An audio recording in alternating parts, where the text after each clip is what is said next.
Well, good morning, good afternoon, or indeed good evening to all of you, wherever you may be. Thank you for tuning into this live stream. The fourth and final day of the Cricket on Ice Festival 2026 here from the lake at St Moritz. Much markedly conditions from yesterday, which was glorious sunshine, people out in the t-shirts, the fools. The mist is coming down, heavy snow is forecast. So this finals day starting a bit earlier. I apologise for the late coverage. It's John Hallam doing a sterling job on his Jack Jones. This is the 5th-6th playoff match between St Moritz Cricket Club and Old Cumberlands. And it was St Moritz who won the toss, and they stuck the opposition into bat. We're midway through the second over, an uneventful first over in truth, folks. Kawe Mimon is the bowler. And the batters, Good morning, Mr. Hammond. Good morning. Rob Patterson. With the scoring because you will take some time. No, I'm not setting up there. There's only one. Yep. Even in the afternoon? Yep. Okay. And Moesh Habib. 2 overs gone. No alarms for Old Cumberlands. 13 without loss. So as I said, this is finals day. First 3 days of competition. 8 teams, 2 groups of 4. And they battled it out. Some fantastic results yesterday and some quite big surprises. On pitch 2, which is going on at the same time, Lyceum Alpinum, the students taking on the Guards. We've got this match here and then the 2 final games, 3rd and 4th, this playoff, and then the grand final. The defending champions, the Tallinn Hippos, versus the surprise finalists, the Flamingos, who got through courtesy of winning yesterday. As a result of German CC, who were topping the group, getting absolutely walloped by St Moritz, and their net run rate went from 0.8 to minus 0.4. A massive turnaround in net run rate, which allowed the Flamingos to sneak through top place in their pool. That's all to come later on then. So it's Topai from the far end, Patterson on strike, just edges that into the gully area, trots through for one more to him, one more to the total then. 14 without loss.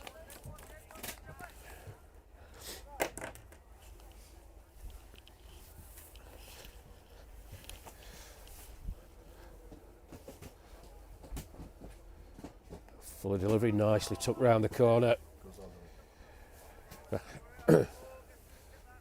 That's gone for 4, nicely tucked away.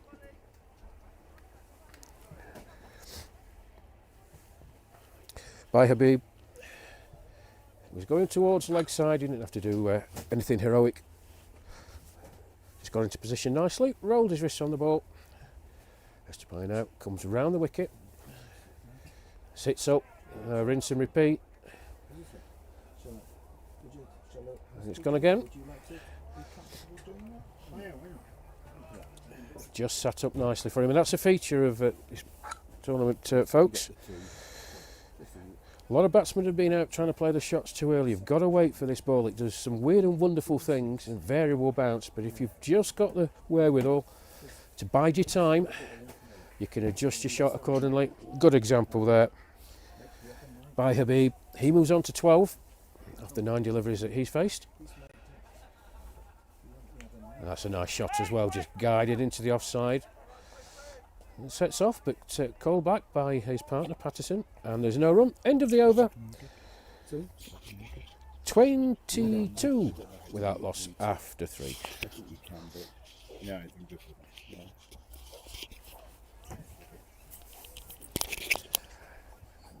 And as you all know, folks, it's hard work commentating on your own.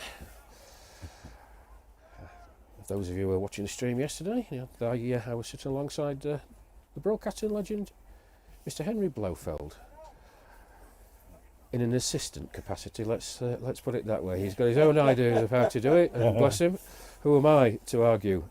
But I'm delighted that sliding in next to me.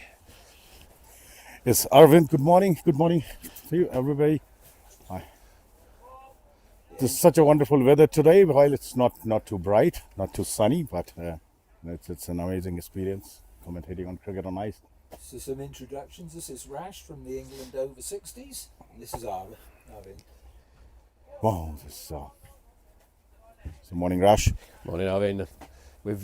It's a strange thing here that I've seen Arvin commentate. We haven't really had the chance to get together, but very kindly agreed to step in and give us a leg up.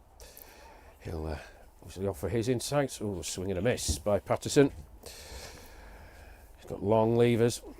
Well, Chris Lodge, Arvin, the Samurai skipper, I think he's going to be a bit disappointed that they are playing this match, the 5th and 6th place game, rather than either the one higher up or indeed the grand final.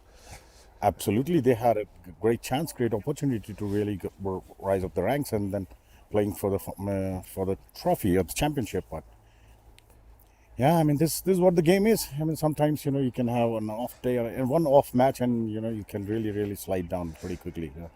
Well, they put it all together yesterday, Arvin, in their final match against German CC, and as a result of their crushing victory against German CC, I'll just break off as Maimon's in. Lovely shot, but good field placing, nicely hit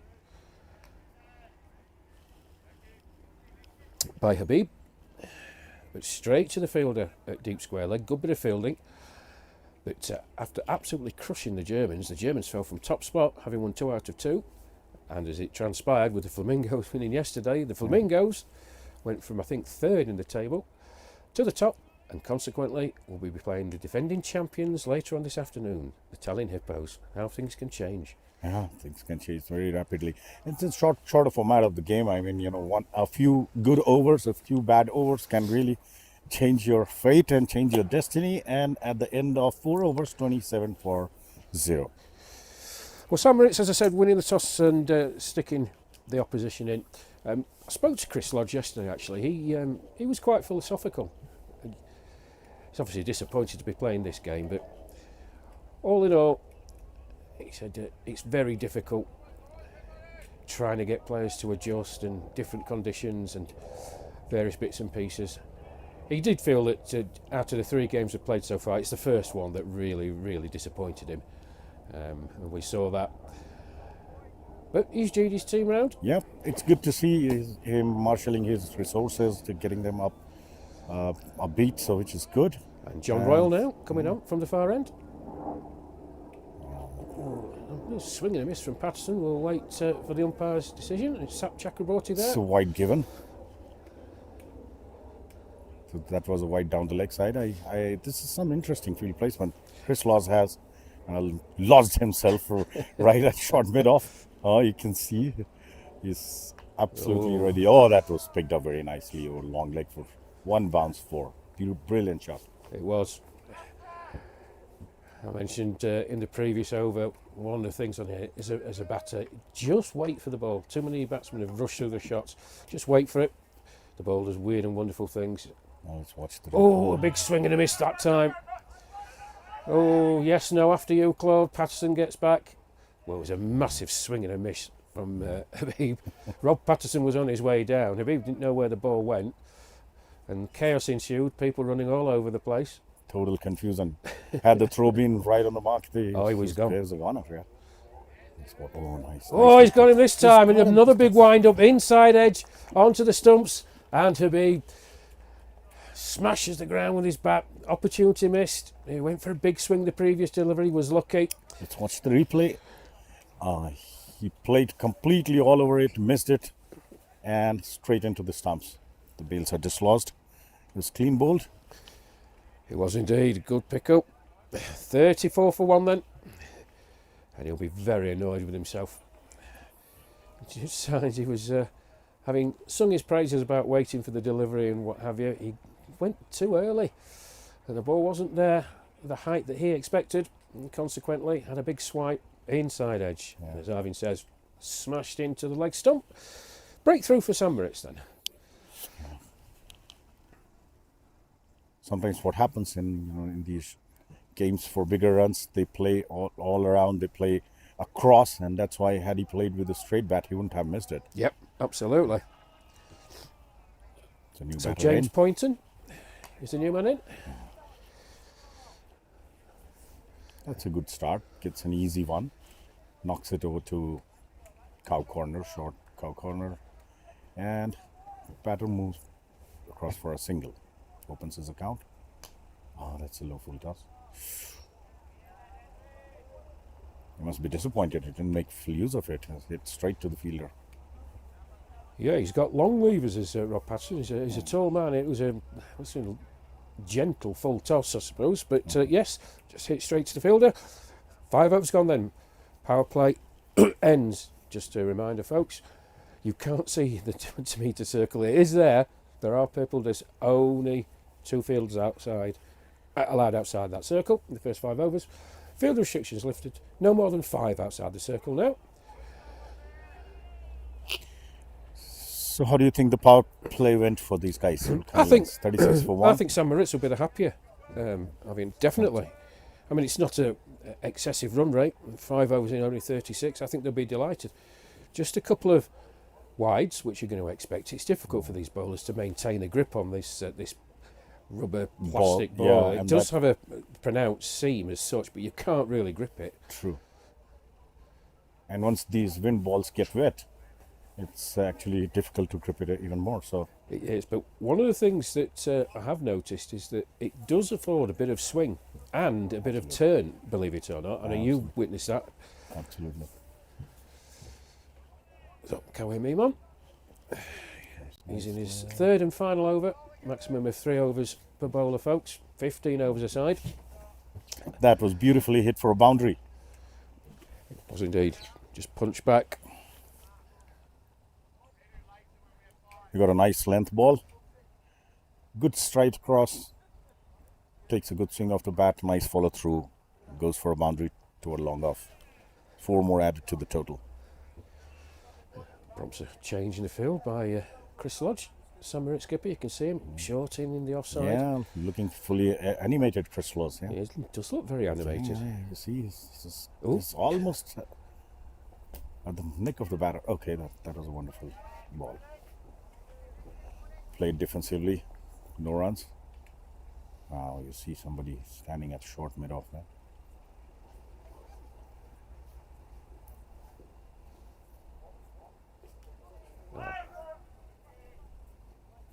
Well, it does just concentrate your mind as a batter. 2 fielders close in, leg side and offside, but I'm not sure it's the pitch that you'd be wanting 2 so close in. A little outside the off stump, he drives it. There's a fumble by the fielder.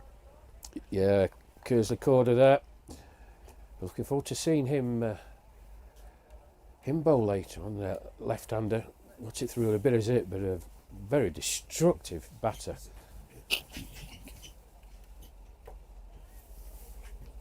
Oh, that's a That's nice nice. late cut, a delicate one. Yeah, very nice indeed. Just to open the face.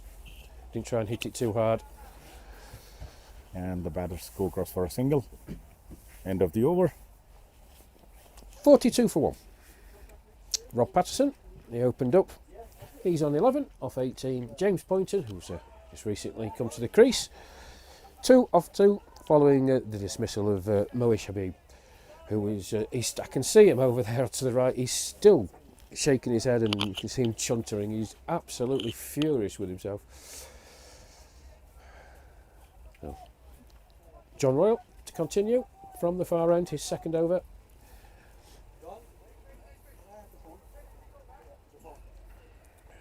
Chris Lodge, he's close in again. You can see him on the screen, folks, directing his troops. A lot of pointing. He wants to make sure that everybody is rightly positioned and right on the money. Here comes John, nicely flighted ball, couldn't pitch it.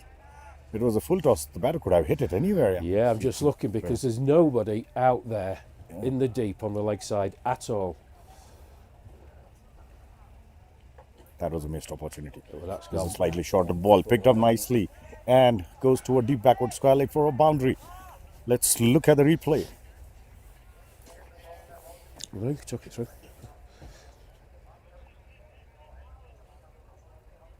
Okay, that was kind of a half tracker to down the leg side, and then he made full use of it. Next delivery, Sit up and hit me. nuzzes it toward point, gets a single. So the scoreboard is moving pretty nicely.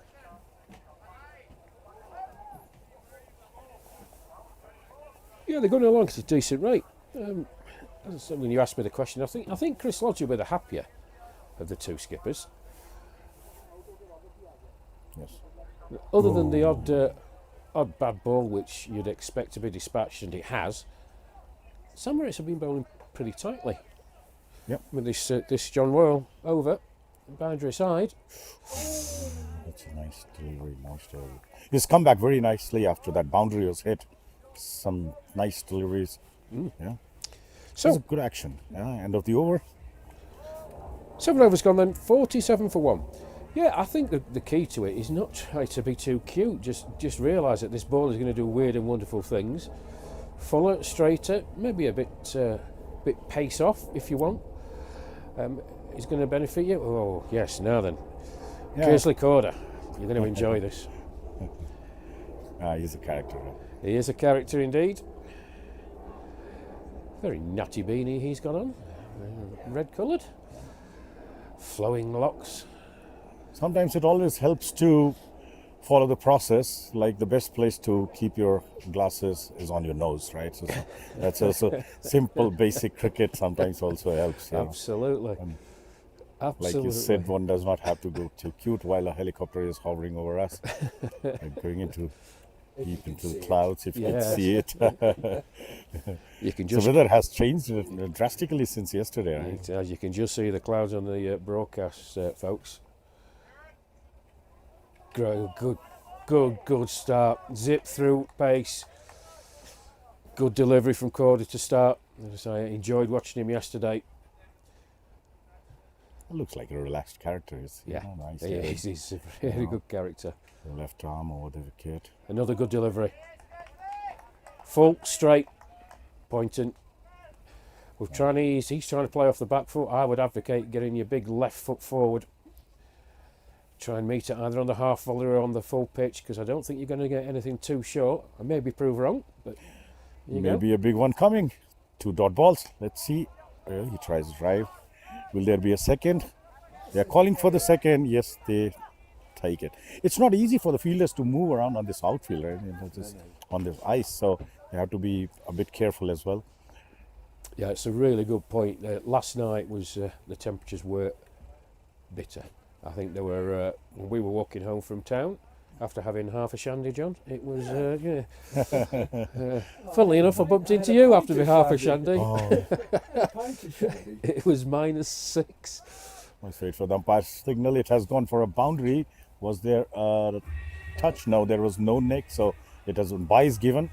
So 4 byes. Well, it was down the leg side. It could have been wide as well, but umpire thought that it was quite close to the stumps and close to the batter. And with those 4 byes, sorry, Arvin, So the old Chumleans bring up the half century, 53 for 1. and 7.4 overs. So current run rate is 6.91, reasonable from what 10, and what's the projected score is? 104. 104. 4. Yeah. Given how they have performed during this series, I mean, this is what you expect from them. Yeah. So that's how they have batted throughout the series.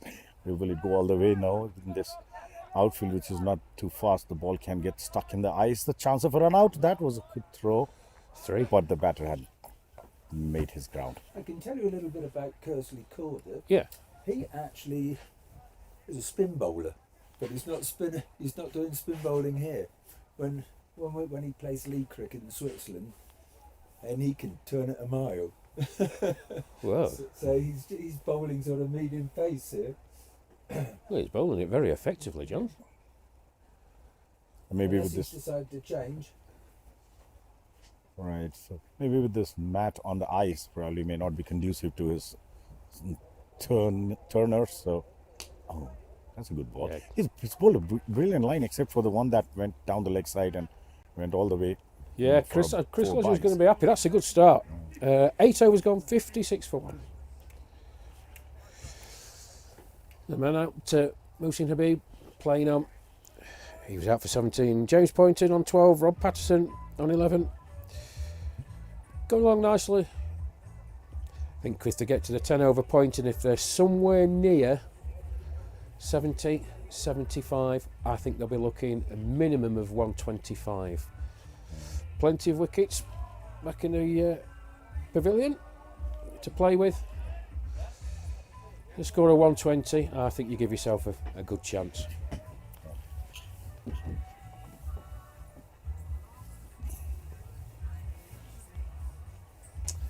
Some light snow starts to fall here now, folks. Borrow tripod for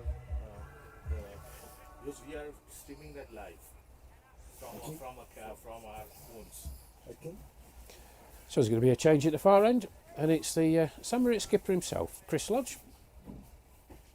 Left armour, James Poynton, the batter on strike. And as this is one, Chris Lodge making sure everybody's exactly where they need to be. And he comes in for his first delivery. It's a full toss, just played back down the ground. Should be just a single. A slight misfield, but batsman had no intention of taking a second, so a single off Chris Lodge's first delivery. 57 for 1.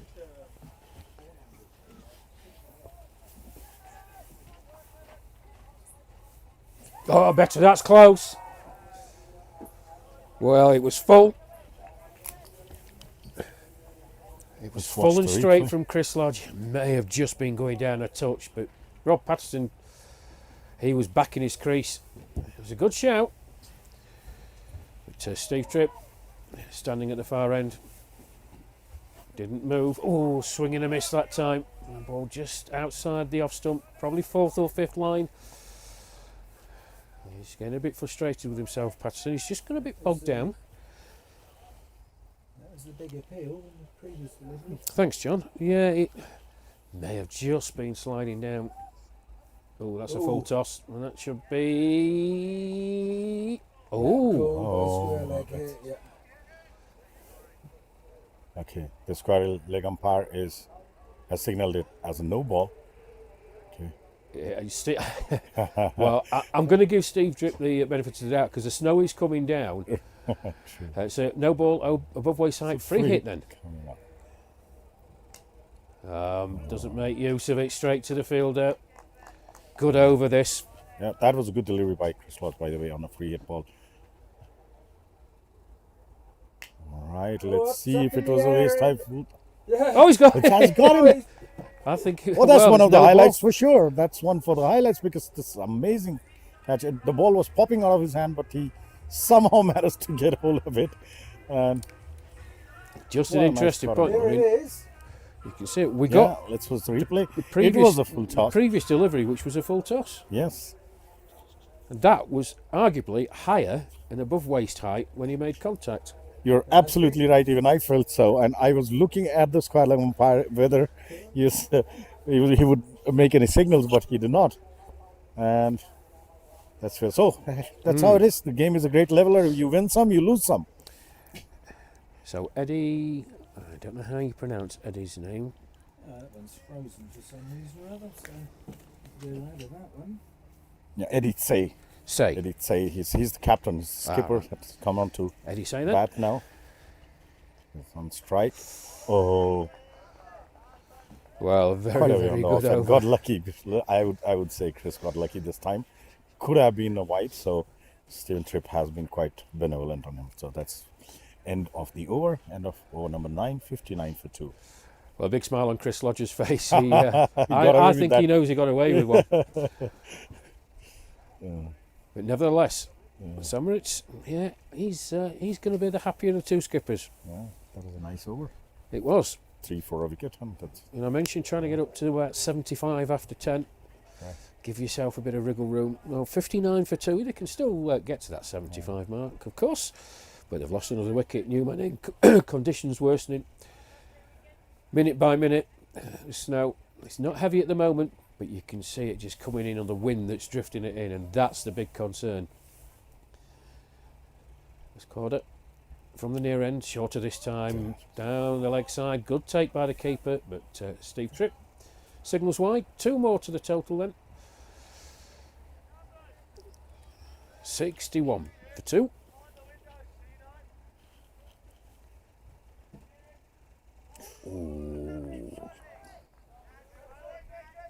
a good comeback delivery after that wide down the leg side. Yeah, you may just been able to pick up on the FX Mike's lovely bowling. Yeah, it was. He was just tempting him. Oh, that's close. now That's the out. pinky wedge. That looked plumb from here. Let's look at the replay. Yep. Let's look at the replay. Let's. Talk us through this then. That's a beautiful delivery. A good pitched at a good length. Went straight. The batter didn't know what to do. Had no clue. He was thought to play at it, then thought to defend it, and missed it completely. Wrapped on the pad. And umpire Stephen Tripp didn't waste any time to raise his dreaded finger. He did. Yeah, the finger of doom went up like lightning. He nearly dislocated his elbow putting his finger up that quick, did Steve Tripp. But that was as plumb as you're going to get. Absolutely. So, Sam Moritz making inroads. And good ones as well. James Poynton, he's the man out. Correction, it's Rob Patterson. No, it's not Rob Patterson either. Who was it? Yes. James Poynton. Apologies. LBW. The bowling of Kersley Corder for 13 off 13 deliveries with 1-4. I've got myself in a pickle because my screen just decided Now to... with both the new batters at the crease, things are going to get more difficult for the Chameleons from here. Meanwhile, the new batter, Ben Shepherd. Ben Shepherd, just nudges it across the point and go for a single. So both the new batters, one yet to open his account, the other one just opened his account. Now they'll have to do a bit of consolidation, but in this format probably you don't get enough chance for consolidation, so you have to go straight away. Is it? Oh, that's a misfield. That's a very, very poor misfield on the long off boundary. The fielder allows it to go for a boundary, so 4 runs there. Yeah, I mean, to be fair on him, you know, sometimes you get an odd bounce because this outfield is not that smooth, right? Remember, we are playing on ice, and there's some snowflakes pouring down. It's not easy for batter, bowler, fielder, anybody, and that's the beauty of this this cricket, this game. It's a fantastic take.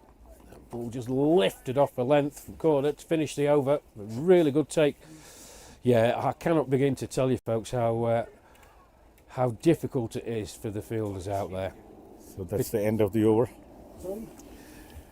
66 for 3 then, 5 to go. 5 to go now. Just a charger. Oh, no. If I find a charger somewhere. There's no charger here. No. Okay, looks like we're going to have a change of bowling from the far end.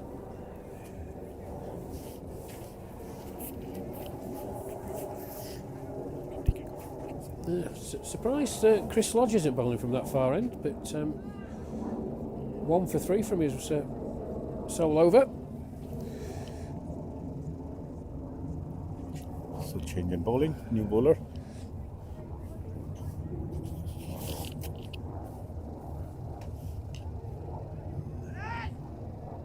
That's a quick single. Yeah, good cricket. It's Rassellingham. He's bowled quite well in this tournament, actually. I think I've seen him a couple of times. He has a pretty smooth action. and Sharp. Pitch the ball on a Oh. nice line. Oh, will it go? No, the ball stops there. Well, That's that the looked- outfield. The batter for once thought that it was going all the way. It looked like it That's right. hit a hole in the ice. That's it. And then suddenly It it stopped. suddenly popped up again. Yeah, absolutely. You We'll have you to must have. blame the grounds for that one.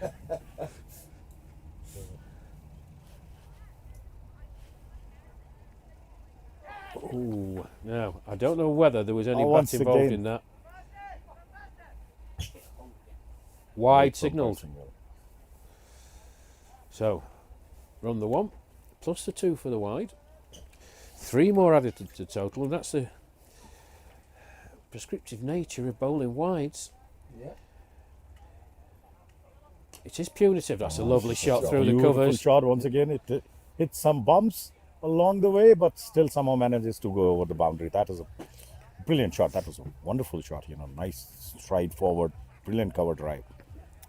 Yes, indeed. You can give it that the ball was over pitch, but he made full use of it. The orthodox cricket shot that. Beautiful cover drive. There's no better sight in cricket for me. My favourite shot to see a batter play that. I cannot agree more. Rash, this is a beautiful sight to see in the cricket match. Now that shows the batter has some class and technique there. Absolutely. Okay. Oh, nice. Yeah, it's an orthodox, backed up by a very classical orthodox forward defensive shot. He looks pretty organised. He does. I don't know why we're sounding surprised. There are some talented cricketers this tournament. That's a good That shot. shot, Just that waited was- for it. Shot of the tournament so far for me. That is just sheer quality. There's been some big hits and a bit of hair and scary cricket. That is absolute quality. Let's look at the replay. Proper textbook style shot. It was short and wide, begging to be hit, and the batter hit a beautiful square drive there, all the way to the boundary for 4. So 2 boundaries in this over. They have picked up the run rate. Now they have moved on to 7, more than 7 and over. End of 11 overs, 80 for 3. Absolutely. I think they are wonderful on cricket course shot. for 110. They will do good to. They'll do great to reach 120 plus, which can be above par or at least a nice defendable total, given how the weather conditions are. Yeah. It's not going to be easy for the batters also to judge the line and length and see the ball very clearly. Absolutely. Well, it's the skipper, Chris Lodge, who's changed hands. It really was a wonderful, wonderful cricket shot from Ben Shepherd. So Chris wants to ensure that the fielders are rightly placed again, as is his nature. So it looks like a nice field setup here.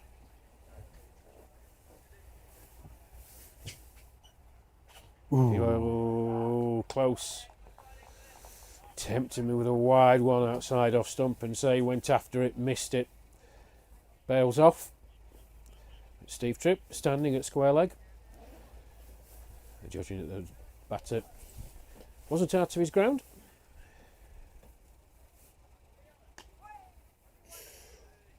And a full toss this time. Played out to the man at deep mid wicket. Just the one. 81 for 3 then. Well, we do see too many full tosses here, but I think, it's not a good idea because that completely takes the pitch out of equation. Yeah. You see once again a full Yeah. toss, I don't know, it's difficult to maintain the, and that went all the way for 4. Over deep extra cover boundary. There was no fielder over there. There is a fielder at deep cover. There is a fielder at long off, and it was nicely hit between the two for another boundary. And here it is. Thank you, John.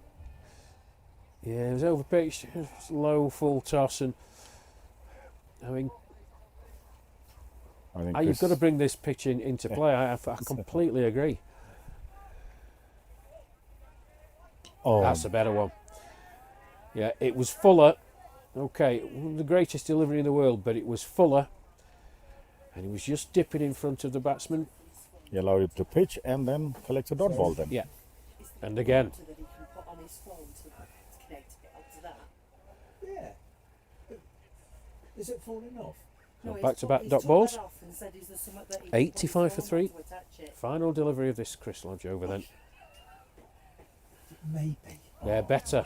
It's better. Yes, it's been played out into the offside. We're coming back for 2. It's going to be close. Can you give it to me? I'll get there in the end. 2 off the final delivery.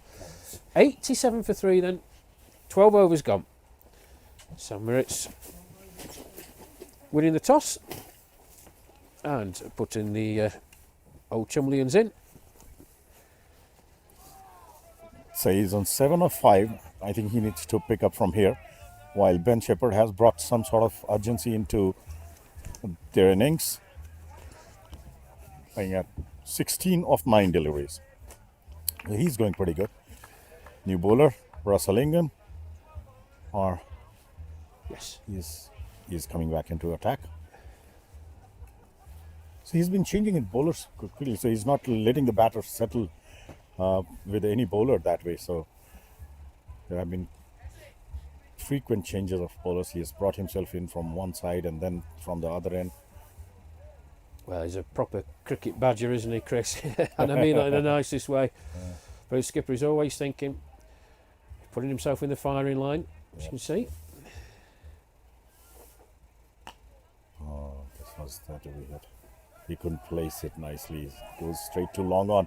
Again, the outfield, the pumps in the outfield make it difficult for the fielder to pick the ball easily.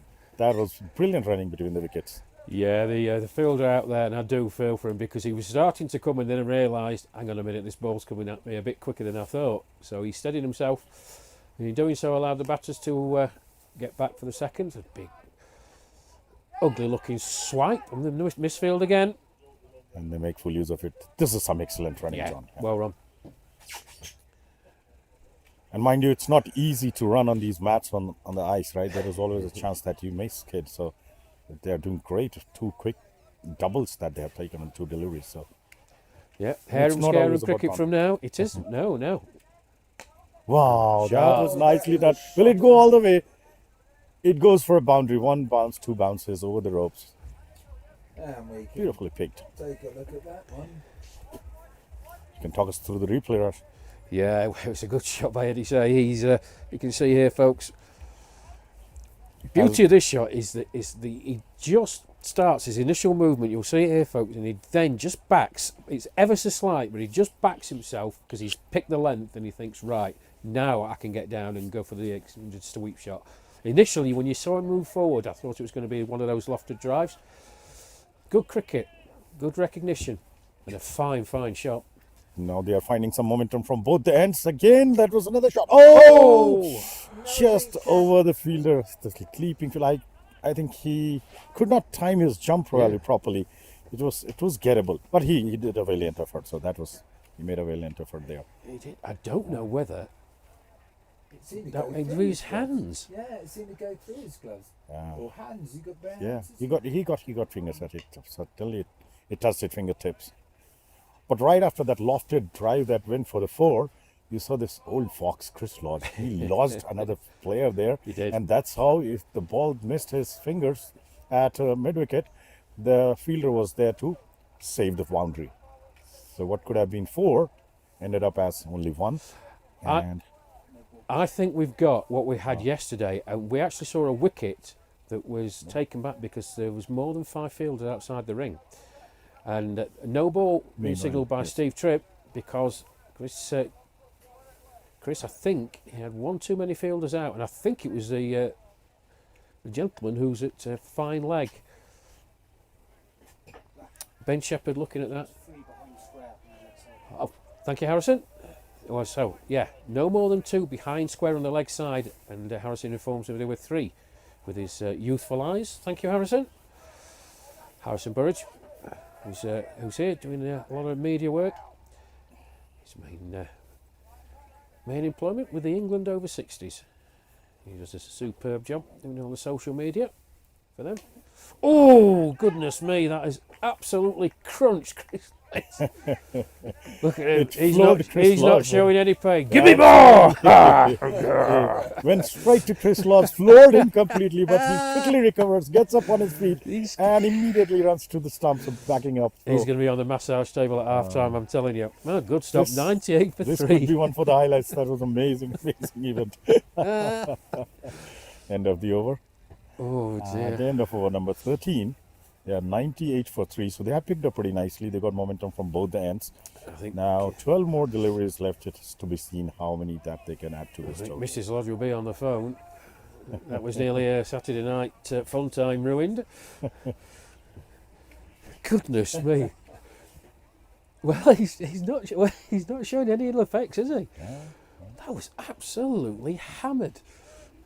Chris is great at throwing himself around. I know that from playing with Chris.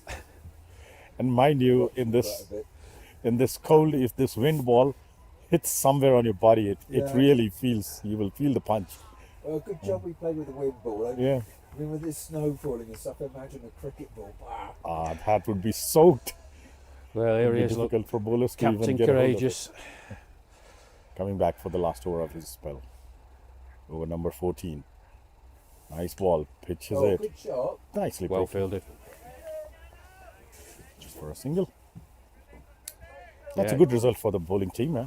Yeah, it was Just a good cricket single. all round. Wasn't a bad delivery by Chris. Nicely played by Say, and well fielded. That's a bit squirty off a inside edge because back was a square. But no real alarms for Sam Ritz, just a single. They'll be happy to just concede one a ball. Can see a big shot coming. Oh no. Missed it. That was a nice delivery. He tossed it up, went above the eye line of the batter, so could not judge the flight and missed this full toss.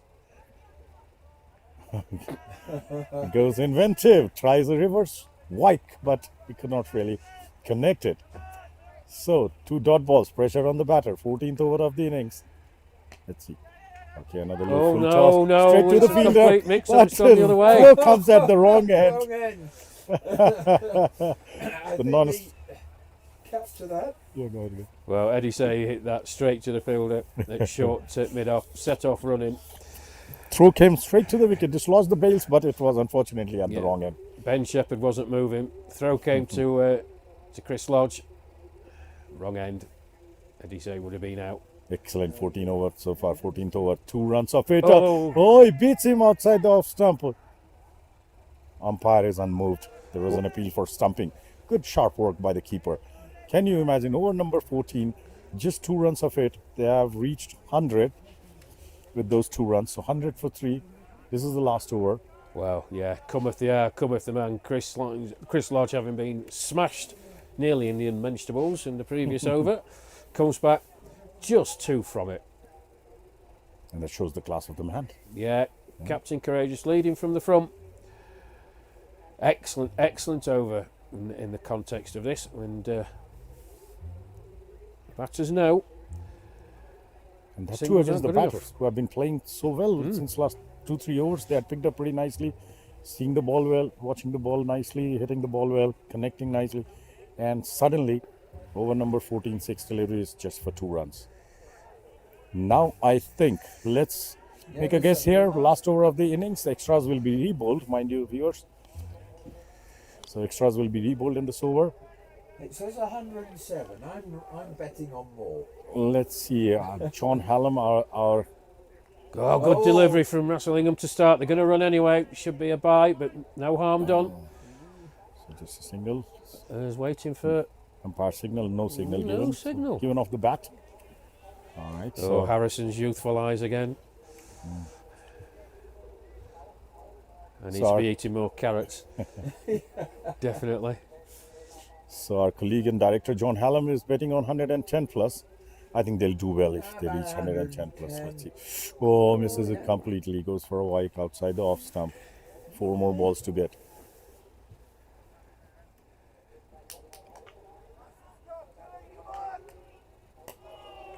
Shimmy down the road. And they're going to try 2 here. Goes for a single. Will they come back for second? Oh no! Oh, And they were. what a throw from mid-wicket. Straight onto the stumps. He only had 1 stump to aim at. That's what it is. He cannot see more than 1.5 stumps. And Here it this is. is amazing. Well, absolutely fantastic. Well, it's not the first time these two have been involved in a mix-up. You can see there, folks. Eddie Say on his way. Ben Shepherd, the big stop sign out, and a direct hit from mid-wicket. Wonderful bit of cricket. You cannot blame either of the batters here. You cannot say Ben Shepherd sold his captain down the river. Of course, they needed more runs, so that's why Eddie was coming for the second. But actually, there was no 2. No, there wasn't So two, there was really. no 2. In fairness, Ben Shepherd was actually going to the... Toward the danger end, right? So that's why he so stopped. that's why he put up the big stop sign. He was not moving. Not at all. 3 more deliveries to go. This is the new batter in. John Bramall. The left-hander comes in. He's at the non-striker end. It's good for the Chameleons that James is on strike. Ben is on strike. Delivery. Beg your pardon. Good delivery. Yeah, that was a lovely Russellingham. delivery. Spinners have done amazing job for the hosts. They have. Just 2 more balls to go. There's a single. So I think my prediction of more than 107 is wrong. They have reached 103. Yeah, so for your prediction to be correct, now this guy who is facing just the first ball, Needs to since hit a coming in, 6. needs to hit a long ball and Oh, needs and to no dispatch ball, the ball yeah. somewhere outside the boundary line. Or if we get some no balls or wides, and then we see. But looking at how he has bowled so far, he's just wiping the ball, making it dry so that he can grip it nicely for the last ball of the innings. Still, you see the intensity of Chris Lodge. Oh, that's a ball. Oh, it's going nowhere just for a single. They will definitely come back for two. Let's see, the throw come directly to the keeper. The keeper makes the meal of it. He cannot collect it. Honestly, it was a beautiful throw straight onto the stumps. The keeper failed to collect it. Otherwise, There it we was a go. definite run out. So some eventful end to the innings. 15 overs gone. Who do you think, Ross, will be the happier of the two? Sam Moritz, Chris Lodge, definitely. 105 for 4 they ended up on. Listen, they got starts. You look at it, 34 without loss after 4.4 overs, and Mohsin Habib, he got himself out really, playing a wild swipe. They got an inside edge. And then it progressed to 59 at the end of the ninth over with the dismissal of Rob Patterson. James pointing out a couple of runs later on. There was still 5.5 overs to go, so we were thinking, yeah, 120, but some excellent captaincy and some excellent bowling, particularly from Chris Lodge and Kersley Corder and Rasalingham at the end.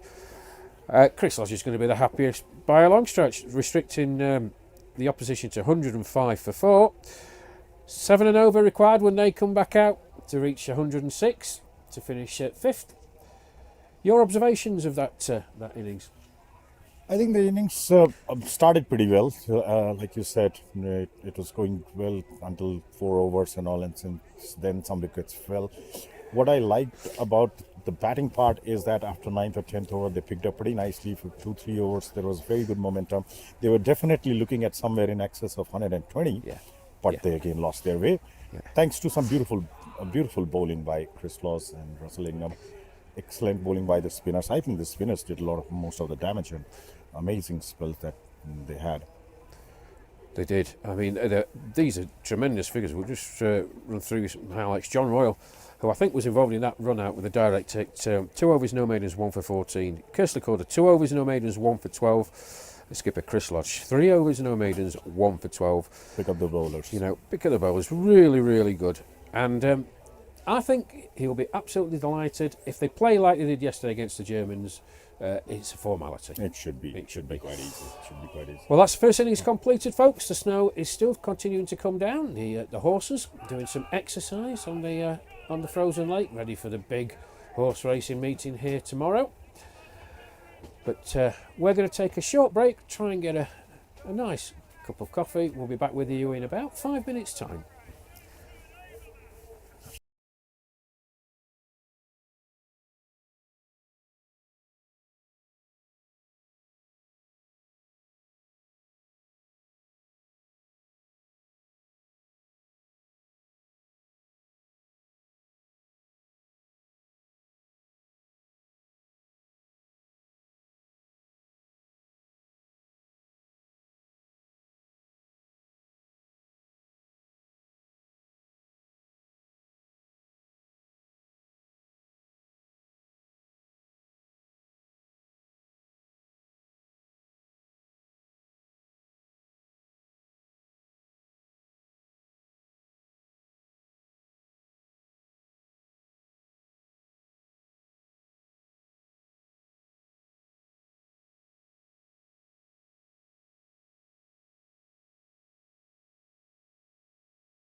Welcome back once again for the second innings, where the host St. Maurice are chasing a target of 106 in 15 overs against Old Chameleons, who scored a paltry 105 in 15 overs.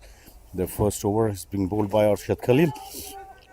And Roshan Singh and Kersley Corder are the openers for the hosts. As I welcome my colleague, Rash. Welcome, Rash. Thank you, Welcome my back. friend. Just purloined a sandwich and a brew. Shot. Oh, that's a valiant effort at mid-on. Almost got him. That was hit very, very hard. Let's watch the replay. It was an over-pitch ball. The left-hander Corder took a liking to it, hit it with all his power. But the fielder at mid-on, he tried his level best to catch it, couldn't catch it. But they still managed to get a couple there. Arshad Khalil just had a wild swing at it. He had no clue where the ball was. I fancy if he catches one though, it's going to go a long way, even in these weather conditions. Long levers, as Kersley called it. Oh, a big wind up there. Zip past the outside edge, well taken by the keeper, and there's no run. But the run rate that we've got is not prohibitive. They just need to play sensibly, don't they? Absolutely, Surely. he doesn't need to really go so wild right up front. I don't know whether he wants to literally make it completely. If he wants to finish this match in 10 overs, that's how it looks like. It looks like he looks to be in a rush. I mean, they don't just need to play, like you said, they just need to play sensible cricket here. Yeah. Just 7 and over, quite gettable. And they have the batting firepower to really take this target down. Yeah, just look for ones and twos. You know that you're probably going to get a wide somewhere during the over. Yeah, or a loose delivery loose here delivery, and there, yeah. right, which Yeah. you can make use of. Right, so end of over number 1, 6 for no loss. With a close save for Kersley Corder. Sorry, John. Let me move. Roshan Singh, the batter, is yet to face the delivery. He's on strike. And he'll be playing from the far end. From the hill end. Against. I'm just trying to find out. Oh, good shot. Good Oh, that's shot. a beautiful shot. Talk us through this, Rash. It's an amazing delivery. Yeah. Good shot. Roshan Singh, I saw him yesterday and he played a couple of shots like that. Beauty of this, you see it folks, is it's the waiting on the height of the delivery.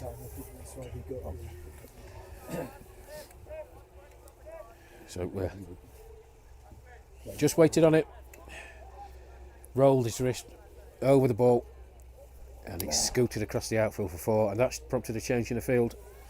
That was a real loosener from Tim Northam. Lovely. Oh, that's nicely swept.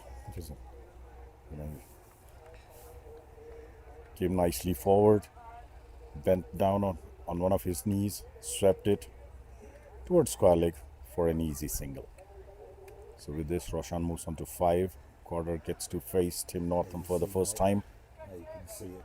You can take your time. It's gonna Okay. just make sure it's alright. That's it. So you press it, give it some time, and then Just press. Give it a second. Yeah, and then, okay.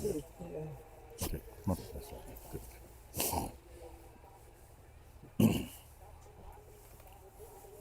Corder facing Northam.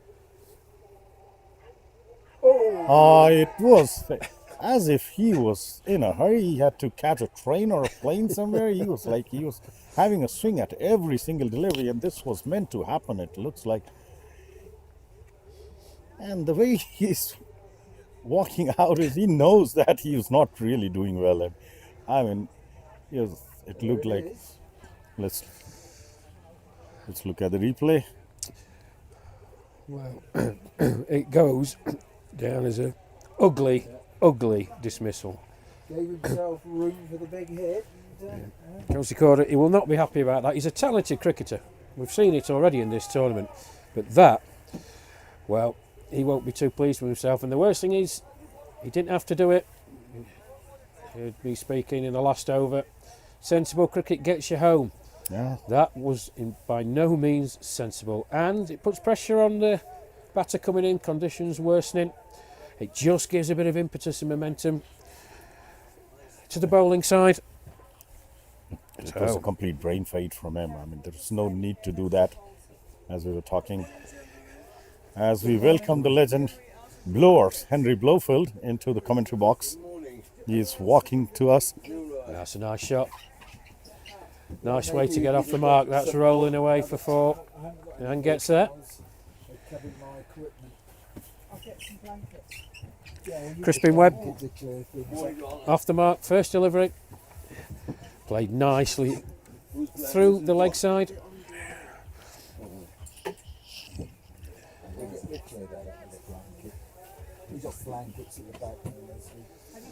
One second. Yeah, loads of them. One second. I've got something. This time, Something more placing substantial. it So out I into think the offside, trots through for a single.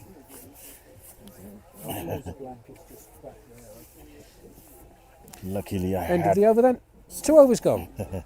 Samurai 16 for 1 in their pursuit of Yes. 106 to finish in 5th place. Just a reminder, folks, this 5th, 6th playoff game. There's a game going on the other pitch, pitch 2, not being covered on the broadcast Yeah, just- today yeah. due to logistical issues. That's the guards.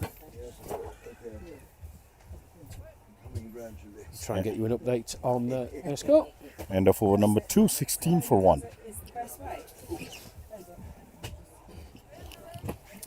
So it's going to be Arshad Khalil to continue from the far end. Visibility worsening here. Snow coming down a bit heavier as well. First over has gone for 6. Absolutely.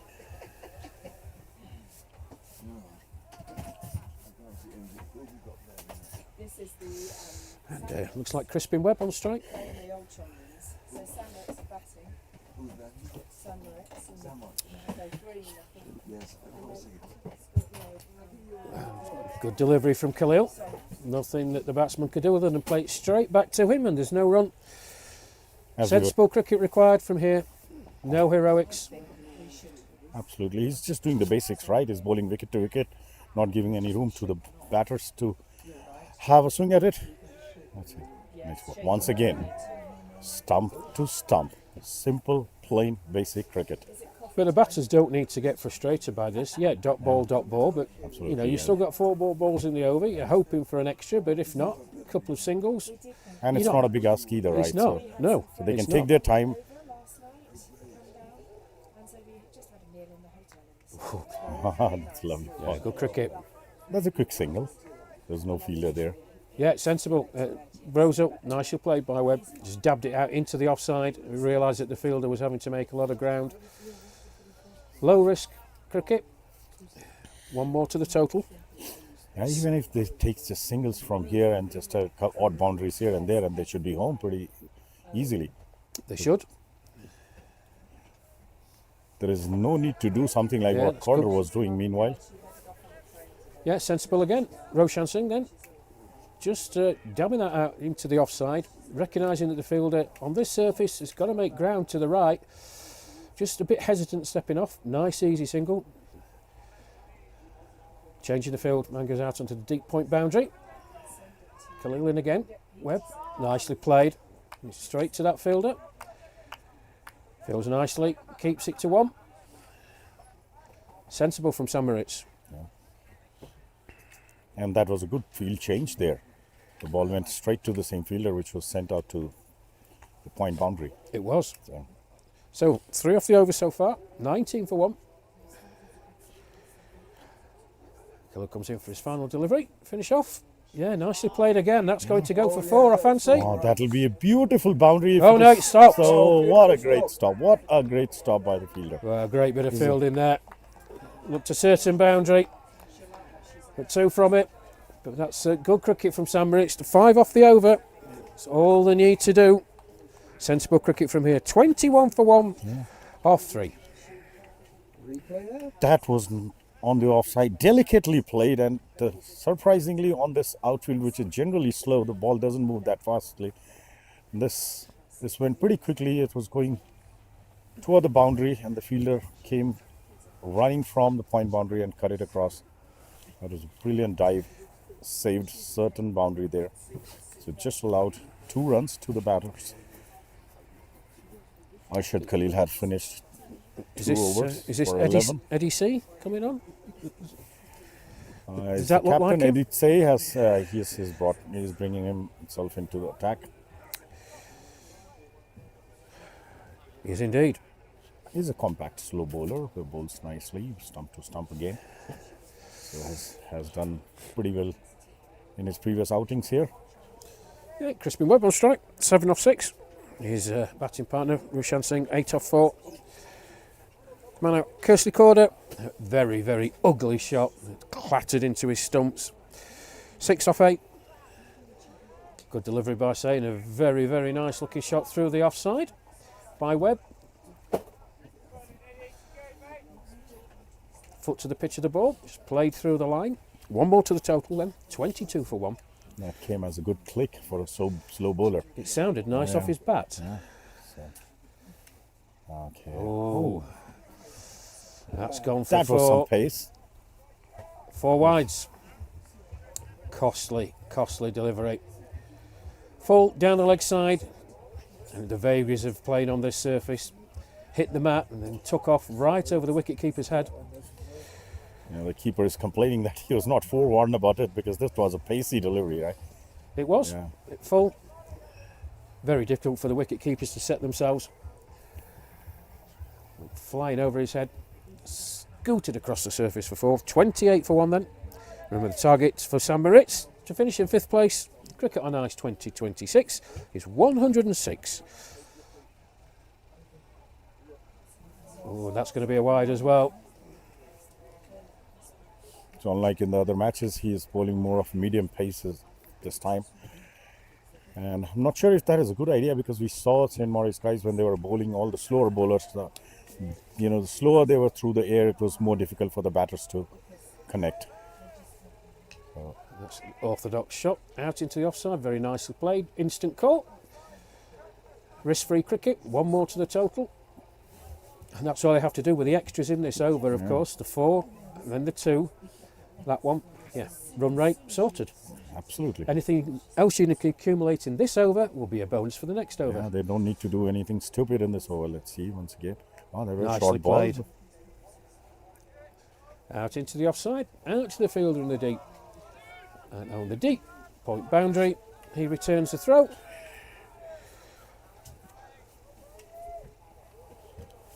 $32 for 1 then. Final delivery from Eddie Say coming up.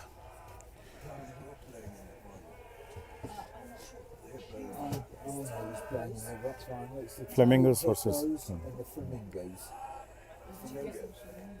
That's a nice shot. Cut backwards of square, that's running away. Fielder coming round, 2 is the call, and they get back for 2. That's quite a productive over for the hosts. Certainly is. 34 for 1, 4 gone. And at this rate, Sam Moritz will cruise to their target. It's all they have to do. As the weather, well, 2 more matches to be played, folks. There's a match going on under my right shoulder. But 2 more matches, the grand final. Tallinn Hippos versus the surprise finalists, the Flamingos, who got their courtesy of a German CC meltdown yesterday. I have it on good authority that the German boys were out till the wee small hours. Probably didn't perform to their potential. They just had to win out, or if they were defeated, get defeated narrowly. Well, they managed to score 74 in their 15 overs, and Sam Moritz rattled them off in 8 overs. Their net run rate went down from plus 0.8 to minus 0.4. With the Flamingos winning yesterday, it meant that they took top spot and booked their place in the grand final. As Khalil comes in again then. Oh, he's got him! Ball never got up. No. Crispin Webb, he's looking down, shaking his head. That ball did not travel at all. It left the bowler's arm, rolled straight along the ground, underneath his bat. Wicket. Sam Moritz, 34 for 2. That was completely, as we look at the replay, that was completely innocuous looking delivery. What happened? It just There it is. stayed along the ground. There Did it not is. rise up at all. The batter had no clues. He was completely bewildered. Hit a He could hole. not believe his luck. Hit a The hole. heavy roller didn't do its job. Well, yeah, he's still shaking his head, Crispin Webb, and yeah, I can fully appreciate his frustration. He's out for 9 bowled by Arshad Khalil off the 9 deliveries he faced with 1 boundary. But a very, very important breakthrough for the old Chumleons. I'm all right, Leslie, thank you. So, new batter in. Ndika Pereira. Yeah, thank you. Yeah, good idea. Starts lovely.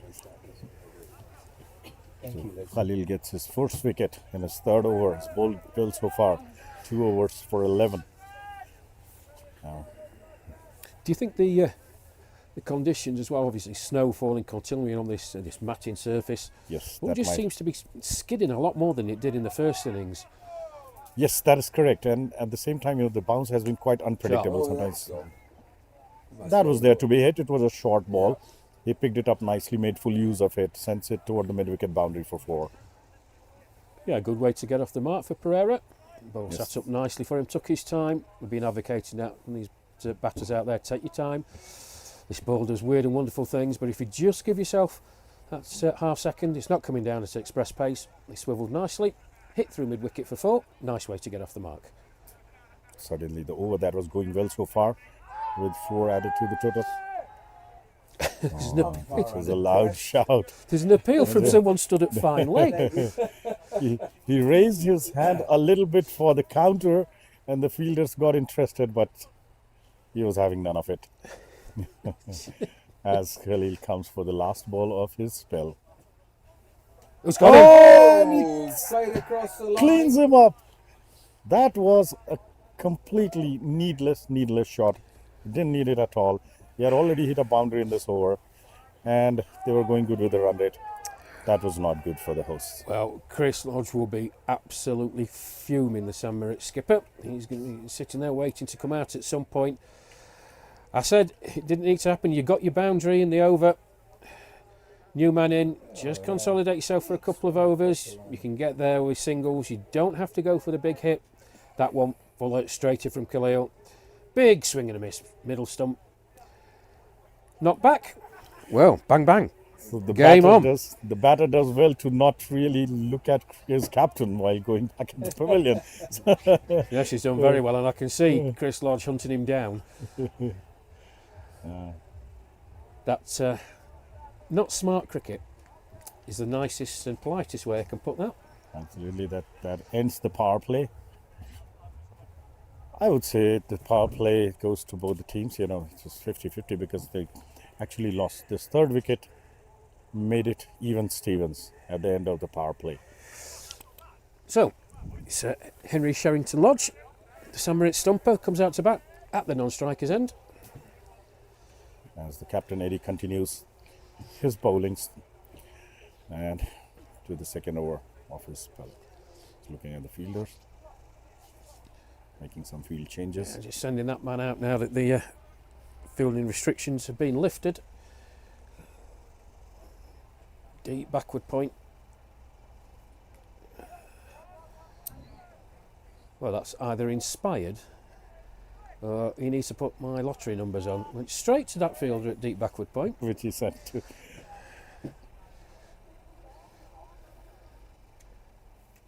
One more to the total then. 39 for 3. And with the target, folks, not an excessive one, 106. Oh, yeah. He may have to do a rethink about having that fielder at 3rd man. He would do well to bring him closing it so that he can stop those singles. So this time it was a double because the There is a ball fielder. went fine. There is a fielder that looks like, yeah. That is a It's fielder, right isn't behind it? the wicket It's keeper, right behind the isn't it? keeper, yeah. Yeah. Very strange fielding position.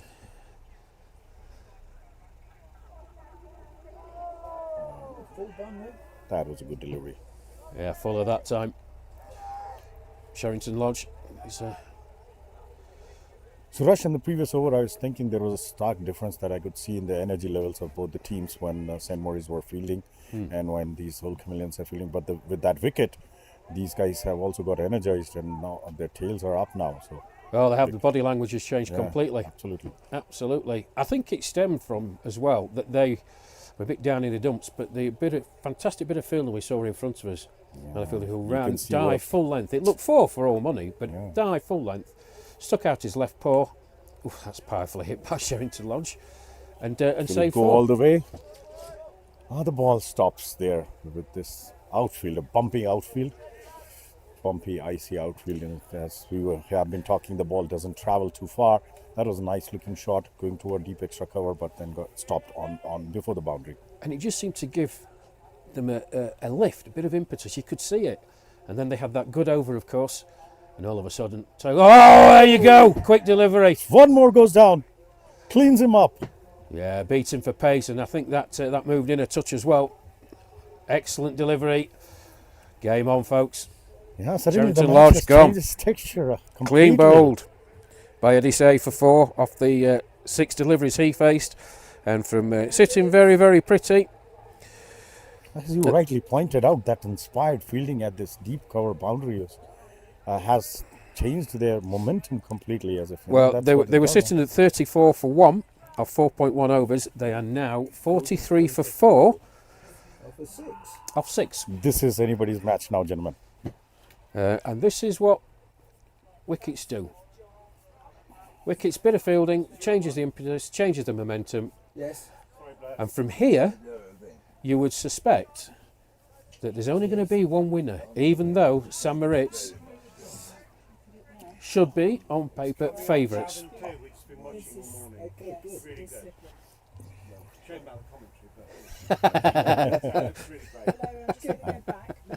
I would still hold my horses at this point in time, and I would not bet my money on any team at this point.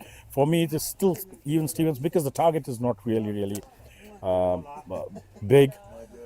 Well, But definitely, I would agree with you that Chameleons have their nose in front. Well, Roshan Singh has been a spectator. He's been out there watching these wickets fall. He's played very, very sensibly. He scored Hasn't- 14 off of 8. Hasn't got chance to face many deliveries, so No, the he's wickets have been- been falling at the other end. He's just been shaking his head at sort of every dismissal. As John Royal, the new batter in, Tim Northam from the far end.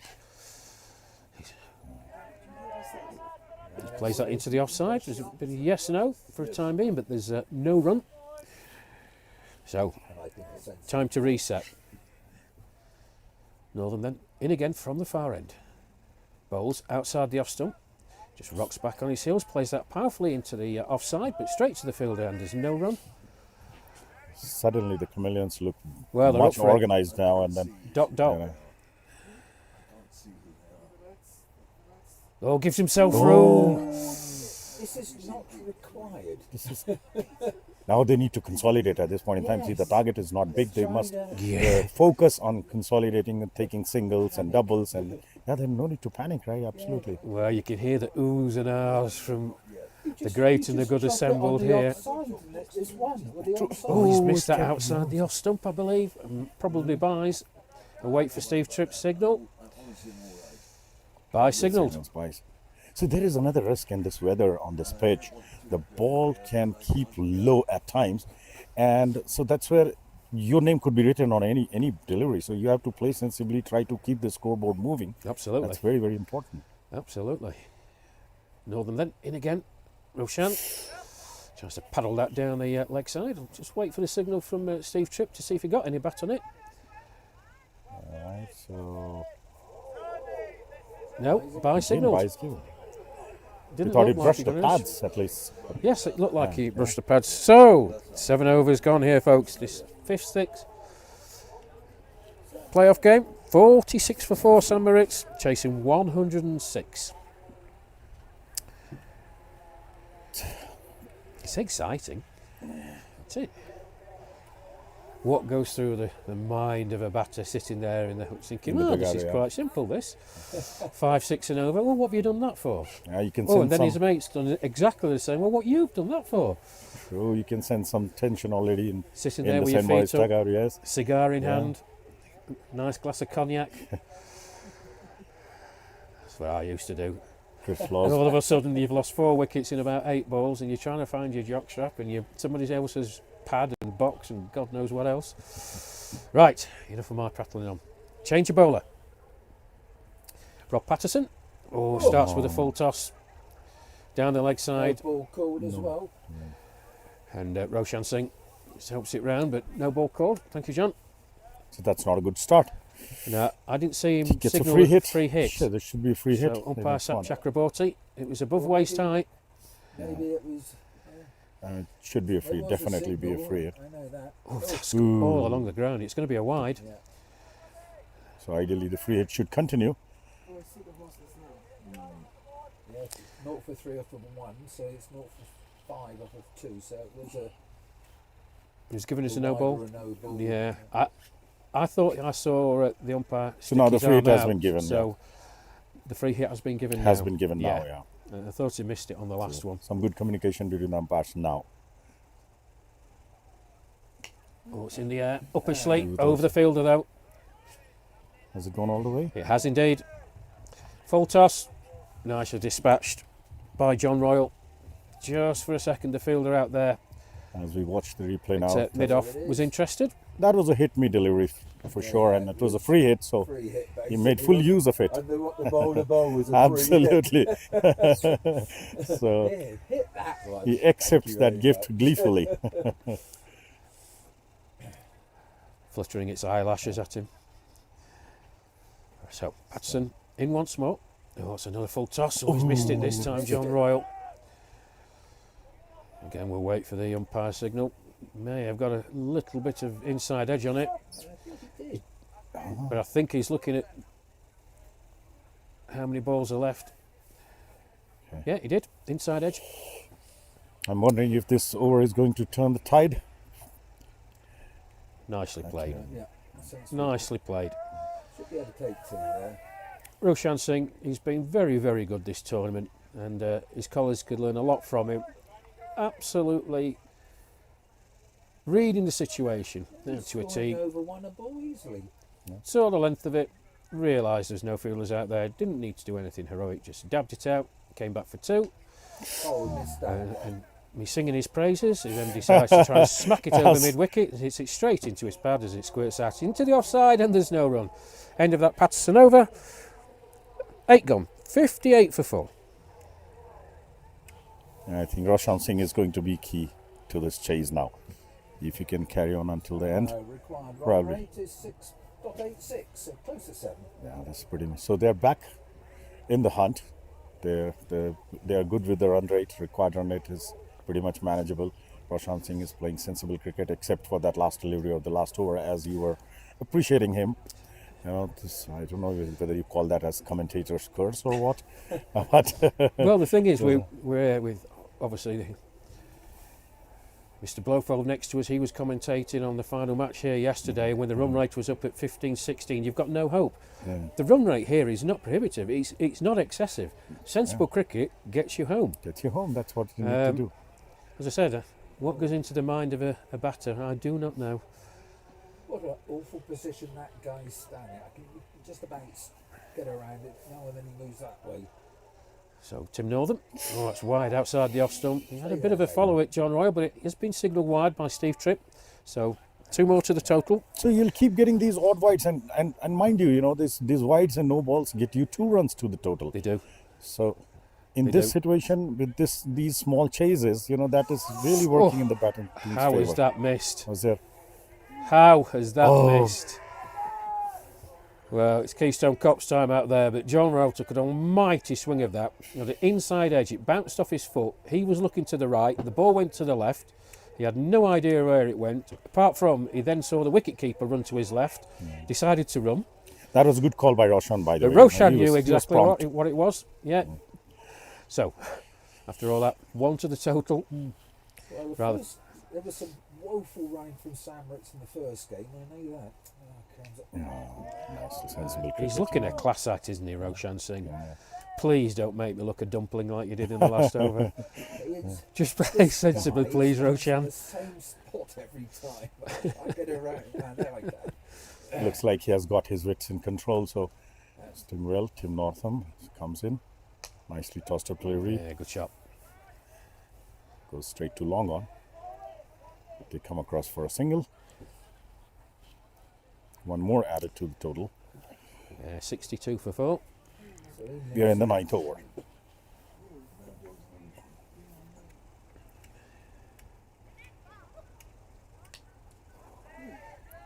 Oh, that's picked up nicely, lofted.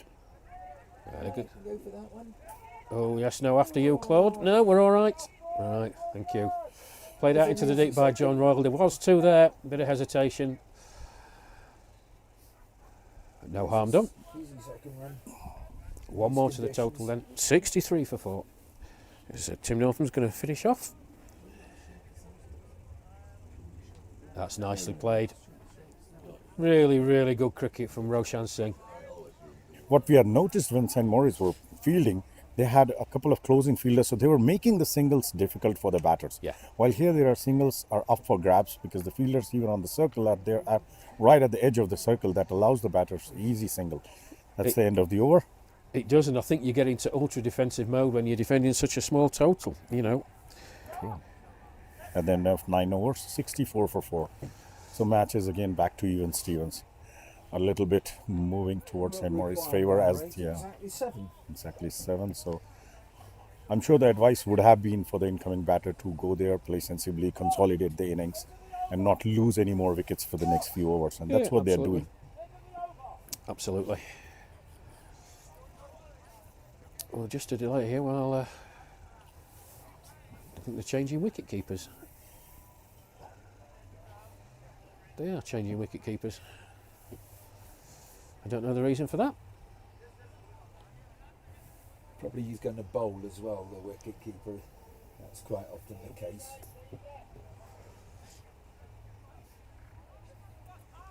Not sure who he's coming on to bowl, in fairness. John Bramall. So who's come up on our screen, John, isn't it? Yeah. John Bramall. John Bramall, Roshan Singh on strike. Oh, That's nicely picked up. Man out there has to be careful. Well done. Well watched. Yeah, that was well watched, wasn't it? Ball just bouncing in front of him. Got his body behind it. Good cricket all round. Nice shot. But well fielded out there at deep mid-wicket. He did exactly what was required of him, getting his body behind him. Yes, he has done well. He's the same fielder, you know, who He is. stopped the boundary. So he has been a pick of the fielders, brought some energy to his team. As the next ball's Oh, that's over. gone. That's nicely That's picked. gone. Will he be able? No, there was no chance. Yeah, He could barely move, and the ball was already outside the boundary. it was. One bounce over the ropes for It 4. sat up outside the off stump, and John Royal had all the time in the world, and he fetched it, but it's completely safe. One bounce over the boundary for 4. It's gone onto the other pitch. 69 for 4 then. Rinse and repeat. That sat up again. And the fielder just losing his footing as he got there. Yes, he has, and well done. Well done, that man. Once again, some inspired fielding by him. And you can hear the shouts of well fielded it was. 71 for 4. I'll try and bit late on that one. He definitely saved 3 runs over there. Or did they run a couple? They ran 2 there. They ran 2. Round 2, yeah.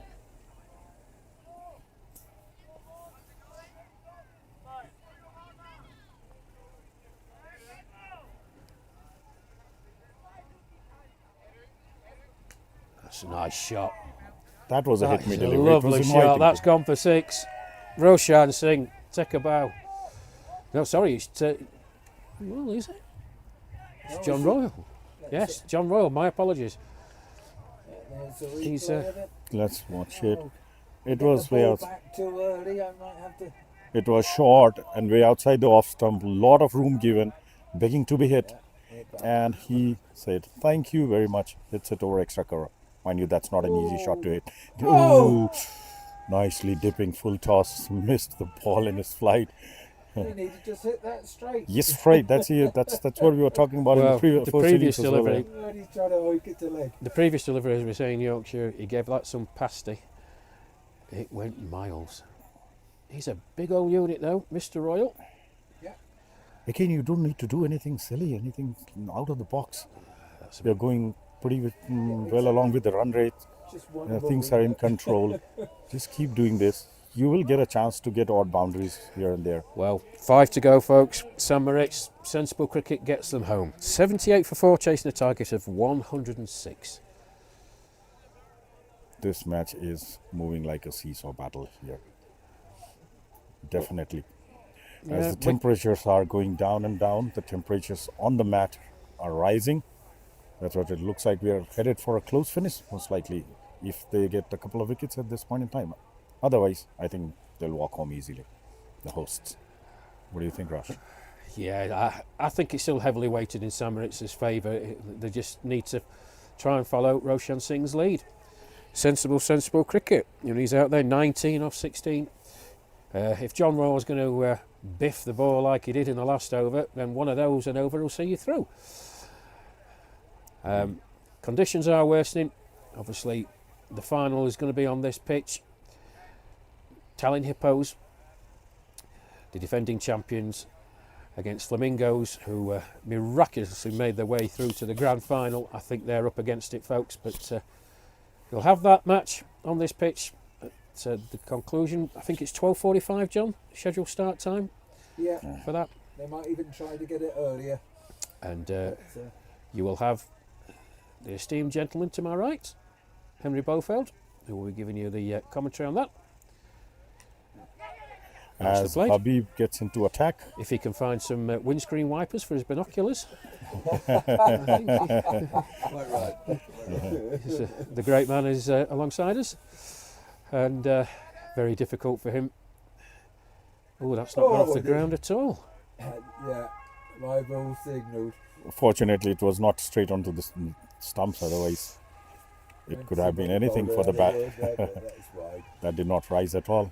Kept low, scooted along the ground. 2 more to the total, 81 for 4, and that didn't get up either. No's the call. John Roll set off. Chance of a run out. No. Yes, no. Oh, he's got. Comedy appearance there. Is there a chance? He's given him. That was totally pick the bones comical out of cricket. that. Comical cricket all around. Let's watch the replay. Hits the ball straight to the fielder at short mid-off. Yeah, there was not a striker, goes for a single. Striker sends him back. The throw was wild, goes to mid-on. Then the striker changes his mind, starts for a single and sells his partner down the river. You need one of those diggers because John Royal has made an enormous dint in that mat. He's a big lad and he threw himself onto As the is ground. welcomed back by his captain because he actually helped Roshan Singh consolidate the St. Maurice innings. Oh dear, we have to see. This is an interesting twist in the game with the fall of this wicket. While it is. John Roll hit 21 off of 14. One more wicket here, a few dot balls, and the things might get interesting while it is looking like St. Maurice in front. That's a wide ball. And will it go all the way? Goes all the way for. That's it. No, they're still running. They're waiting looks for like the Steve ball Tripp. stopped thanks to the outfield. It's a wide given. And they ran 2. They ran 2. Motion to be. 4 more added to the The total. bowler from the far end.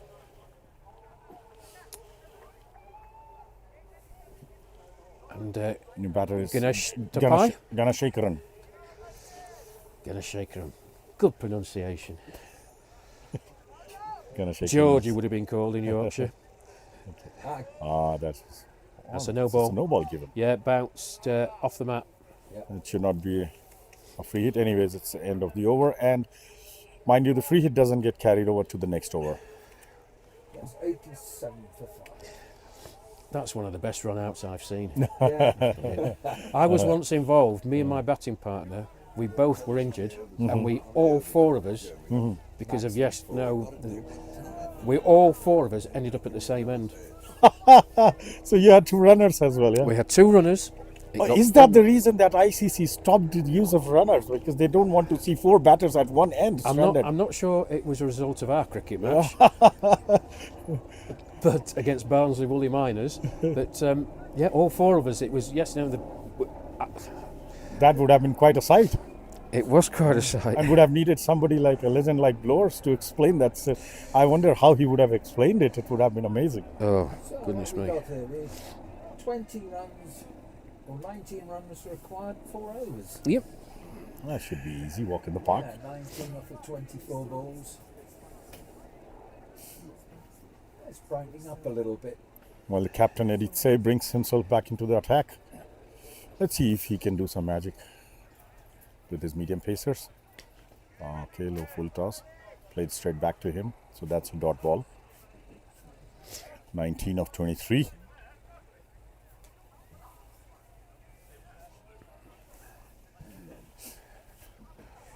He has to get his fielders absolutely at the right place. Otherwise, Oh, it was a bit fortunate.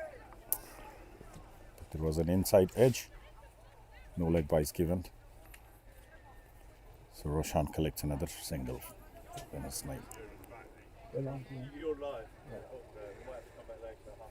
Now from here on, they just need to keep taking singles and all, and I think they should be home.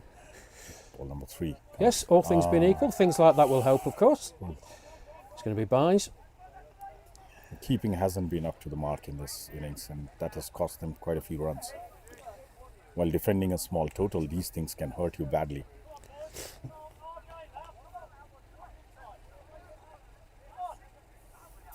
Gipazani hasn't given up.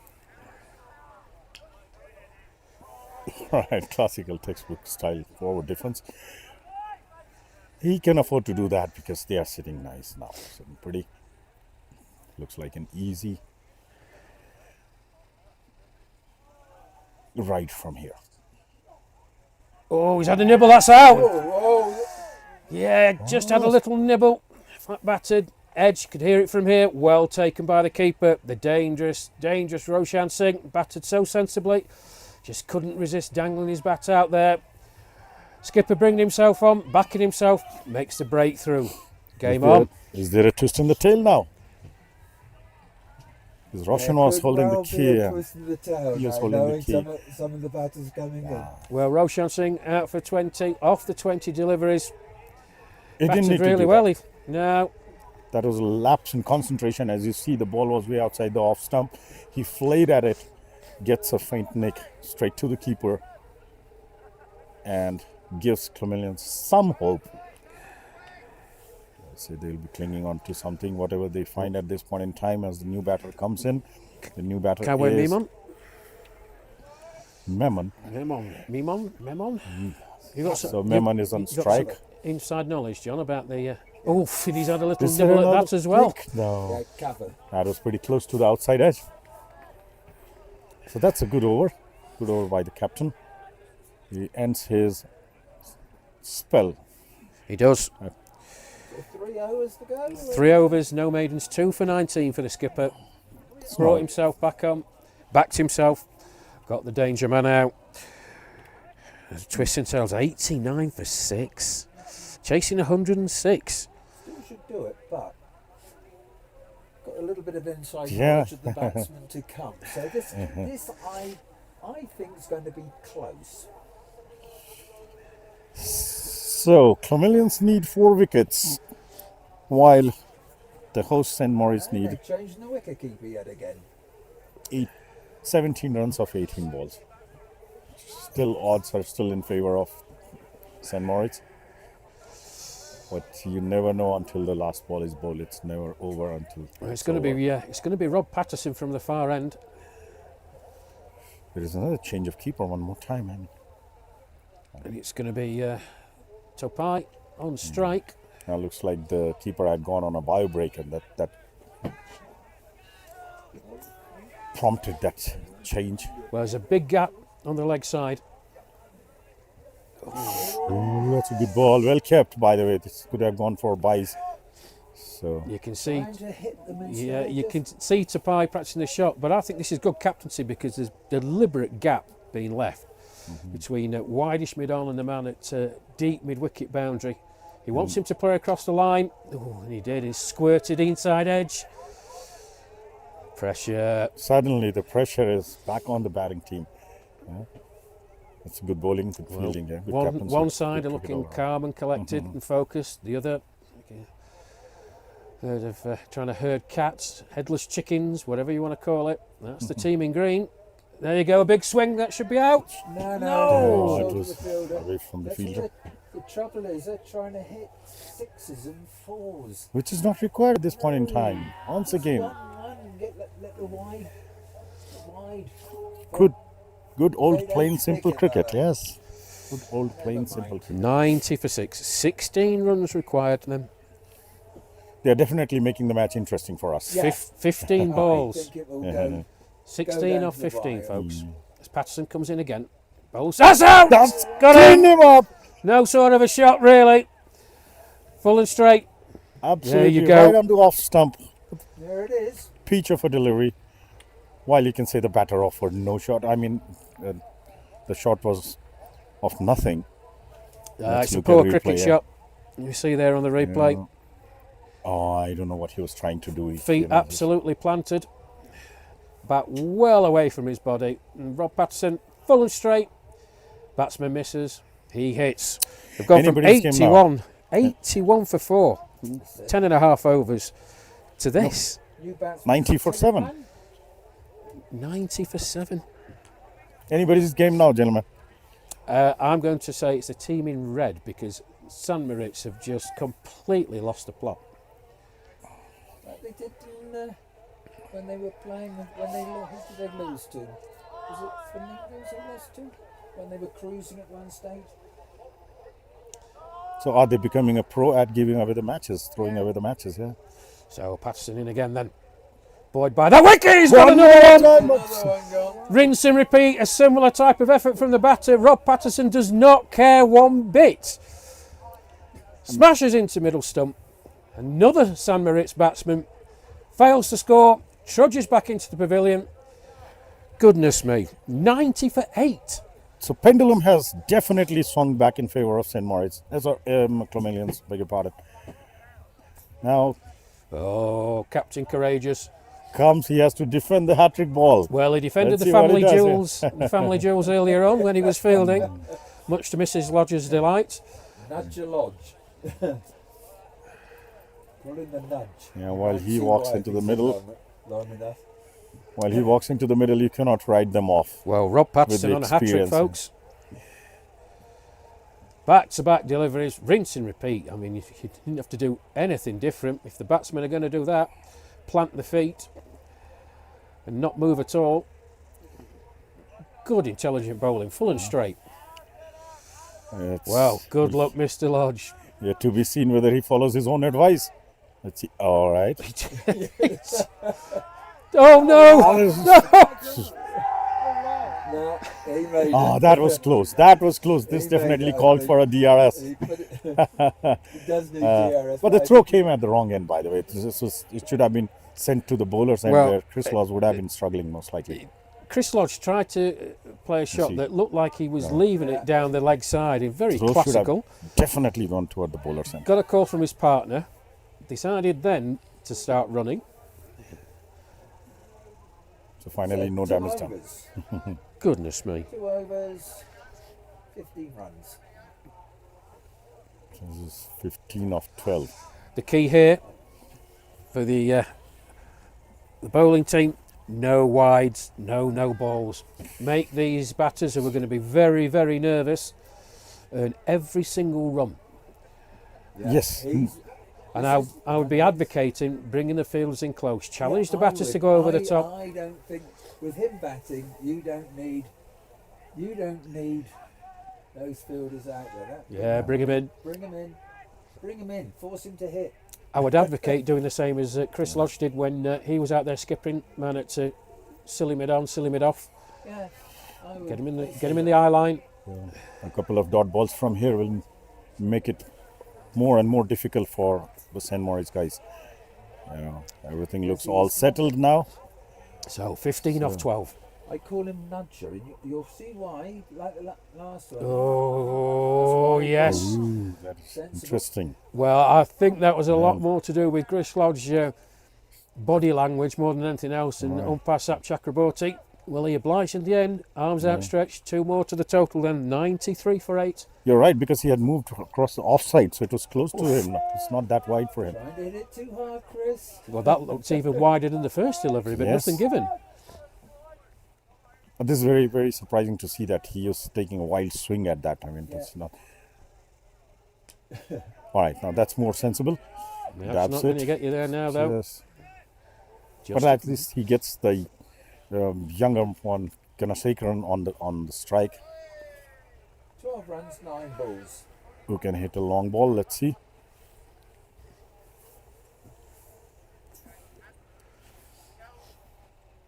And 2 wickets. Oh, swing and a miss. Good delivery. Yeah, it was a Good delivery from Habib. He's come back pretty well after the wide first ball. He So has, yeah. 4th or 5th stump outside the off stump, knowing that the batsmen are going to try and play a shot. Swing and a miss. they definitely need a boundary in this over. That's a good delivery. That's not a wide. That was left. Yes. That is not very good cricket from the batter. He was hoping for the umpire to give it a wide, but It was the same as the previous delivery. As I say, 4th or 5th stump outside the off stump. That is not a wide. this is an amazing 14th over with 3 dot balls. That might well be. Yes, it is. 2 added to the total. But not bad in the context. Yeah. 12 off 7. Now that's the end of the over. Now they need 10. 10 off the last over. Can be done easily if they really Well, keep their wits with them. Then they can who is achieve going it. to be charged with this crucial final over? I think we need someone to bowl a wide, or a wide or 2 here for Samaritz to do it, because I don't have faith in these 2 batsmen. So Rob Patterson, Rob Patterson, yeah, who had an excellent previous over, he certainly a did. double wicket over, He certainly did. comes back. So he's the right bowler for this Yeah, moment my here. money is definitely on it. So let's see. He's Last got over, to 10 to get. Chris Laws on strike. Yeah. You know, Well, tries that's going to to be be a cute, wide. A wide, but he misses it. so Okay, 8 off of that was a bad first ball. that was a bad first ball. Was that Definitely has to be eases the repeated? pressure. Definitely eases. Yeah, just into the last over, folks. Normal cricket rules apply then. So a no ball, or sorry, a wide, you get an extra delivery. Crucial. Oh, he's played on! Well done! He's played Well on! done! The ball, well, it landed in Austria, and Chris Lodge has actually hit it inside edge onto his stumps. Didn't need to play that in any way, shape, or form. Is that the game? Oh my goodness me. There you go. Here it is. Oh, look at that. He's so wide.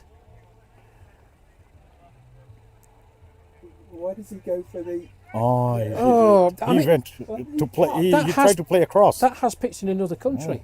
What is he doing? Anyway, 3rd wicket for Rob Patterson. Oh, They are 9 down. Just Andy one more Lovell wicket in. coming in. This is the game. Andy Lovell's got about 8 layers on. He looks like the Michelin man. He'll swing and miss, Andy. 5 balls to go. Yeah, he'll swing and 9 miss. runs needed. Oh, it's no clue about it. Outside the off stump, flays at it, misses it completely, gathered by the keeper. This game is done and Yeah, dusted. Well, I Still may 4 be ball. proved wrong, but on the evidence of that first effort by Mr. Lovell, 4 balls I to go. think it's highly unlikely that a boundary's coming. 9 needed. Full toss. He didn't even try to hit it hard. There It you was go. a full toss, asking to be hit. That was a good opportunity given. He is playing like a typical number 11. Well, Sam Mirritz have somehow Managed to control. Yeah. throw this game away. Okay, so that's a single. So it's down to Will they get the 100? 8. They've done so well Off 2 to restrict the opposition to 105, but this has been a collapse of monumental proportions. What's the saying? Snatch defeat from the jaws of victory. Absolutely, it was not a match won by Clomillions that way. No, yeah, while not taking credit away from them, it is a match that was given on a platter by St. Moritz. Because for a while saying now this is all done, It's done and dusted. except mate. for Last barring ball. any extras, he just has to bowl a straight legal delivery. You just have to make sure that the ball reaches the other side. What he needs to do, he needs to Greg Chappell it. That's what he needs to do. Unfortunately, that is not allowed anymore. Yes, Cue Chris, they're reminding us of. cue Chris coming on. So he doesn't have a captain like Chappell, and that's not allowed anymore, anyways, right? That's a So shame. here I comes quite the enjoyed last that. ball, yeah.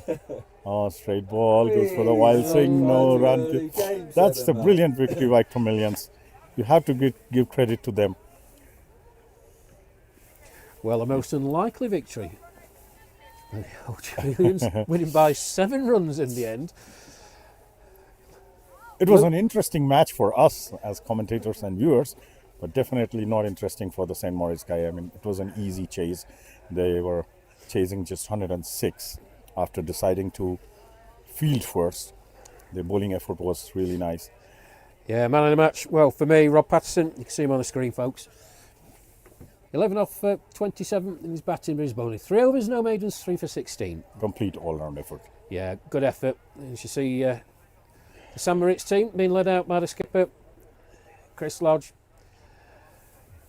Well, they're flattered to deceive. Their only real highlights was yesterday playing against German CC, and I think, if truth be told, it was more the exuberances of the night before from the German players that probably got St. Moritz there, skittling them out for 74. As the teams shake hands. St. Moritz finishing 6th place. So, And their yeah, opponents if you like. I don't will know if finish it's on that in camera, 5th. though. One moment. So, a short break now. Before on this pitch, you will have the defending champions, the Tallinn Hippos, versus the surprise grand finalist, Flamingo CC. On paper, it's a complete mismatch, but we're not playing on paper. We're playing on a frozen lake at St. Moritz. They must be mad. An almost white-looking mat now, with the snowflakes falling throughout the morning. It is indeed. Yeah. So, I'm going to take my leave and have my lunch. John, thank you very much. I mean, thank you very much. Thank you, Rash. It was interesting, and as we are waiting for the final, that'll be brought to you by back for Blowers, Mr. Henry Blofeld. help blow us on I thought somebody else was going to do it. Okay. Okay, so I'll be umpiring in the next match. Thank you, John. Here is the mic. Yeah. Probably would appreciate it if you say.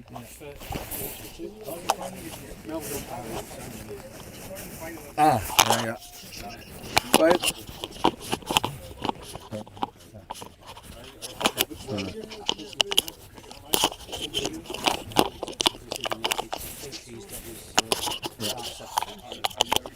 Well, I'll leave that to you boys to sort out. Yeah. If you don't mind. Yeah. Because it's not my position to tell him. Yeah.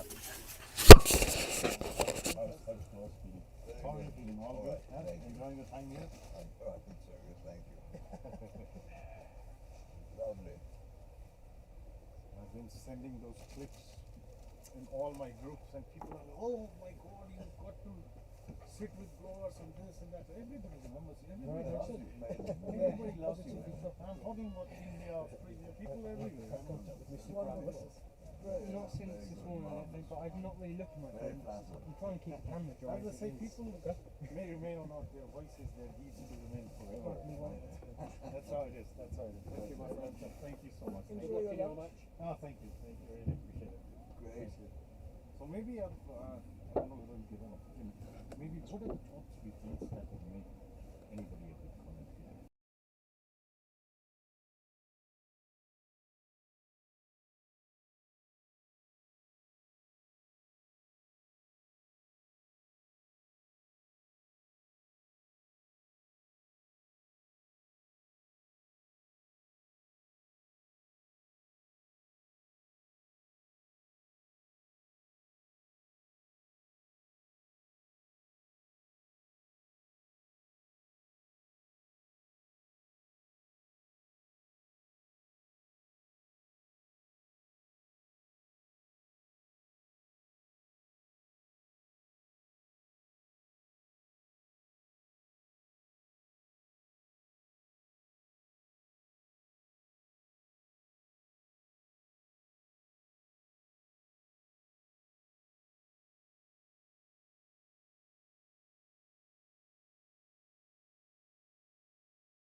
The minute Dave was told that something was wrong, there was something in me that just knew.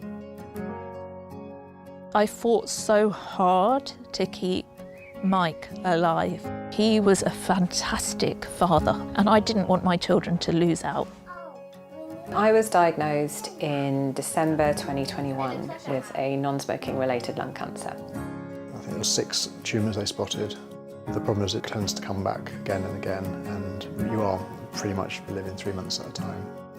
I remember thinking, how the hell are we going to tell the kids? It was one of the most horrendous things that I will have ever had to do in my lifetime. I looked into what support options were there, and I found the Ruth Strauss Foundation. It was exactly what I needed. I found out so much stuff about how to navigate life and the different support that's out there, which I didn't know about until I'd met the Ruth Strauss Foundation. Have a little hope. The support network that we've gained by being open and talking about this has been phenomenal. Life is there to be lived. It's so important to enjoy every day. Yeah, the time you have with your children is so precious. The thing that has stuck with me and gave me the most strength was to live in the hope, even if it's the smallest thing. So at the beginning, we hope that he'll live till the end of the year. We hope he'll have a few months. And then, as it got nearer, we hope that today will be a good day. We hope that he'll smile. We'll hope that we can hold his hand. There is always something to hope for, so cling on to the hope. And one day, it will be gone, but you will be able to look back at those things that you hoped for and to remember those. Live in the hope. Hang on to that rope. Have a little hope.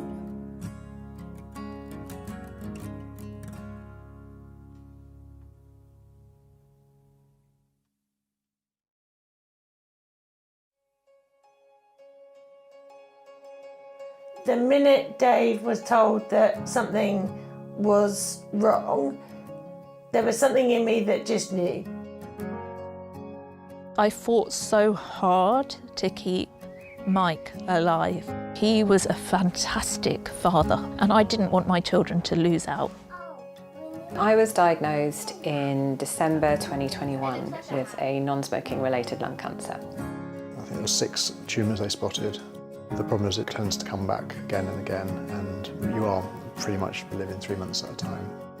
I remember thinking, how the hell are we going to tell the kids? It was one of the most horrendous things that I will have ever had to do in my lifetime. I looked into what support options were there, and I found the Ruth Strauss Foundation. It was exactly what I needed. I found out so much stuff about how to navigate life and the different support that's out there, which I didn't know about until I'd met the Ruth Strauss Foundation. Have a little hope. The support network that we've gained by being open and talking about this has been phenomenal. Life is there to be lived. It's so important to enjoy every day. Yeah, the time you have with your children is so precious. The thing that has stuck with me and gave me the most strength was to live in the hope, even if it's the smallest thing. So at the beginning, we hope that he'll live till the end of the year. We hope he'll have a few months. And then, as it got nearer, we hope that today will be a good day. We hope that he'll smile. We'll hope that we can hold his hand. There is always something to hope for, so cling on to the hope. And one day, it will be gone, but you will be able to look back at those things that you hoped for and to remember those. Live in the hope. Hang on to that rope. Have a little hope.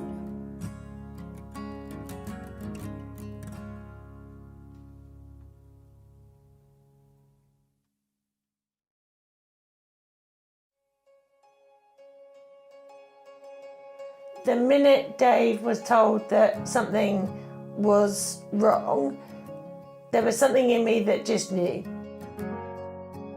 I fought so hard to keep Mike alive. He was a fantastic father, and I didn't want my children to lose out.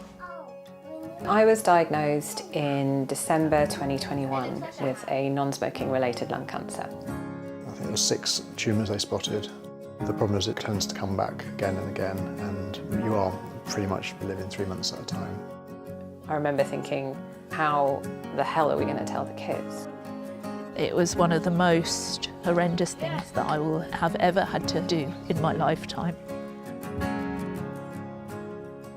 I looked into what support options were there, and I found the Ruth Strauss Foundation.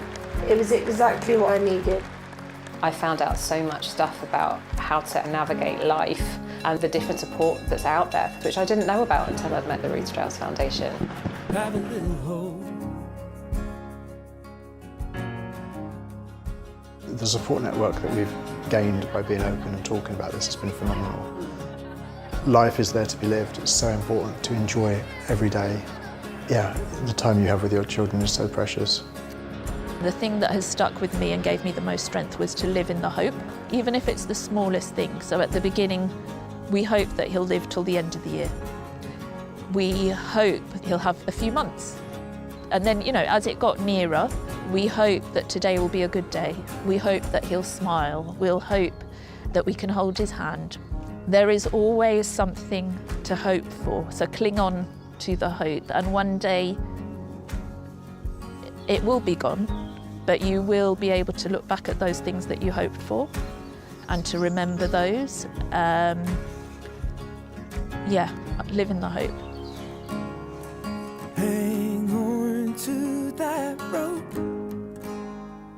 Have a little hope.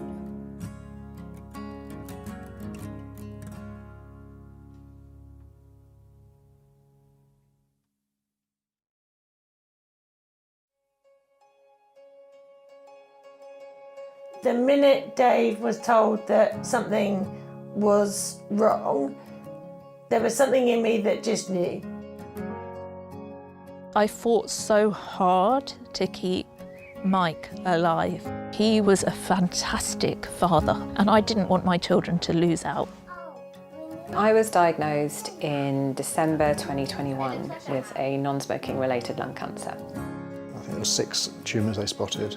The problem is it tends to come back again and again, and you are pretty much living 3 months at a time. I remember thinking, how the hell are we going to tell the kids? It was one of the most horrendous things that I will have ever had to do in my lifetime. I looked into what support options were there, and I found the Ruth Strauss Foundation. It was exactly what I needed. I found out so much stuff about how to navigate life and the different support that's out there, which I didn't know about until I'd met the Ruth Strauss Foundation. Have a little hope. The support network that we've gained by being open and talking about this has been phenomenal. Life is there to be lived. It's so important to enjoy every day. Yeah, the time you have with your children is so precious. The thing that has stuck with me and gave me the most strength was to live in the hope, even if it's the smallest thing. So at the beginning, we hope that he'll live till the end of the year. We hope he'll have a few months. And then, you know, as it got nearer, we hope that today will be a good day. We hope that he'll smile. We'll hope that we can hold his hand. There is always something to hope for, so cling on to the hope. And one day, it will be gone, but you will be able to look back at those things that you hoped for and to remember those. Yeah, live in the hope. Hang on to that rope. Have a little hope.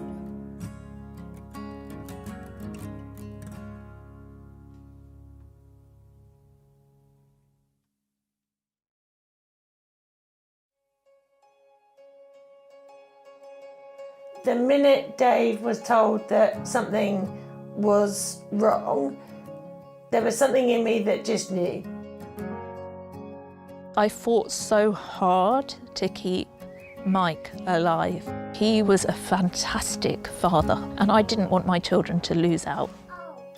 I was diagnosed in December 2021 with a non-smoking related lung cancer. I think there were 6 tumours they spotted.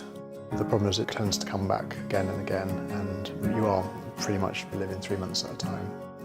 I remember thinking, how the hell are we going to tell the kids? It was one of the most horrendous things that I will have ever had to do in my lifetime. I looked into what support options were there and I found the Breathe Strauss Foundation. It was exactly what I needed. I found out so much stuff about how to navigate life and the different support that's out there, which I didn't know about until I'd met the Breathe Strauss Foundation. Have a little hope. The support network that we've gained by being open and talking about this has been phenomenal. Life is there to be lived. It's so important to enjoy every day. Yeah, the time you have with your children is so precious. The thing that has stuck with me and gave me the most strength was to live in the hope, even if it's the smallest thing. So at the beginning, we hope that he'll live till the end of the year. We hope he'll have a few months. And then, you know, as it got nearer, we hope that today will be a good day. We hope that he'll smile. We'll hope that we can hold his hand. There is always something to hope for, so cling on to the hope. And one day,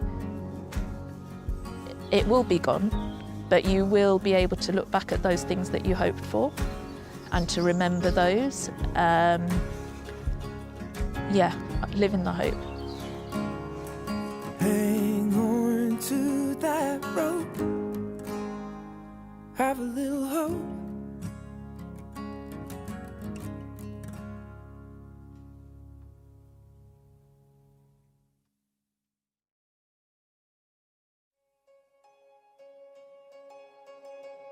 The minute Dave was told that something was wrong, there was something in me that just knew. I fought so hard to keep Mike alive. He was a fantastic father, and I didn't want my children to lose out. I was diagnosed in December 2021 with a non-smoking related lung cancer. I think there were 6 tumours they spotted. The problem is it tends to come back again and again, and you are pretty much living 3 months at a time. I remember thinking, how the hell are we going to tell the kids? It was one of the most horrendous things that I will have ever had to do in my lifetime. I looked into what support options were there and I found the Breathe Strauss Foundation. It was exactly what I needed. I found out so much stuff about how to navigate life and the different support that's out there, which I didn't know about until I'd met the Breathe Strauss Foundation. Have a little hope. The support network that we've gained by being open and talking about this has been phenomenal.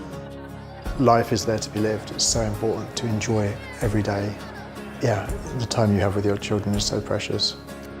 The thing that has stuck with me and gave me the most strength was to live in the hope, even if it's the smallest thing. So at the beginning, we hope that he'll live till the end of the year. We hope he'll have a few months. And then, you know, as it got nearer, we hope that today will be a good day. We hope that he'll smile. We'll hope that we can hold his hand. There is always something to hope for, so cling on to the hope. And one day, it will be gone, but you will be able to look back at those things that you hoped for and to remember those. Yeah, live in the hope. Hang on to that rope. Have a little hope.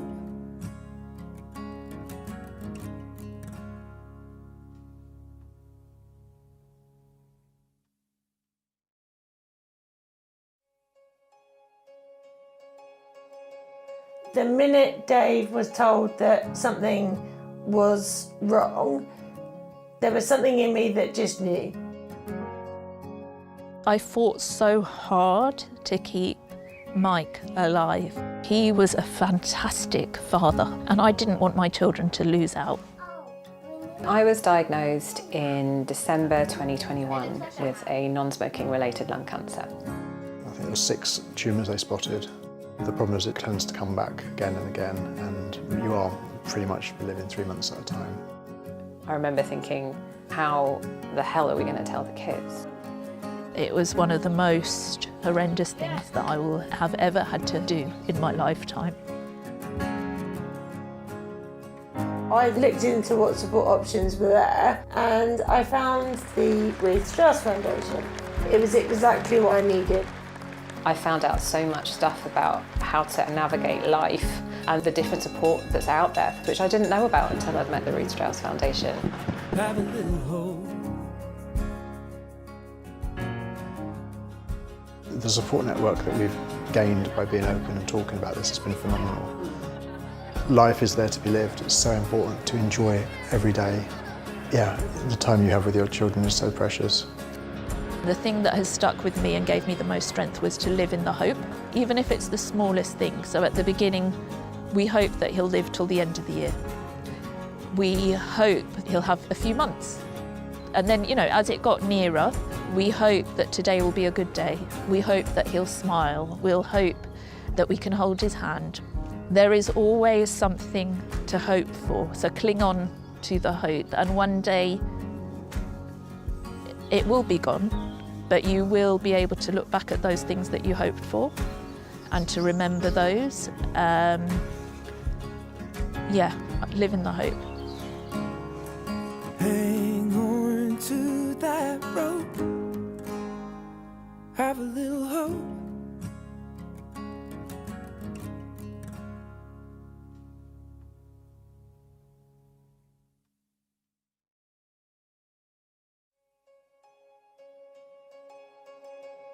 The minute Dave was told that something was wrong, there was something in me that just knew.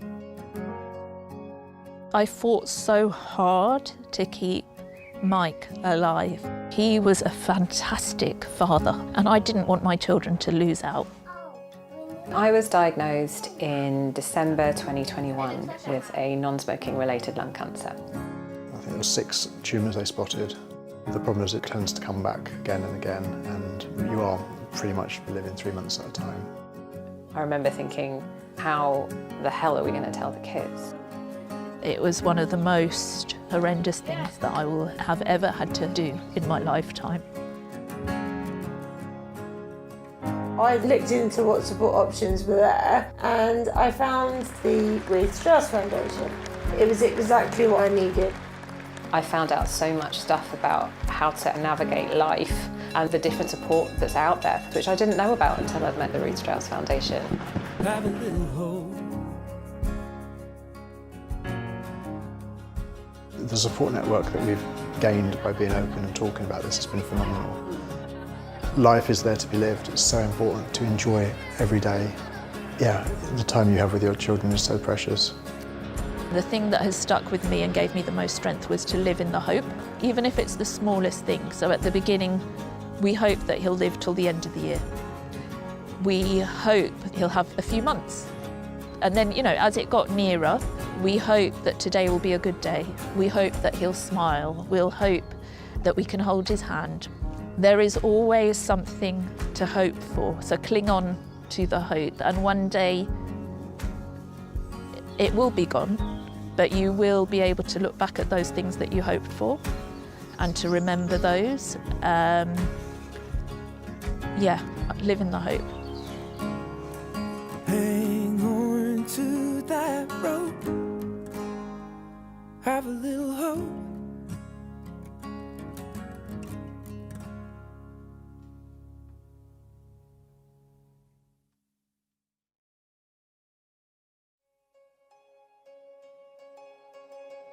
The minute Dave was told that something was wrong, there was something in me that just knew. I fought so hard to keep Mike alive. He was a fantastic father, and I didn't want my children to lose out. I was diagnosed in December 2021 with a non-smoking related lung cancer. I think there were 6 tumours they spotted. The problem is it tends to come back again and again, and you are pretty much living 3 months at a time. I remember thinking, how the hell are we going to tell the kids? It was one of the most horrendous things that I will have ever had to do in my lifetime.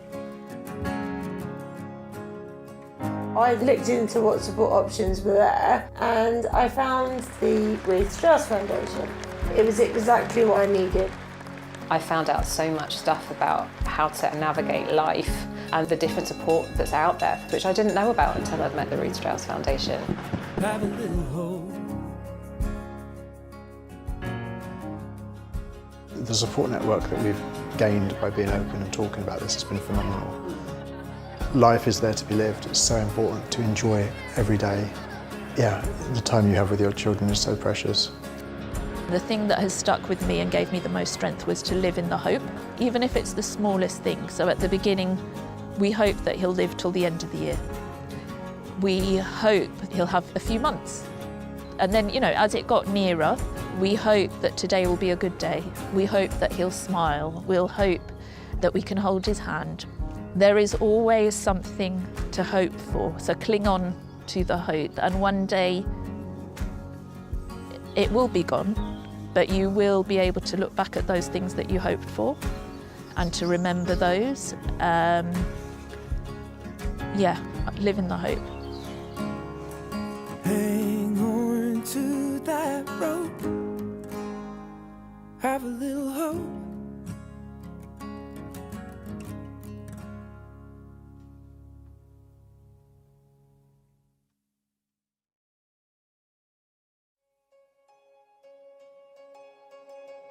The minute Dave was told that something was wrong, there was something in me that just knew.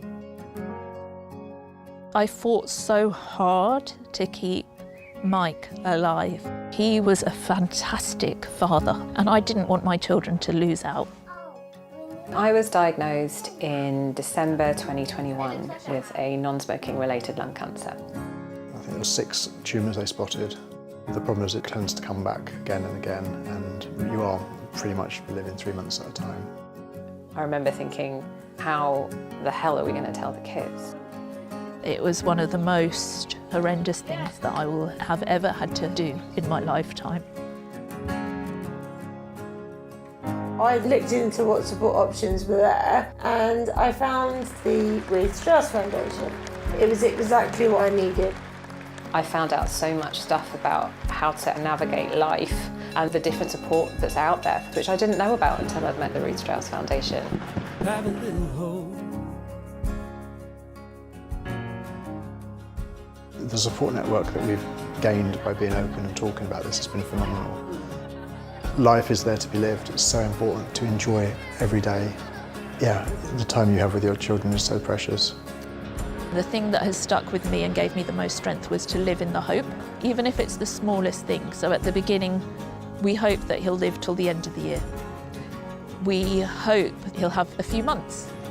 And then, as it got nearer, we hope that today will be a good day. We hope that he'll smile. We'll hope that we can hold his hand. There is always something to hope for, so cling on to the hope. And one day, it will be gone. Breathe in. Breathe out.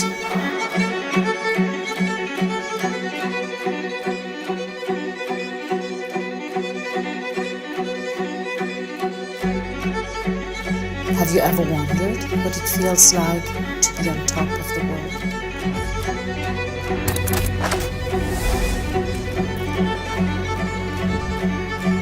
Feel it for yourself. The place where the sun itself spends winter.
Breathe in. Breathe out.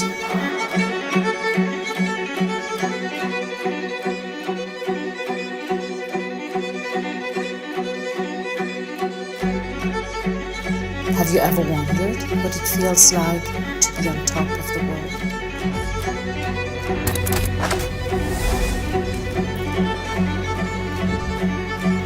Feel it for yourself. The place where the sun itself spends winter.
Breathe in. Breathe out.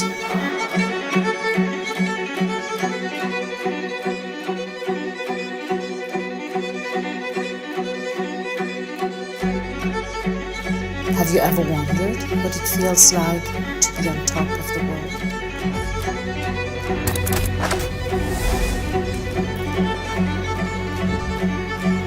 Feel it for yourself.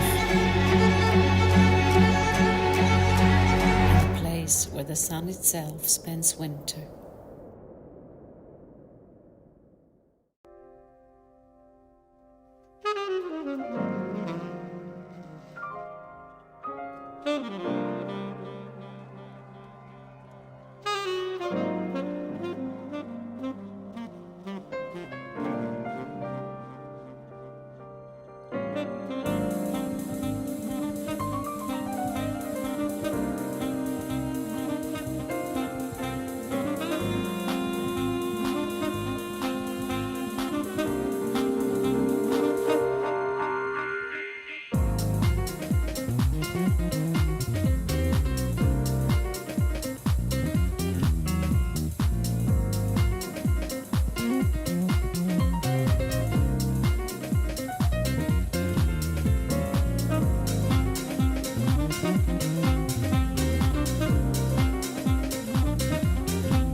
Breathe in. Breathe out.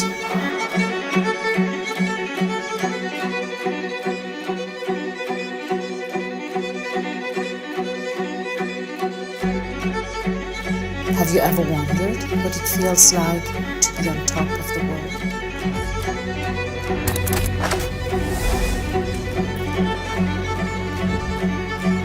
Feel it for yourself.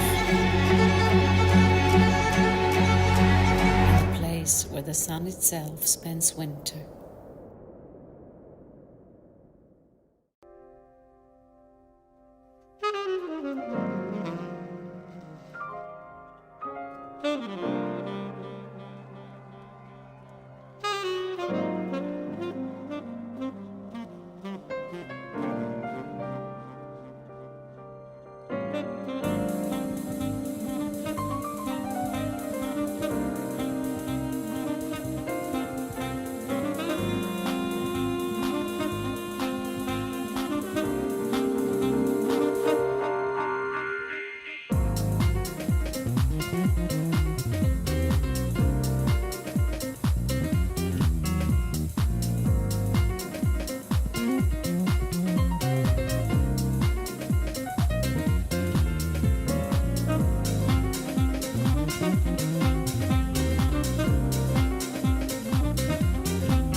Breathe in.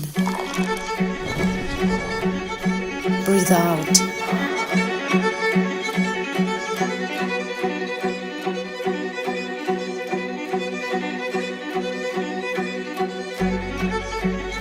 Have you ever wondered what it feels like to be on top of the world?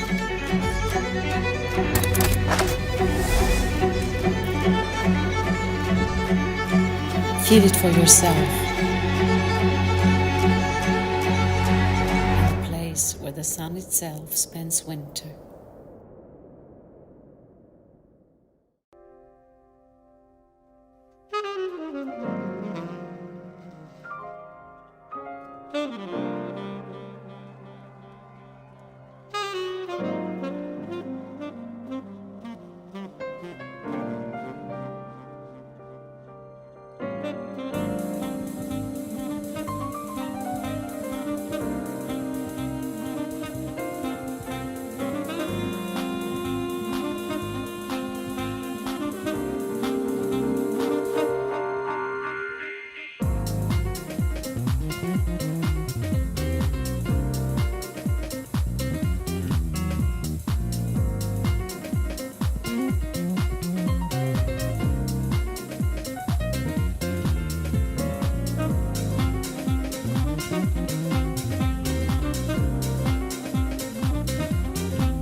Breathe in.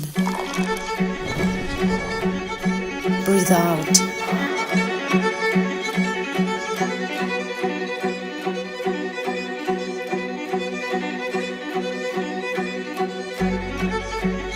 Have you ever wondered what it feels like to be on top of the world?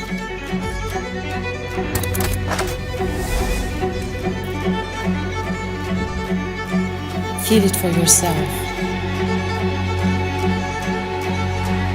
The place where the sun itself spends winter.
Breathe in. Breathe out.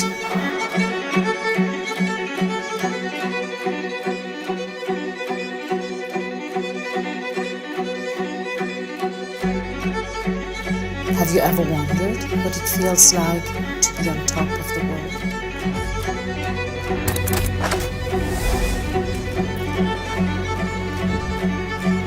Feel it for yourself.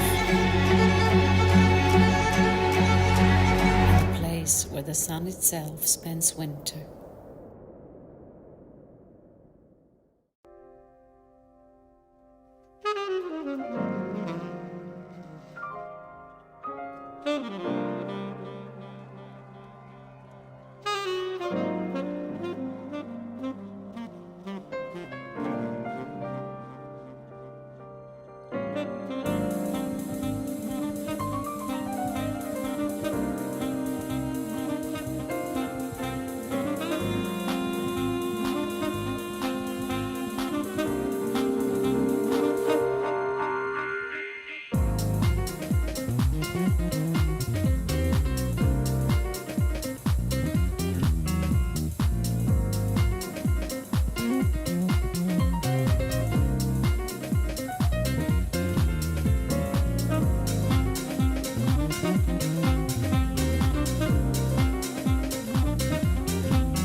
Breathe in.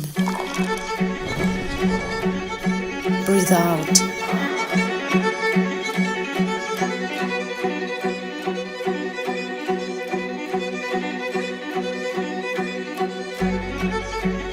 Have you ever wondered what it feels like to be on top of the world?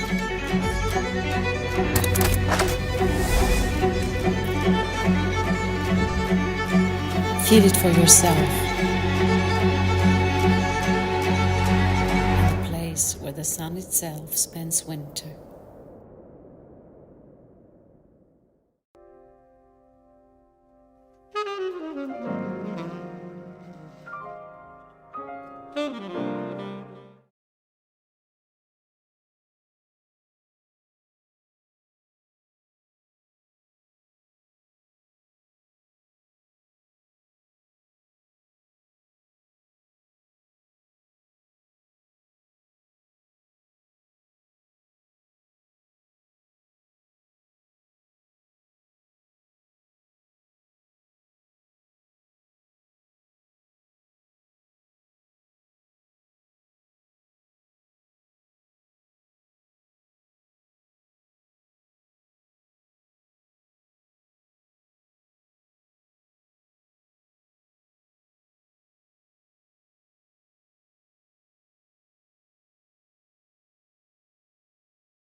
2, 3, live.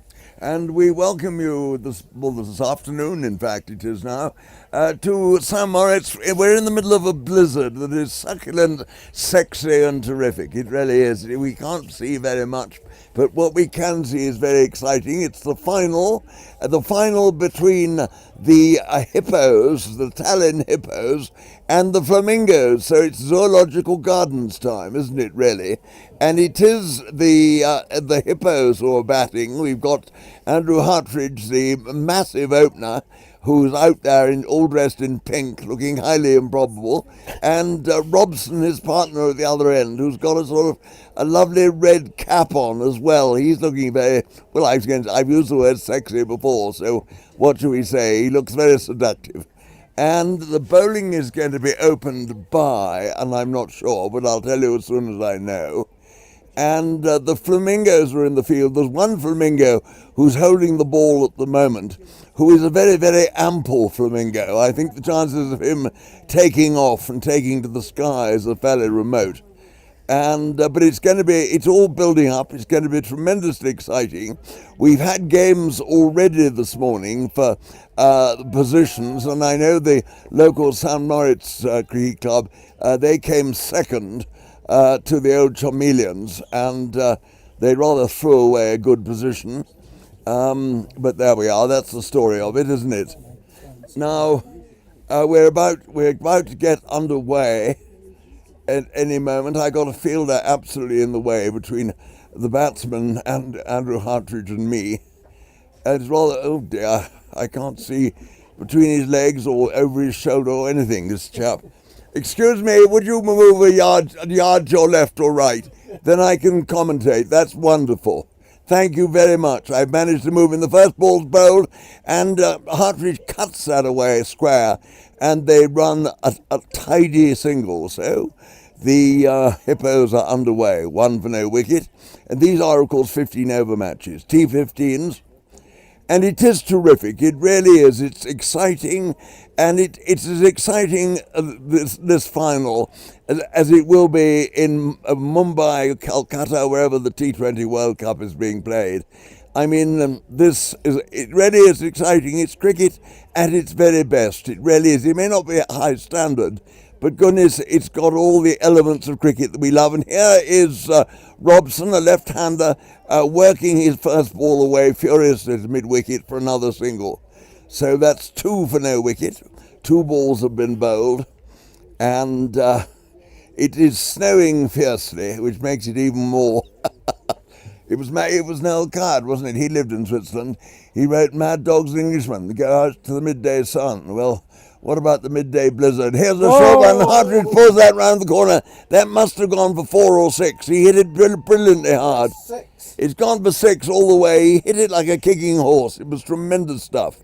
Well done him. So we're now 8 for no wicket, and we're still in the first over. That really was a good cricket stroke. It was a long hop. He pulled it, no nonsense at all, bang, and it went towards the tented pavilion there over the square leg boundary.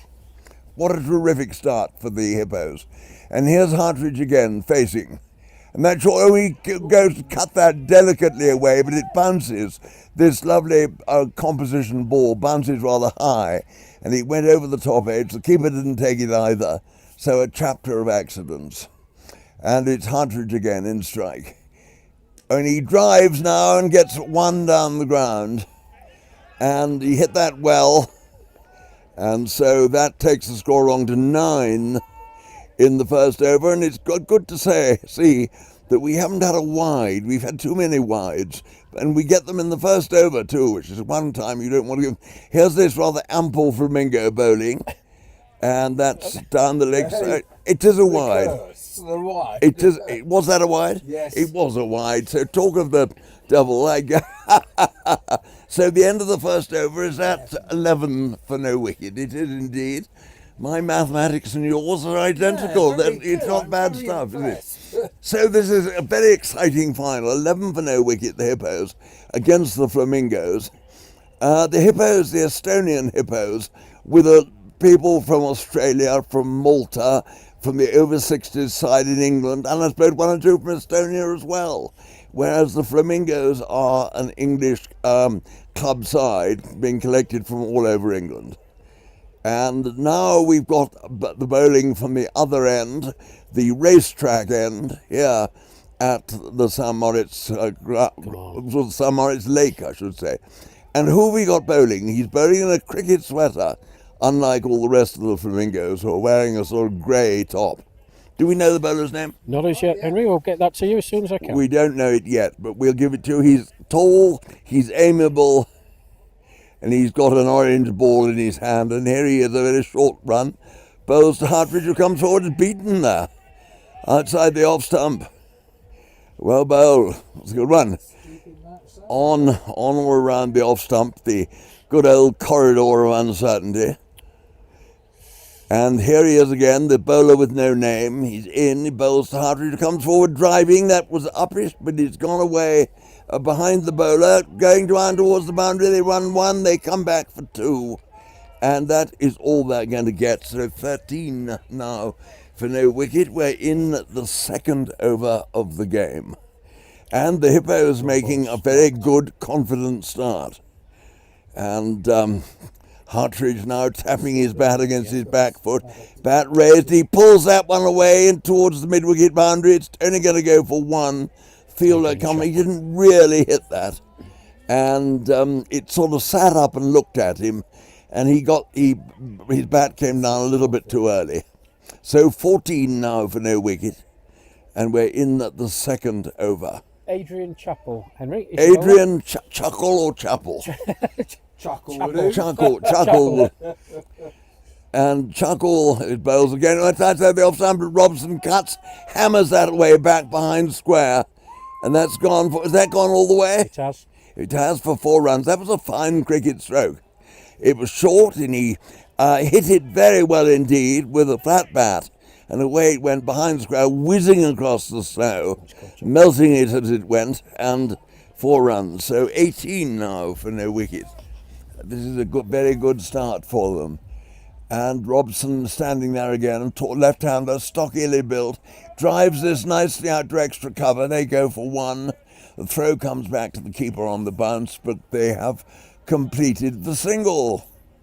Well, it's all happening, I'm telling you this story, looking through my binoculars with the snow falling thickly, and the mountains are completely out of vision. They're in the cloud, and there's a lovely doggy at the other side of the ground I can see too. Chuckle bowls there to Hartridge, who goes back and plays that off the back foot behind square on the offside, goes for the single, checks suddenly halfway through, as though his partner isn't coming, but he does continue. His partner does come. They've got another run, and that is the end of the second over, and the score now is 20 for no wicket. And we got a helicopter, my goodness me. How a helicopter can see in this weather, goodness only knows, but that's up to him. We've had a rather exciting addition. We had a drone here this morning too. Not a drone inspired by Messrs. Putin or Zelensky or Trump, but a drone inspired by a local resident from just behind our commentary tent. And it was rather an amiable drone, actually. And but that's disappeared. And now the third over is going to be bowled. We've got to change the bowling. We have. It looks like Harry Hatch. I'll just confirm that for you. By who is it? Harry Hatch, did you say? Harry Hatch. Harry Hatch, oh my goodness, down the hatch it goes.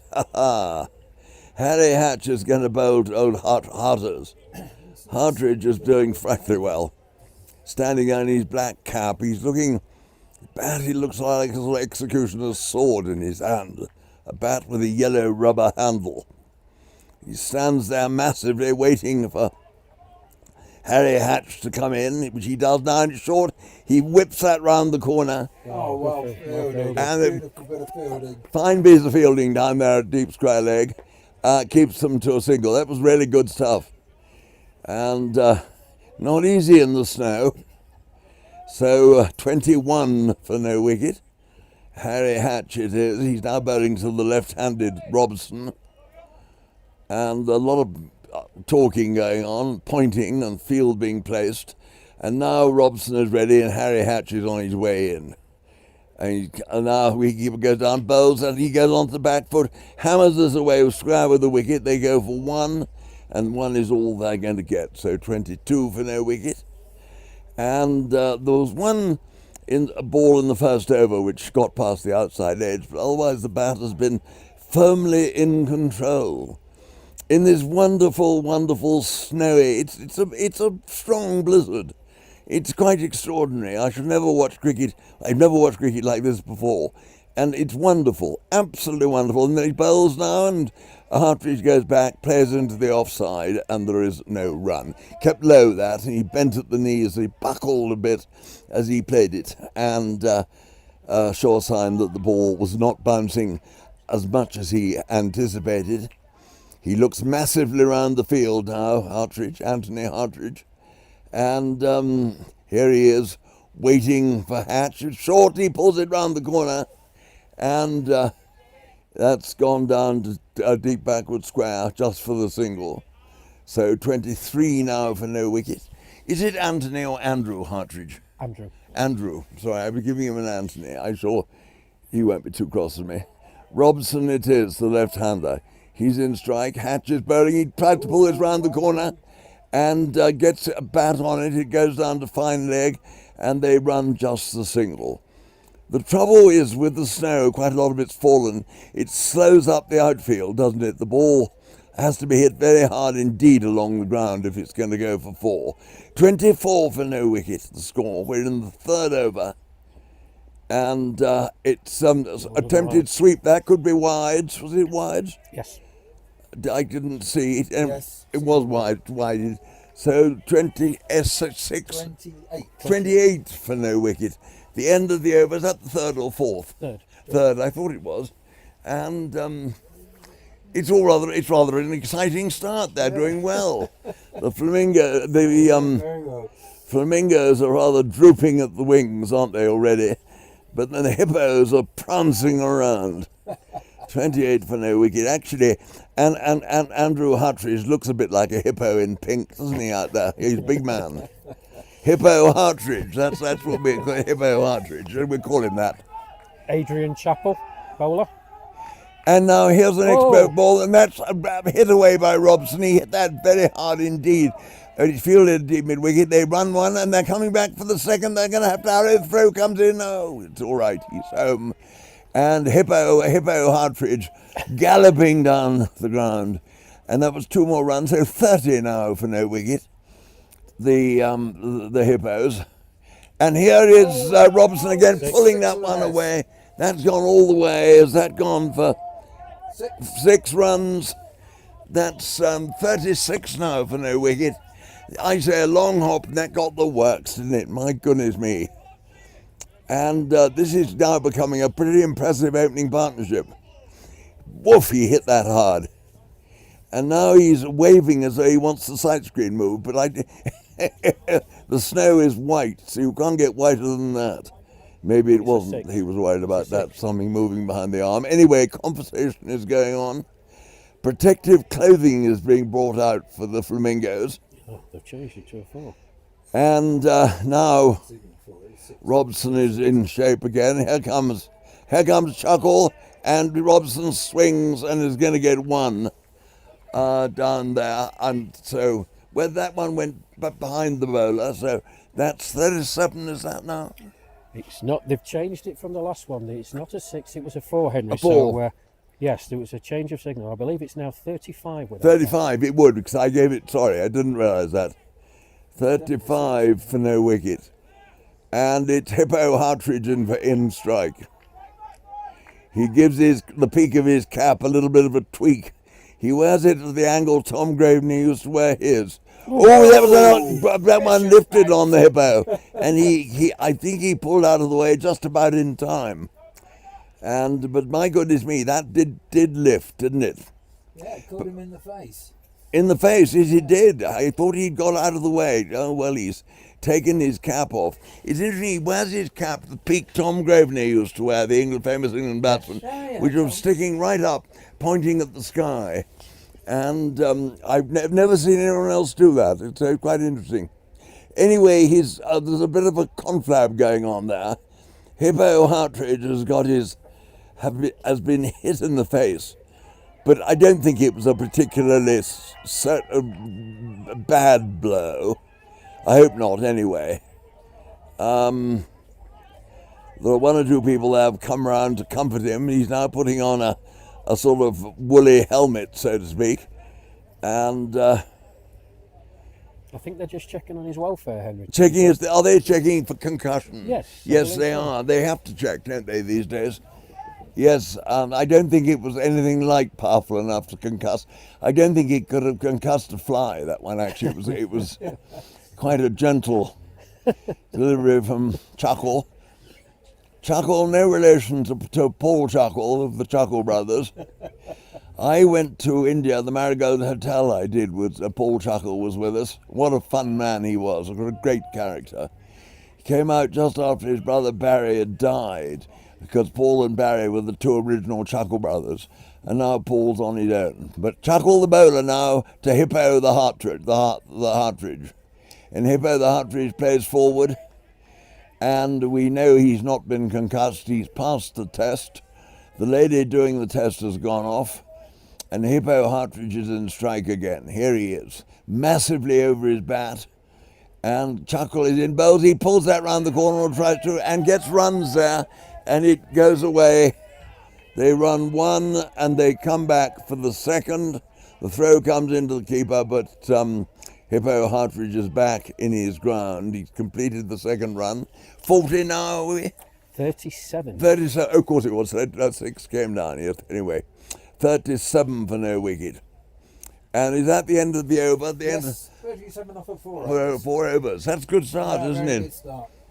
And they haven't been sort of playing cow shots either. They've been playing good cricket strokes. And I think the flamingos are trembling a little bit already, as it's going to be Robson, the left-hander, who's got that massive pull. He's got great power in his strokes. When the ball's short, he pulls it away on the leg side with great speed, great power. He's facing Hatch. Is it Hatch now still bowling? Change of bowler, Henry. Reese Lemazurier. Lemazurier is in. Bowl, and that's pulled away on the leg side. And that's gone all the way for 4. Has that got 4 or 6? We're just waiting confirmation. We are waiting. The umpire's there. 6 signalled. A 6 is signalled, is it? Yes, a 6 is signalled. My goodness me. So that is 43 for no wicket. And what a stroke it was. Short, woof, he hit it, didn't he? He hit it very hard indeed. And this is a free hit, actually. That was a no ball, was it, as well? So free hit signal by the umpire. So that's the no ball, so that was 45. 45. Because that was 8 runs came from that one. Yes. A free hit now for Robson, where bam! Oh. And he's hit that into Kingdom Come. It's gone to Cloisters, I should think. How many did he hit? Had that gone for? 10. No, 6. Another 6 for that. 6 and the 50 up. God, their 50's up. 50, my goodness me. 2 balls, 14 runs have come off 2 balls.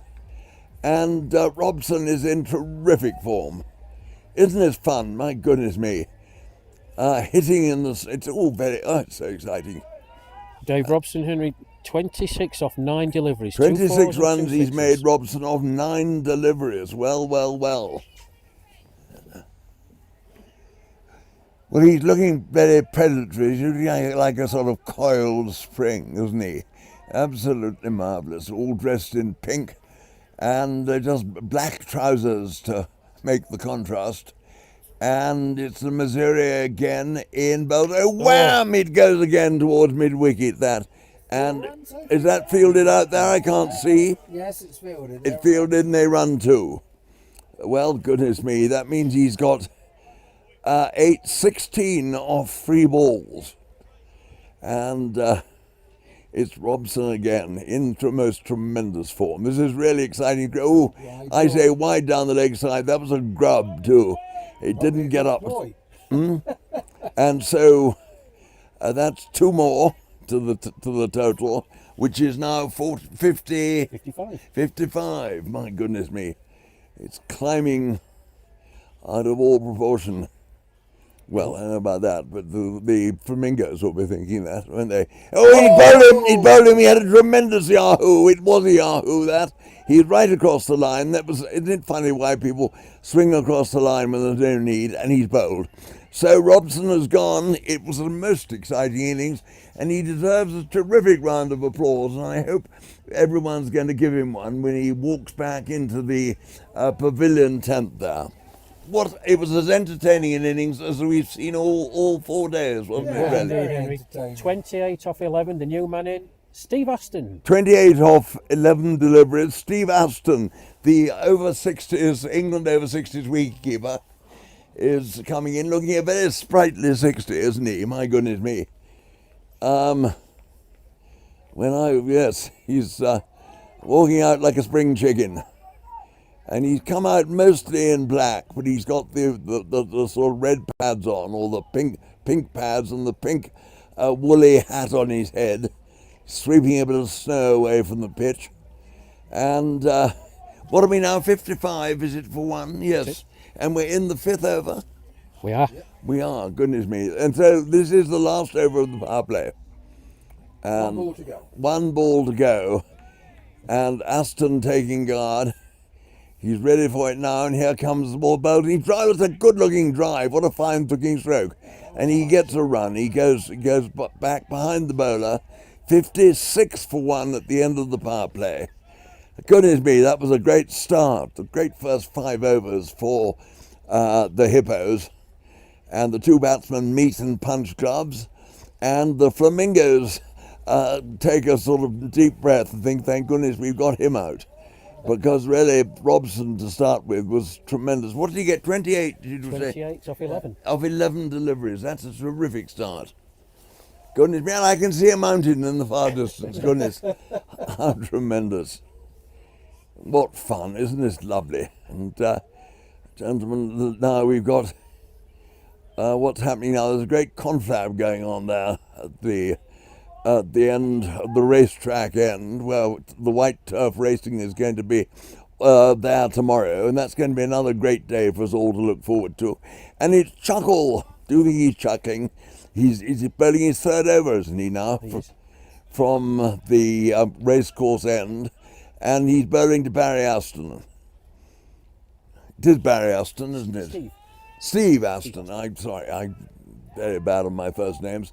Steve Aston goes back, he cuts on one leg, hops on the other one, and gets a run out to deep cover. So 59 now for 1. 57 for 1. Well, there we are. I'm jolly. I nearly got it right anyway. Chuckle again, bowling to Hippo Hartley, and he plays forward, hit on the pad, and the wicketkeeper goes out and retrieves on the offside, and nothing is done. Hippo Hartnell, here he is facing again. Chuckle is in. Well, he pulls that run round the corner. Has that gone all the way? I think yes, it's gone all the way for 4 runs. 6 runs. 6 runs it went, did it? Good, he had the elevation. Goodness me, so that's the score now. We're into the 60s. I fancy that was a no ball as well. A no ball as well, so free hit now. I'm just checking, the umpires are having a bit of a discussion. It looked above waist height. No, just a 6 given. It was a 6, all right, was it? Yes. Yes, my goodness, the 6 has been confirmed. The score is 63 now for 1. 63 for 1, and it's Hippo Hartnell in face. He comes forward to that, hits on the glove, the ball goes away on the offside. They scamper a single, and the Hippo Hartnell gets in.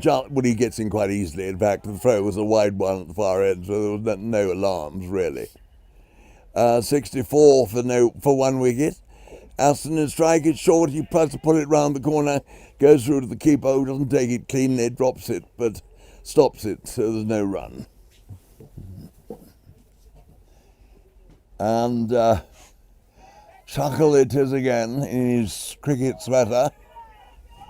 Bowls now to Barry Aston, who comes forward, drives, snicks it, goes past the keeper, and they run through for a single. Well bowled and finding the outside edge. And I think yes, and the score now 65 for 1. And that is the end. Is that the end of Chuckles Over? It is. It is. So how many overs have gone now? 7, is that? 65 for 1 off 6. Off 6. Well, that is a tremendous rate. 10 runs and over. And they're keeping it up at this stage. Well done them. Yes, 10.83 runs per over at the moment. 10.83 runs per over. That's, I would like. Can we have it to 4 decimal places next time, please?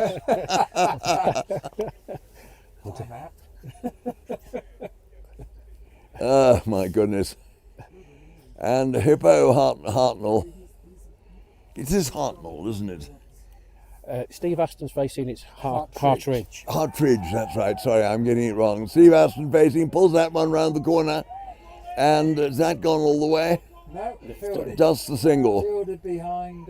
Square. They didn't get a run, did they? No run. No. Well, dot ball is a rarity today. Goodness me. And it is Le Mesurier again. If that's pulled round the corner at the same place. No run. And it is Le Mesurier bowling, is it? It is. And Le Mesurier, of course, John Le Mesurier, Dad's Army, Corporal, what was he? Sergeant. And a wide ball bowl. That was driving at a wide one, didn't make contact. 2 runs, 67 for 1. It was Uncle Arthur, wasn't he? He was, no, he was, something or other. Sergeant Wilson. It was Sergeant Wilson. Sergeant Wilson. And here he is again, it's short. Aston goes to pull that into the pavilion, but fails to look at the ball properly. It hits him on the pad and bounces down, and the keeper picks up, so nothing is done. Showing their age, talking about Dad's Army. Yeah, well, yes, and here's Aston again playing a scything stroke on the offside, but failing to catch up with the ball. So he actually hasn't quite got his bearings yet, has he? All his radar's not operating. Steve Aston. Here he is again driving, and he misses that too. He can't put bat on leather or bat on rubber, the composite ball. Was that a wide? The last? No, he wanted it, but he didn't get it. Did he? He played too enthusiastic a stroke at it. The two batsmen are conferring. 7 overs have gone by. 67 for 1. 67 for 1. And the snow is being swept off our roof. Oh, goodness me. It's the first time I've ever commentated with the snow being swept off my roof. My dear old thing. Oh, my goodness. Great job here. It's coming through, and the sweepers dressed in lovely yellow. Alan sweeping, was he? Odd job. Oh, odd job. Good. I'll let our Vice President know he's called odd job. Odd. Who have we got now? Sam Ward.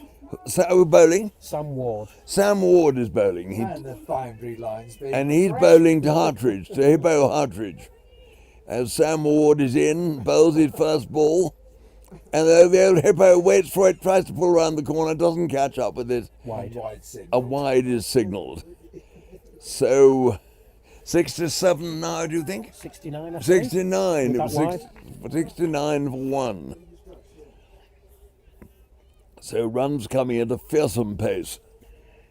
Actually, not quite so fierce as it was. It slowed down a bit in the last over or two. Now the Hippo, little Hartridge was took his gloves, his cap, and on the off. I don't know what was the trouble. Anyway, they're all on again now, and here he is facing. He drives there and doesn't make contact. He did. He made limited contact. Went back on the offside. There was no run. Hartridge again. Waiting. Only tries to swing that down the leg side. He's going to get a run here. Down he goes down to come back for a second. And so there we are, 2 runs to him. Who's the bowler this time? Sam Ward. Sam Ward, that's right, of course, I'm sorry. Sam Ward, the bowler. I was thinking about odd job. It rather disturbed my thoughts. Sam Ward it is into Hippo Hartridge, who plays that away off his pads. Round the corner they go for one. That's all they're going to get. So 68 now, is it, do we think? Or 70 we got to. 71 for one. My goodness me, without these kind gentlemen on my left, we don't know where the score would be. 71 for one.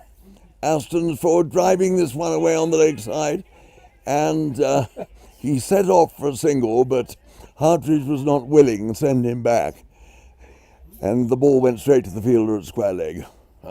So nothing was done. My goodness, the blizzard continues, and it's Ward to Hartridge, goes back, runs that down behind square on the offside, and they go through for one.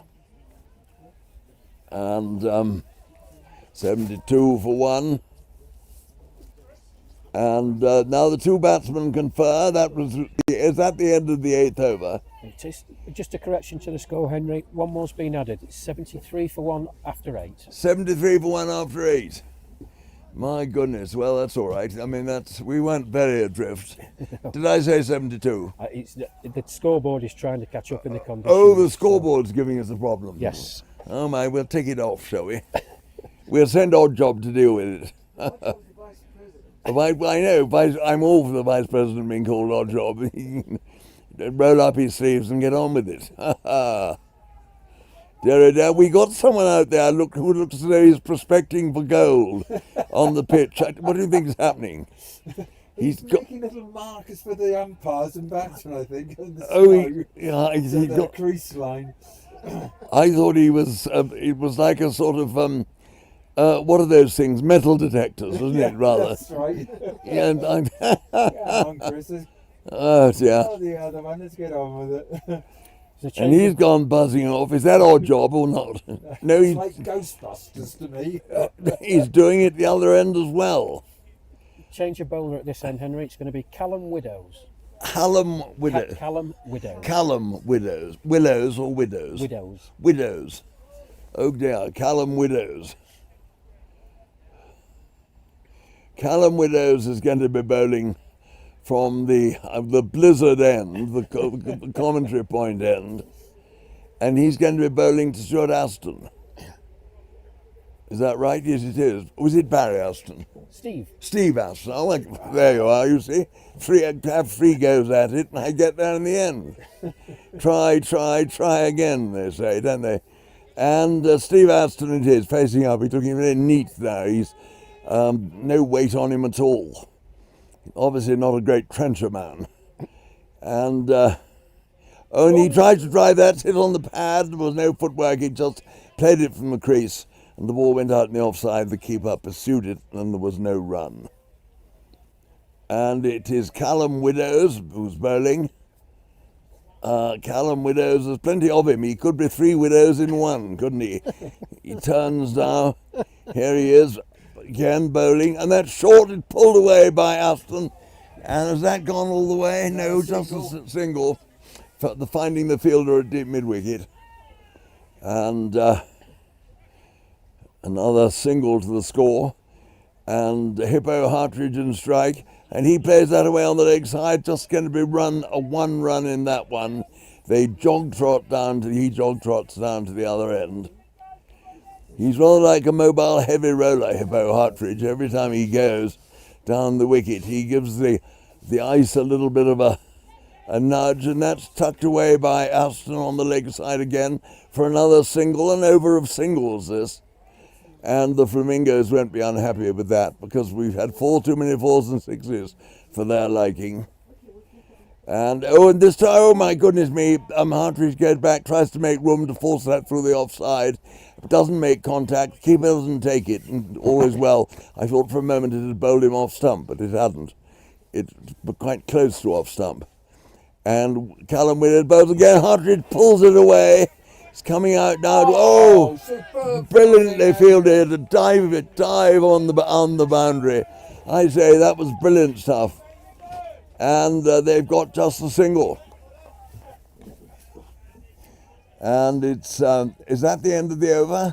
It is 77 for 1 off 9. 77 for 1, the score of 9 overs. You probably heard the sepulchral tones in the background, keeping me up to the mark with the score. I need it. I've always been rather bad with the score.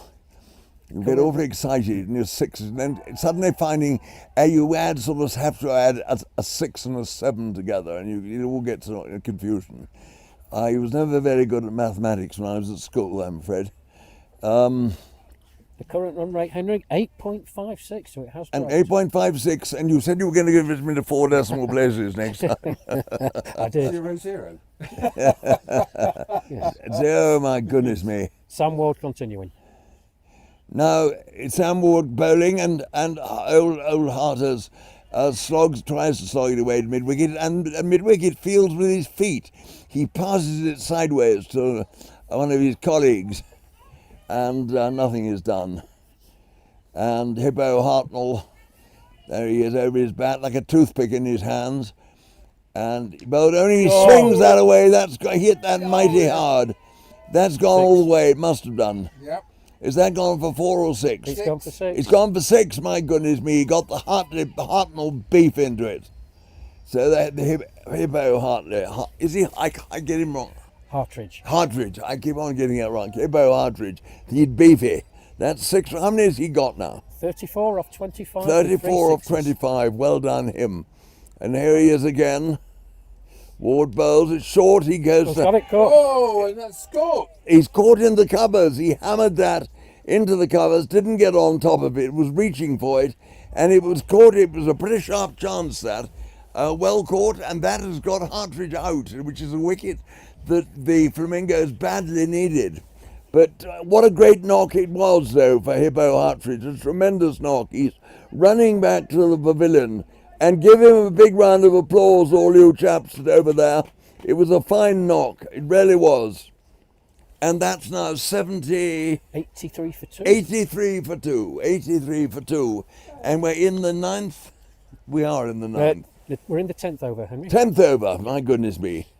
My Wow. goodness me. What? And Andrew Hartridge got 34 off 25 balls. 34 off 25 balls. And the new batsman is? Looks like Greg Mann. I think it's Greg Mann. I'll double check. Who is it? I think it's Greg Mann, but I'll double check. for you. Greg Mann. I might be wrong. He's there, a vision in pink, and a little bit of a hold-up now. I'm not quite certain what these hold-ups are about. He's talking to the wicketkeeper, making plans for a drink this evening, do you think? Maybe. Yeah, could be. They're going to be all be at the gala dinner, so they're going to have to behave themselves then, do a bit of slurping afterwards. Maybe the scoring's frozen. It and has. That's what the delay's all about. It has frozen. The score is frozen. Oh my goodness me. It's just updated. Isn't this marvellous? So it's blizzarding down like nobody's business. Your new batsman, Henry, is our old friend Heinrich. Heinrich, oh my dear thing, Heinrich it is, good heavens. Heinrich forever. It was no card, wasn't it? What he said, Mad Dogs Englishmen go out to the midday sun. And I keep on thinking of the midday blizzard. It's terrific, isn't it? Oh, dear. I met Noel Card with Ian Fleming, dropping names, at Ian Fleming's house in Barbados in 1961. That was a long time ago. Did they ask if you were having a nice time, Henry? I didn't hear that. I'll answer it in a moment. And it's Heinrich, there's the batsman, and here's Ward into bowl room. It's short. Oh, he slogs that one away to a deep mid-on, a sliding tackle out there, so to speak. Keeps Heinrich to a single. So that makes the score, what's that make the score? 70? 84.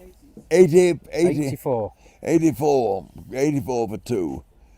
And that must have been a wide, but he ran after it, Steve Aston, and aiming to cut it, he missed it, so did the keeper, but half stopped it.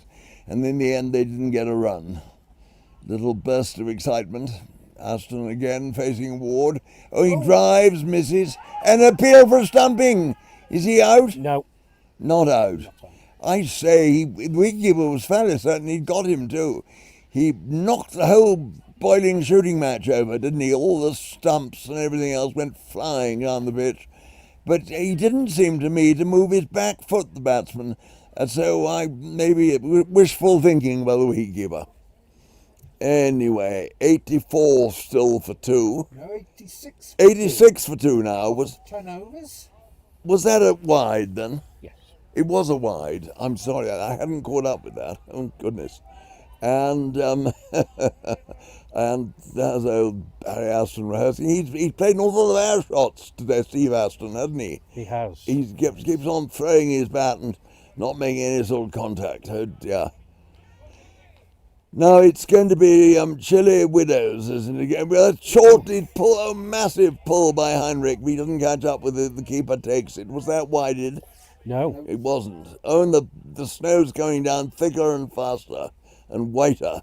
Oh my goodness. And here's Widows again, and he tries to pull that round the corner again, doesn't really. Just gubbed it or something, and it went away a few yards on the leg side, but not enough for a run. Chile Widows again. Oh, that one, rather a good one. It left him off the pitch, I think. It must have done. He was aiming to play it on the leg side, and it was taken out over the top of the off stump. Anyway, well kept and well bowled. Again, the ball comes in short, and it's edged away, a bit of a top edge there to short third man, and they scamper a single. And that brings the England over 60s wicketkeeper, Steve Aston, down into strike. He twiddles his bat, settles over it, his pink knitted hat glistening in the snow. And Widows it is, in again. There, and that's played around the leg side, hits him on the pad, and he another instance of the England over 60s keeper playing a stroke and not hitting the ball. I don't know, he must have had a bad night last night. I wonder what he was drinking. Thank you. And here Chile Widows again, in, bowls to him. Short, he pulls that, and he's gone. He made contact with that, but hit it and was caught. So caught on the leg side, square leg, and that is the third wicket down. And I'm bound to say that Steve Aston that wasn't one of his greatest innings. No, we saw him yesterday, Henry, and you were waxing lyrical about him. He looked badly out of He did, didn't today. he? I know. He's out for 5 of 16. 5 of 16, a lot of air shots. So he won't get a riotous applause as he goes in. 80, what is it now? 87 for 3. And we're in the 10th. 11 overs 11 overs. completed. 11 overs have gone? Yes. Gosh, yes. Now they've slowed up very considerably. And they were looking, weren't they, at 150 plus initially. That tremendous start. Oh, I think there's 1 ball to go. My apologies. 1 ball of the 11th over to go. And the new batter is... Oh, no, it's not. No, it's not. It's catching up. Let's have a look. Who do you reckon the new batter is? We don't know the new batteries yet. No, that is over, isn't it? They've changed the order. They have. Yeah, let me try and catch up. Bear with me. So and we got Heinrich facing now. Let's have a look. And So that data is it? Heinrich facing, who we got bowling? Ward. We got a bowling change. Yes, it's all a bit up in the air. I can't see that because the umpire is stood right in my way. It's snowing so hard we can almost can't see anything. Anyway, there's a conflab going on with the umpire and two flamingos flapping their wings. Hippos and flamingos, it's too good to be true, isn't it? No.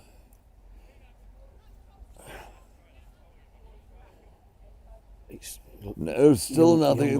We're still not certain who's going to bowl the next over. Are we? We know it's possibly. Where is she? Might be Charlotte Ashton, but I'll have to get confirmation of that, Henry. Charlotte Ashton's going to bowl it. I believe so. Oh, well done. Well done. That was a 87 for 3 off of 11 overs. 87 for 3 after 11, and Charlotte Ashton it is. Looking an absolute picture in the snow. Here she comes. First ball, oh, and that Heinrich reaches for that. And where's that gone? It's gone for a big 6. Big 6 it has, hasn't it? Right over the top. And it would have been a wide had he not caught up with it. He had to go dancing away to square leg, doing a sort of sambo, and got there and whacked it over the long leg boundary. I think 93 for how many now? 3, but I think that was a no ball as well. A no ball as well, so 6 a plus free hit 2. coming up. Yes, it bounced off the, didn't it? Off the matting. You're quite right. Oh dear. That was rather an expensive first cherry by Charlotte. Here she comes again. Oh, and he goes to sweep round the corner and doesn't catch up with it. Sits on the pad and there's no run there. Heinrich miscued that time. And Charlotte Ashton bowling. Charlotte Ashton again bowls down the leg side, another sweep swing. Again he doesn't catch up. That must be a wide, mustn't it? It is. Yes, it is. It is. So this is really rather an expensive over for the Flamingos. The lady is not flapping her wings. Oh, and that's done. Heinrich down the wicket, pummels that away on the onside and gets a single down to deep square leg. Went straight to the fielder. And one more run. And now the new batsman, who is Greg Mann. Greg Mann. They're both, and he tries to play a delicate cut. And what happened there? The fielder went to throw the ball, just went straight up in the air and he caught it himself. Good again. That was his party trick, a little bit of self-juggling. And it's Greg Mann again, and he cuts that away, and that's gone through for 4 runs, hasn't it? Yes, he hit that. There was a lovely shot. It was a really good, flat-batted shot through the offside. Brings up the century, Henry. That is the century. It is. It's 100 for 3. And in how many overs? 12 overs? 12 overs. Good. Still got the skipper to come in. We're doing very, very, very well to keep you all up to date, because really the visibility here is appalling. We can't see the scorer's scoreboard, and they can't see us, and we can't see the batsmen or the bowlers either. And the only one we can see is Chili Widows, because there are lots of Chili Widows. He's a big man. And he's come off now, so we got a bowling change. We have. I don't know who we've got on. No, not as yet. And is that Heinrich down in strike, isn't it? It is. Yes. Heinrich he's been did awfully well. He hit Charlie Preston. Charlie Preston is a bat, was it? Charlie Preston bowling. Bowling. Charlie Preston bowling. Yes. Coming on. Oh my goodness, good for Charlie. Now, Preston North End. Yeah. Tom Finney played for Preston North End, didn't he? Yes. Preston Plummer. Wasn't not Nat Loftus Preston as well? No, Bolton. Bolton, wasn't he? Yes, you're quite right. And anyway, before my time, then. Preston it is now, into Heinrich. Oh, and Heinrich goes a hop, skip and a jump on the offside, and that must have been a wide. Yes, signalled a wide. Wasn't that a wide? Yes. Yeah, well, I thought it must be. I'm looking in my binoculars at the batsman, and I can't really see the umpire. My wide-angle vision is not that wide enough, so to speak. And, oh dear, what fun it is, isn't it? Goodness me. And here comes Charlie Preston again. Goodness me, bowling to Heinrich. Heinrich, oh, he swings it away on the leg side. That's gone many a mile. That must have gone for 6. Hit the tent. Yes, hit the tent, crash. Now 6 runs. The umpire signals it, not like Billy Bowden, but signals it up in all in one. Do you remember Billy Bowden, the New Zealand umpire? Yeah. Who signalled in 6 in different parts? Yeah, it was, wasn't it? You're quite right. Oh, there he is again, Heinrich, pulling that one out to deep mid-wicket in front of us, and he gets just the single. So runs still coming, flowing at a at rather too agreeable a pace for the Flamingo's liking. And then when that was a flash, Greg Mann hammers that into the covers for 4. This is an expensive over. 4 runs. What have we got the score up to now? I believe it's 113 for 3. 113 for 3. And we're in over number 12 or 13? 13. 13. 13, and Charlie Preston it is. Charlie Preston's giving runs away. He's leaking runs. Oh, my goodness. Here he is now. He's in. Bowls to Greg Mann, who outside the off stump, and he kept very low, but he managed to hit that away through the offside, and they go for a single. Thought about 2. It wasn't quite there. 114 now for 3. And... definitely not the Preston plumber, leaking runs. Oh, that a tremendous slog. It's in the edge over the top. Is that 6? I think it is 6. Gone for 6 again. The second 6 in the over. We've had a lot of runs. We've had 20 odd runs as over, haven't we? That was a massive blow. And so the score now is up to 120. Oh, it's catching up. I think it's 125, Henry, but 125 for 3, indeed. A lot of runs in that over. We must have had 20, I think, in that correction, over. 120 for 3 after 13. 120 for 3 after 30. How many in that over, do you reckon? 6, 8, 12, 14. I would say it was 20. 20 in the over. Goodness me, yes, that was not an economical over. Yes, because they reached the century in the previous over. So 120 for 3, and we're in the 13 overs have been bowled. So 2 more to go. So they're back on course. They could just get to 150, couldn't they? They get close to it anyway.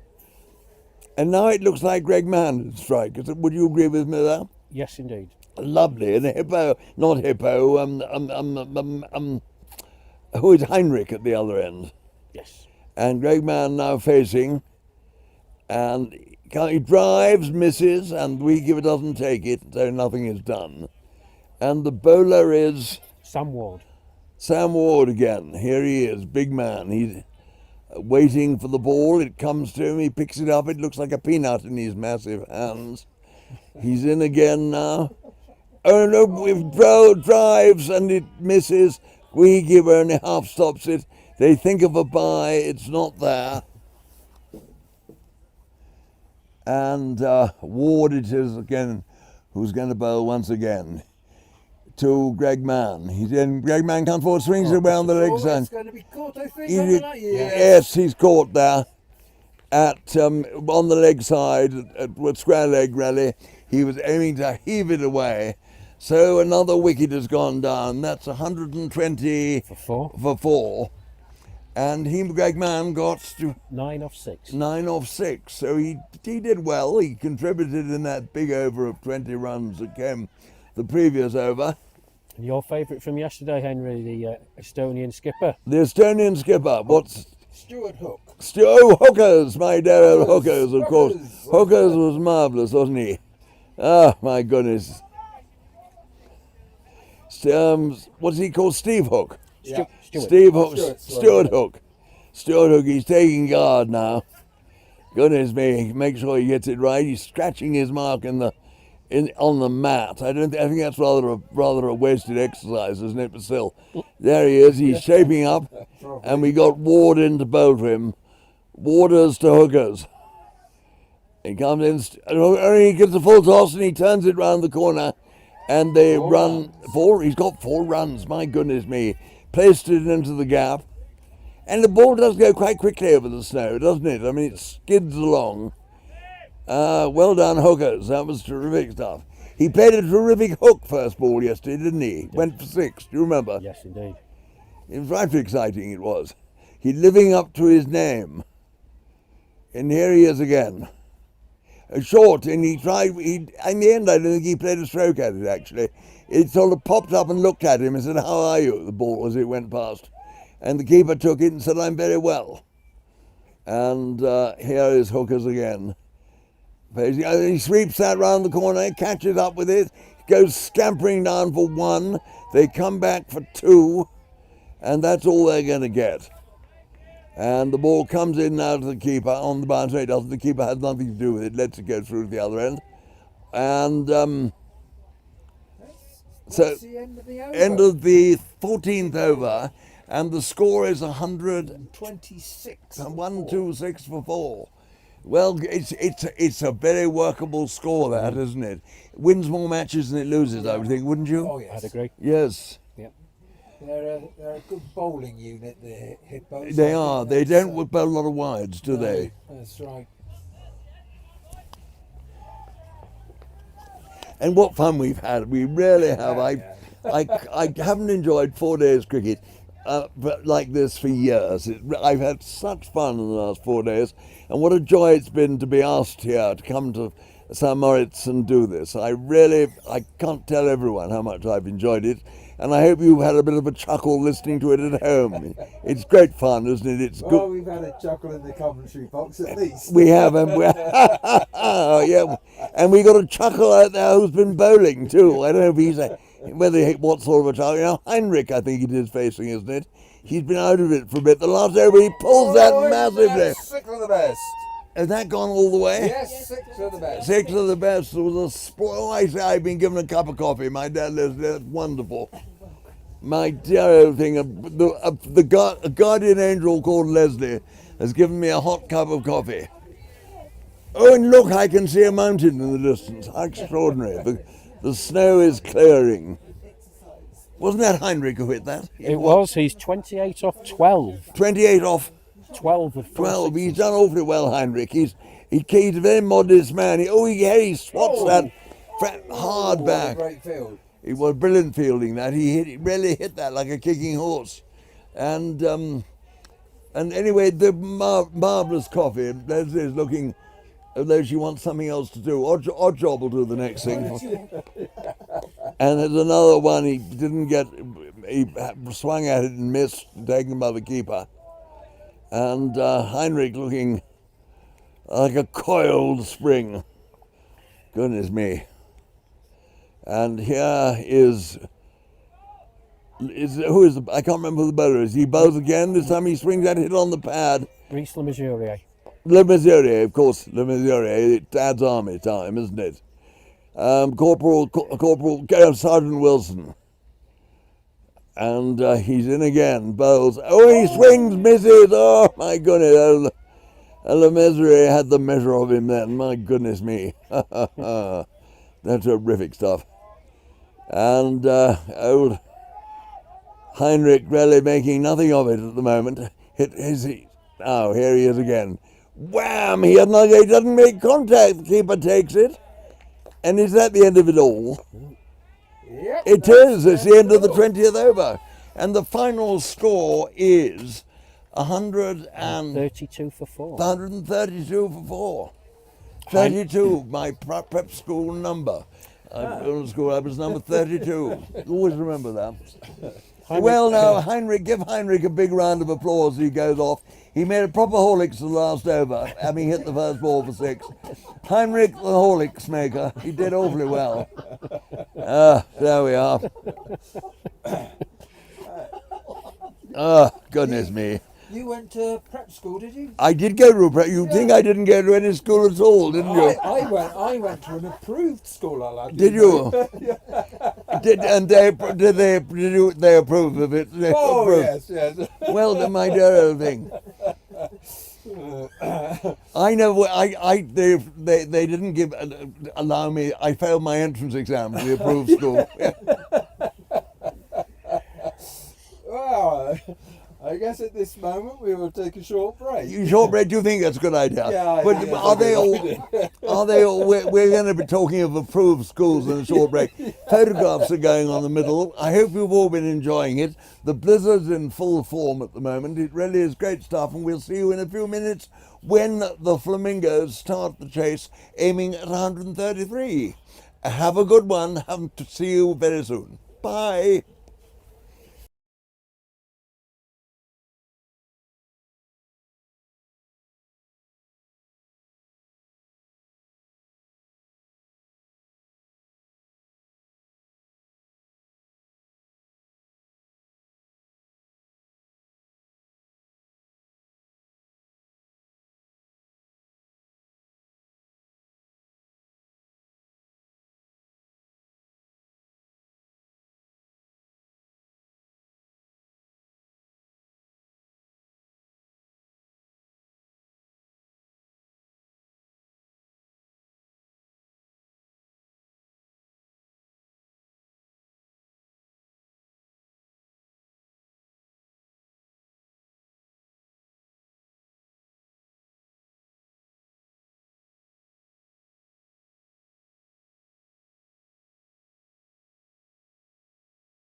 3. Okay, and welcome back to the St. Moritz Lake, where the Flamingos are starting their innings. They need 133 to win to beat the Tallinn Hippos, and it's going to be Sanjay Berry who's going to open the bowling for the Hippos, and the massive left-handed opening batsman. We don't know his name yet. We'll give it to you when we do. Harry Hatch. Harry Hatch it is. And Harry Hatch played what he did in front of the LBW. No, it was a very confident shout that. He was caught on the crease, hit on the back leg. The ball went away to the gully and they ran a leg by. Oh my goodness, what a start. If that had been a wicket, it really would have been put the cat among the pigeons, wouldn't it? The Flamingos among the Hippos, or the Hippos among the Flamingos. And now it's the other batsman who's sticking his bottom out further than I've seen a bottom stuck out for years by an opening batsman. And he comes forward, drives, goes scampering off for an offside single, and runs his bat in, as he should do. And that's 2 for no wicket in the first over. What is the other batsman called? Josh Keane. Josh? Keane. Keen. Keen as mustard, you mean? And it's Hatch now facing, and there's the ball. He bowled him. He was aiming to shape that through, hit that through the offside, and he made a bit of room. It was quicker than he anticipated. Hit the off stump, and the wicket is down. 2 for 1, the Flamingos, chasing 133, and so it looks 133 even further away than it did before. Although, of course, this is only the first over of the innings. But what a start for the Hippos. And it was a goodish ball. He made a bit of room to hit it through the offside. And it was through him, I think, before the stroke. He was a little bit quicker than he anticipated. And, oh dear. So Harry Hatch has gone back. He's gone back. Hatch has gone into the hutch. Oh dear. Keane. It was Keane, was it? Oh my God. No, sorry, you got it. I got it right, didn't I? Right, yeah. It's awful when you get it right and you're told you get it wrong. Yeah, oh sorry. dear. And the new batsman is, or the new bats lady, I should say, is Charlotte Ashton. Charlotte Ashton, who had rather an expensive first over, didn't she? Her first ball went for 8, and she plays a very good-looking cut to her first ball now. Scampers off for 1. Oh, they think of 2. Yes, they're coming back for 2. Well done, her. When they're going as overthrown, they're going for the 3rd, and they get it. That must be the first all-round 3 we've seen today. Probably the first all-round 3 this week. Goodness me. That was a jolly good square cut. Well played, Charlotte. It was a really good cricket stroke. 3, that is 5 now for 1, and we're still in this very exciting first over. And here's the new batsman playing forward. Defender wants a run, but the ball just goes a couple of yards down the wicket. The single isn't really there. The wicketkeeper catches up with it. And the batsman, who do we say he's called? Josh Keane. Josh Keane. This is Josh Keane. Keener than mustard is short, and he cuts this through the offside, and Charlotte comes. Oh, he's gone all the way for 4. Well done, him. So that's 8 now for 1. And we're in the first over still. And Keane and Charlotte are having a keen conversation, aren't they, there? But that was a jolly good stroke. And is it the end of the over? Yes, it is the end of the first over. End of the first over, 9 for 1. 9 for 1. And Keane hit that beautiful shot through the covers down, flat bat for 4. And we saw Charlotte get off the mark with a 3, an all-run 3. Well, you can have boundary 3s. All 3s are all-run, aren't they? No, it's snowing more than ever. It's darker than ever. The mountains have all completely disappeared. Oh, it's very exciting stuff. It really is. And LBW. And he's LBW. Oh, was it? She's gone LBW the next ball, because the first ball the next over. I didn't see it. What stroke did she? It was a defensive stroke. Oh dear.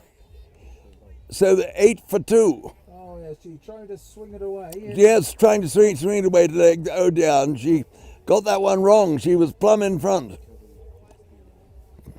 New man in will be Kelvin Lockwood.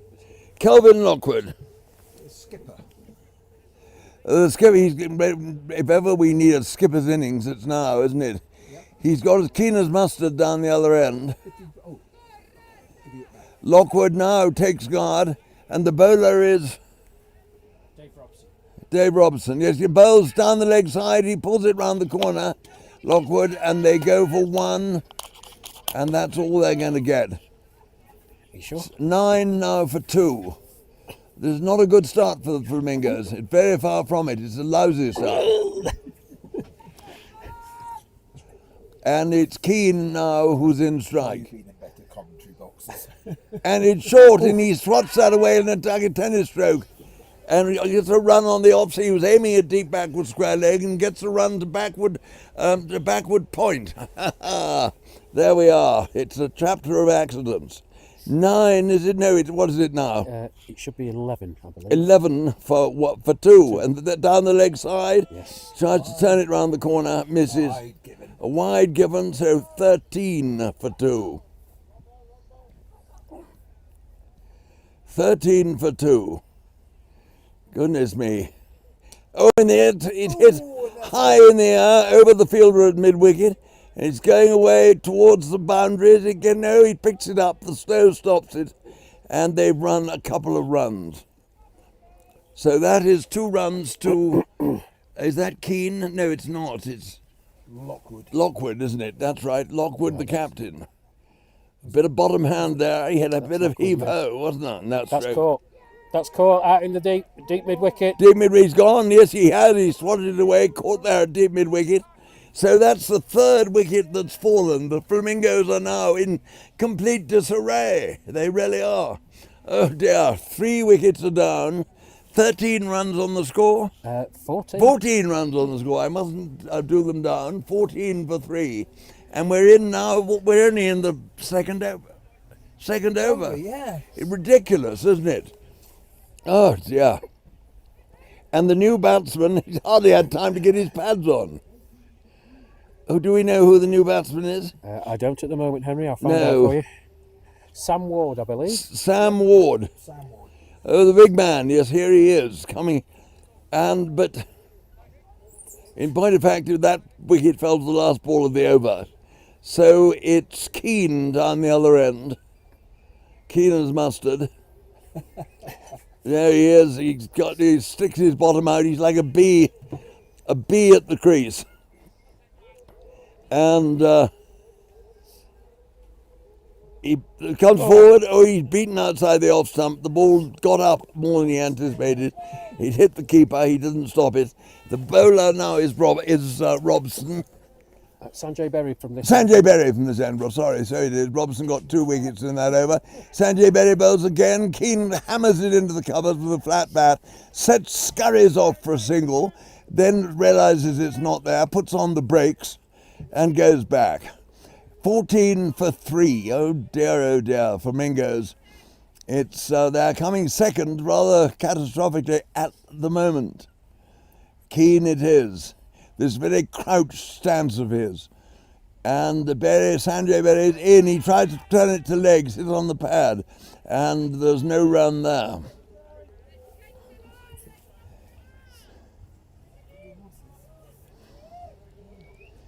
And Sanjay Berry again.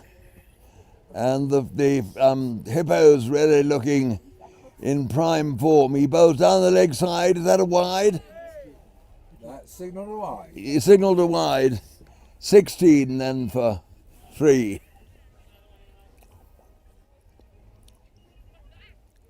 And Sanjay Berry again. Into Keeners. Oh, he flashes this square on the off, or in front of square. In fact, they go for 1, and they've that gone all the way. Yes, it has for 4. Yep. So that's a moment of relief for the Flamingos. It takes them to 20 for 3, and we're in the 3rd over. And it's all happening here on the lake in St. Maurice. My goodness me, it is. And we're going to have the white turf race meeting here tomorrow. So it's going to be an action-packed few days. Golly ollie. And Keane it is in strike now. and Sanjay Berry to bowl to him. It's a appeal for LBW. He tried to tickle it round the corner. It's gone down to fine leg. They run one, a leg by, I would think. Was that given as a leg by? No runs. No. Henry, 3 overs gone, 20 for 3. 20 for 3. No run. They didn't run there. I thought they did run. Yeah, they didn't. Keane sets off for everything, actually, doesn't he? And then has to put on the brakes. Oh, dear. Goodness me, we can see very little from where we are, but it's all fun. We make it up as it goes along. It makes it even more amusing. Now, oh, goodness me. Now, 133 is the target. 20 for 3 is the score. We've had 4 overs, or is it just 3? 3. 3, amazing. Dave Robson to bowl from the Dave far Robson, who got 2 wickets in his first over, and he's going to bowl, and that's pushed into the offside, and they run a single. And that was the new batsman pushing. Who was that? What was his name? Sam Ward. Sam Ward, yes, of course it was, Sam Ward. And now here's old Keane with this lovely stance of his. He's playing forward to the next one. Doesn't get a run there. It just trickles back down the matting. The wicketkeeper goes after it. 21 for 3. Goodness me. And here he's Keane again. Oh, he was trying to do that. I think he was trying to cut it. Anyway, it bounced over the top of his bat through to the keeper. And it's Ward again, in, bowls. Oh, and there Keane had a tremendous drive down the ground. And well fielded, though. Brilliantly fielded, wasn't it? And keeps them to the single. Stuart Hook, the skipper. And that was Hook who stopped that. Yeah, Hookers, yes. And now here the next one. Oh, we get back, kept very low, but they get a run on behind square on the leg side. And so that's just the single. Leg by signal. Leg by, they've been rather recalcitrant about signalling leg bys. I think there have been several that have been given as edges on the.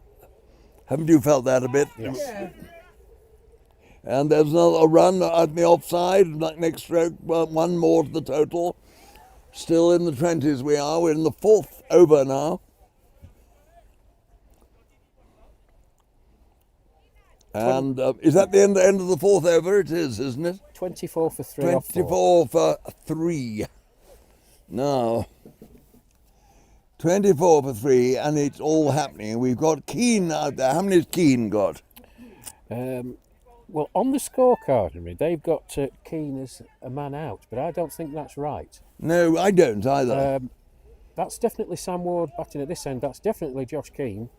But he appears to only have scored 2, which doesn't seem correct to me. I'll try and get a message to the scorers. Okay, lovely. I'm sure that's Keane still batting. Yes, it looks like your friend Heinrich to bowl from this end. Heinrich, oh my good, Heinrich the hippo. And Sam Ward at this end. He's not facing, it's Keane facing. And he had a tremendous drive outside the off stump. Misses taken by the keeper. It's a lovely dog on a lead, a big hound on the other side of the ground, chasing after a ball. Oh my goodness. And there's another, oh my goodness, there's Keane going for a very, very wide one, which if he'd left alone would surely have been signalled wide. Probably it may have been anyway. It was, yes. It was indeed, absolutely. Oh, now he's hit on the pad by a full toss, as he was trying to lap it round the corner. It goes back down the wicket. They scamper a single, and bringing Ward into strike. So runs are coming, but not in enough quantity, I think, really, to challenge the tie. Oh, that one kept very low. Ward off the back foot, somehow gets a bat on it and gets a single out on the offside. Well done him. The ball is keeping increasingly low, and it doesn't make it easy. Sam Ward. And here is Keane again. And he gets a short run, hammers it away through the offside. Into deep mid-wicket. And that 4 runs. 4 runs indeed. That was a good stroke, really good stroke. He hit it right out of the middle of the bat. Timing, hit it hard too. In fact, it raced away over the snow. So are we up in the 30s now? We are 32. 32, my school number again, good heavens. 32 for 3. So exactly 101 needed. And this is the 5th over we're in? Yes. The last of the power play. Maybe we got it wrong. And another single there. I'll go and have a word if you want to take care of that. Have a word. And we've got some confusion. We think Keane is still in, don't we? We do. We're just getting John to go and check. There was an issue. I think what happened was that the Flamingos changed their batting lineup but didn't inform the scorers. Oh, law, yes. I believe it was Kelvin Lockwood who holed out to deep mid-wicket, the fine catch on the boundary. But Yes. they've got him actually That was off Robson, wasn't it? Yes. So we've sent John. The score after 5 overs, 33 for 3. 32 for 3. We don't think that's marvellous. 32 for 3, so 101 needed in 10 overs. And that is 10 and over, which is quite an ask. And so the power play is over. A collection of dogs on the other side of the ground, lovely big beasts on leads. I love dogs, and lovely. And look at them, having a great time in the snow, enjoying it like mad. Now, what have we got now? We've got, who's coming on to bowl? We've got another hippo. Gary Green. Gary Green, yes, who was here. We were having photographs taken. Gary Green is Cameron Green, the Australian all-rounder's father. Proud father. Who called Cameron Green, playing in India at the moment, and there's a short one, and my goodness me. Keane tries to pull it, misses, hit on the pad, and then picks the ball up just as it was about to roll into the stumps, it seemed to me. But anyway, all is well, no one's complaining, and Keane it is again. And that one he swats away on the offside. And 4. And that goes into and goes all the way for 4. He places the ball very well when he makes room like that, and he did it the last over, and it was a great stroke. So he is as keen as mustard, as I say. It's brilliant stuff. And he's got this very, very strange stance. He looks like a bee when he's there in stance. His bat's a long way from his pads. But when the moment comes of making contact with the ball, it's all in the right position. And now the bowler is here. Who have we got bowling? Gary Green. Gary Green, of course we have. Gary Green, the great man. Took 4 wickets yesterday, Henry? Yes, he did take 4 wickets, didn't he? Bowled very well, and now bowling to Keane. Oh, and Keane tries to cut one of rather full length. That wasn't a good stroke. Missed it, and he went through to the keeper. Gary Green. They've been told, the scorer was told, this is the order. They messed around with it. Yeah. So. And here's Gary Green again in both. Keane, and Keane swats it away and lifts it away through the covers, and did he get 4 runs there? Just the 1. No, just the 1. Greg Mann out there. He was walking back, and I thought he thought it was a 4, but it wasn't. It was just the 1. So basically, for Lockwood, we Keane, is it? No, it's the other way. That's Sam Ward. Yeah. That's Josh Keane. Okay. Keane is all right, is he? Yes. We're happy with that. What happened? They changed that order without telling the scorers, did they? Yes, they exactly did. That. So. Oh, poor old score. It's all messed up, but we've got it right. Oh, right. Good.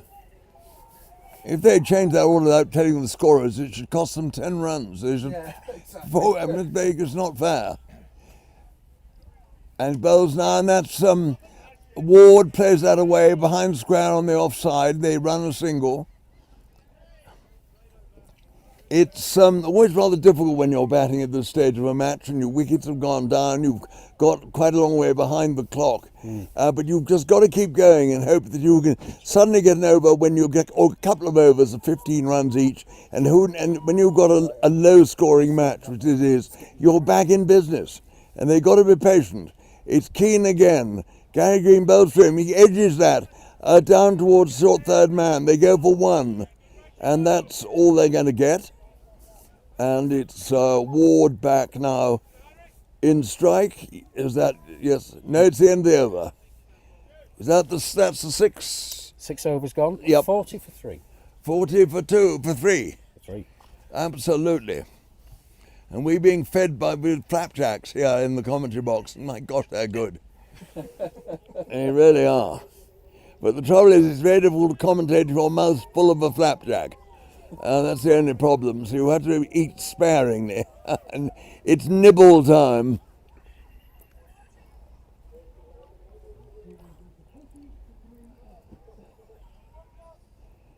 Now, I see the massive figure there of Sam Ward pacing back into the crease at this end. Oh, and there's our friend. Oh, and he's got him. He's repped and he's bowled him. Oh dear, so that Keane is out, playing a sweep, and he is bowled for, what did he get? We believe it's 18 off 19. 18 off 19, he did jolly well, and I hope they give him a good round of applause, and I hope the scorers get him right, so to speak. Well, that's the 4th wicket gone down. It was the sort of stroke that's prompted by the pressure of the situation, isn't it? I mean, you know, you've got to get a move on. It's no good playing dot balls, and if you pick the wrong one. And on this pitch, sweeping is a bit of a problem because the odd one's going to come through increasingly low. Indeed.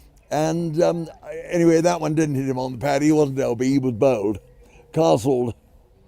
Looks like the new batsman coming in, Henry, is Charlie Preston. Charlie Preston. Oh, North End time. Charlie North End. How splendid. Yeah. Good. Preston, that's where Freddie Flintoff comes from, isn't it? Preston. He's a Preston boy. Preston. Yes, he is. No, Preston. Freddie Flintoff is Preston. I know that. So Charlie Preston's in strike, and here comes his first ball. Oh, and he hits that high and wide and handsome. But it wasn't actually quite so high, wide and handsome. Just rolled in front of him. Yeah, an extravagant stroke. Preston again. Oh, and he springs down the leg side, misses that one. That wide, so was it? It is. Yes. Yeah, two wides. And Charlie Preston, there he is. Facing again. Oh, and he had a big drive, but he doesn't make contact with that. Holds up his hand like a policeman directing traffic to say, don't run. I don't think there was the slightest chance anyone was going to run, but there we are. Charlie Preston having a rather anxious start. Teething problems. Oh, he swings at the next one, misses. Well, it hits him on the pad. No run there. Much ado about nothing, isn't it, at the moment? Lots of effort, but little to show for it. And Charlie Preston wait. Oh, he pulls that round the corner and it's off the mark. And he gets a 1 to deep square leg. And he'll be feeling all the better for that, I'm sure. And it is the end of the over. The batsmen confer. I don't know what their conversation will be. It's a bit gloomy, I'm afraid, because 4 wickets down for now for 43. For 43. And how many overs have gone? 7. 7 have gone. So just 8 more overs to go. And 90 runs required. 133 is the target. So 40 runs, 40, they've got 93 to get, haven't they? It's a big ask in 8 overs. It's 11 and over. And of course, when you get to this rate, you get overs of 6 runs and 5 runs and 7 runs, and the rate's going up all the time, and it's 16 and a half before you know where you are, and you're out of the game. It's a cruel game, and there we got the gold prospector again out there. Oh my goodness, the mine detector. It's I like to play the Goldbusters theme music when he's out there. Yes. Oh goodness. It's very good, isn't it? It's all the sort of novel things that cricket on ice produces. It's lovely. Absolutely lovely. And he's now running up this end. He's going to do the same. Let's see if he can find some pieces of 8 this end. Or a doubloon or two. Anyway, he's doing his job very well indeed. I don't know why. Is it an electric thing that's melting snow, or what is it? I don't know what it is quite. He's got there in his hand. It just sprays this blue line. It sprays a blue line. That's all. Oh, is it? I see. Yes. Oh, right. Yes.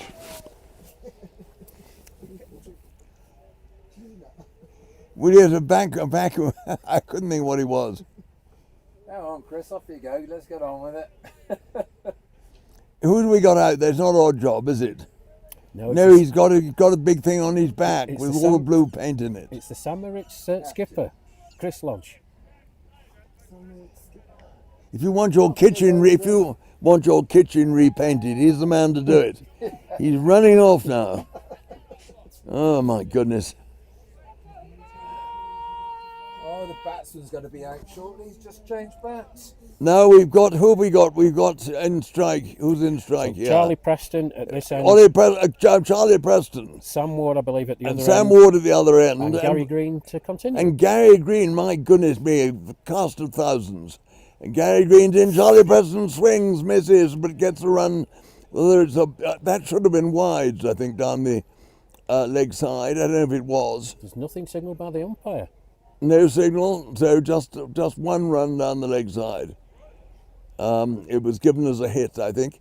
And it's Sam Ward now in strike. And Gary Green bowls, he plays back defensively. And there's no run there. The bowler goes forward and fields. Picks it up, rubs the ball, drops it, picks it up again. Oh my goodness. Here he is again, Gary Green in, bowls. Oh! There was a hopeful cut then, but it didn't produce anything. And Ward now facing, goes back, tries to play it on the leg side, misses, holds up his hand to ask if he can, then picks the ball up. It's not a good thing to do if you're playing Test cricket, certainly that. You'll be given out, handled the ball. Gary Green again, in to Ward. Ward cuts, and that goes away square on the offside. It runs, they go for 1, that's all they're going to get. It's fielded out, deep cover. And they're thinking of an overthrow, but it's not there. And the batter facing now is... he better get back. Oh my goodness me, that was close to the off stump. Yeah, played across bats. So that the batter there was Charlie Preston. Charlie Preston, of course it was. North End time. North End played rather a crude stroke then, but got away with it. He was all across the line. It just missed the off stump. He was aiming at midway. Anyway, Preston and Ward talk, and I think the Hippos are feeling fairly confident that they're going to be crowned the winners in a short time, because they're very much in charge of this game. They made 132 and then got these early wickets, and the Flamingos have not recovered. And now it's Sam Ward in strike, and he pummels that away to square leg and gets a single. It brings Charlie Preston down into the action. And here's Charlie Preston facing. And he swings that away on the leg side, and again he's going to get 1. It's half stopped at mid-wicket, and Then the fielder from long on tidies up. And Tom Ward back in strike. Sam Ward, rather, back in strike. And he had a tremendous heave. That must have gone all the way. Is that Out. Oh, is that what? It's run out. He run out at this end. Good Lord.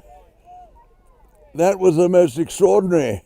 Fro came in. He fielded from the deep. Fro came in. And he's been run out, hasn't he? Oh, wrong one. Is that out? Yes. It is, isn't it?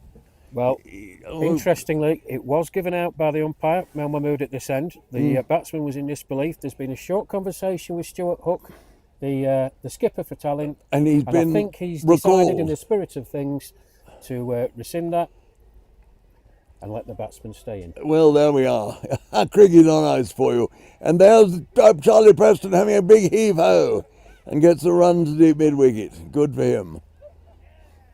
Well, it's all happening here. They're making up the laws as they go along, but that doesn't really matter, does it? And now it's Charlie Preston in strike.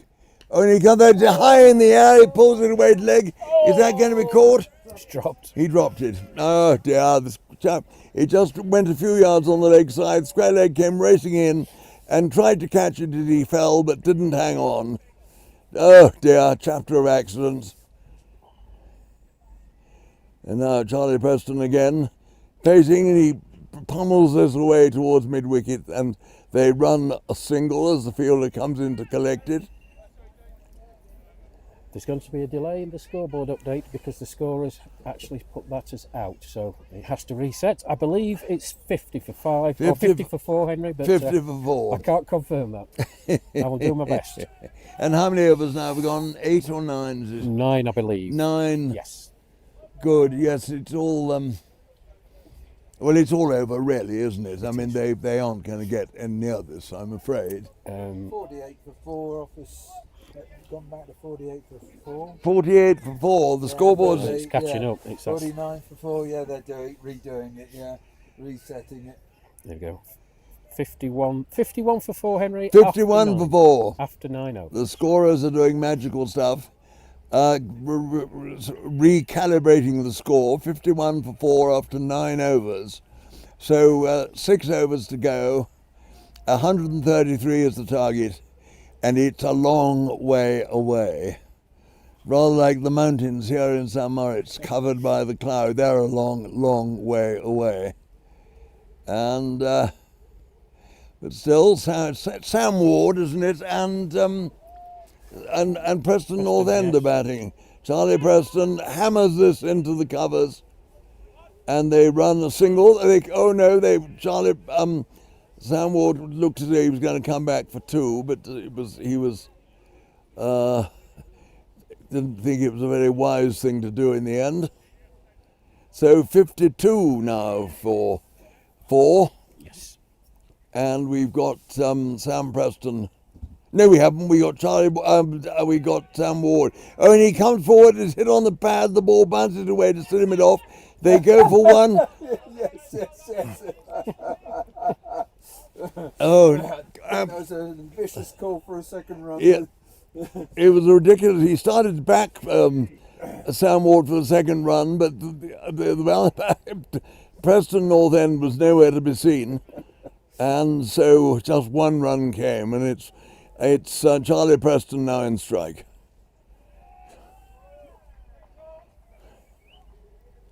Oh, and he pulls that around the corner. The big appeal for LBW.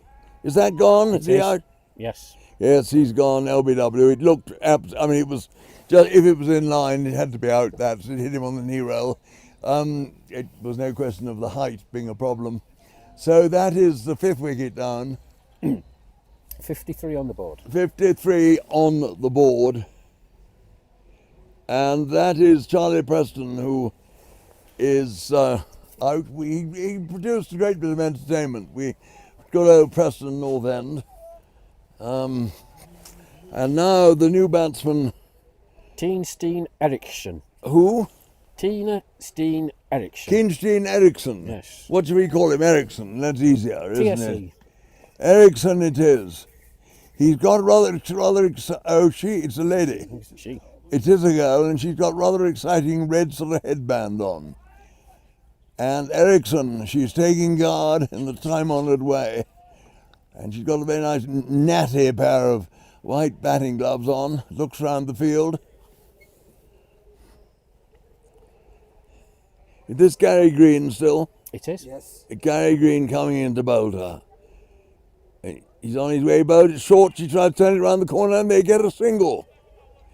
And so she's off the mark. I think everyone feels better when they get a 1 run against their name, don't they? The dreaded 0 disappears. And it's Sam Ward now in strike. In the thick blizzard, it really is snowing now as though it means it. He's coming in green, and Sam Ward tries to tickle that round the corner, and it's fielded there at backward short leg, really, which is in a fairly improbable position, but in fact the fielder fields it and then goes back to short fine leg.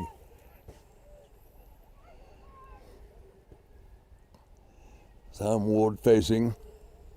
Green bowls, he's down the wicket, and then he sort of stops and turns this round the corner. Again it goes to short fine leg, and again there is no run.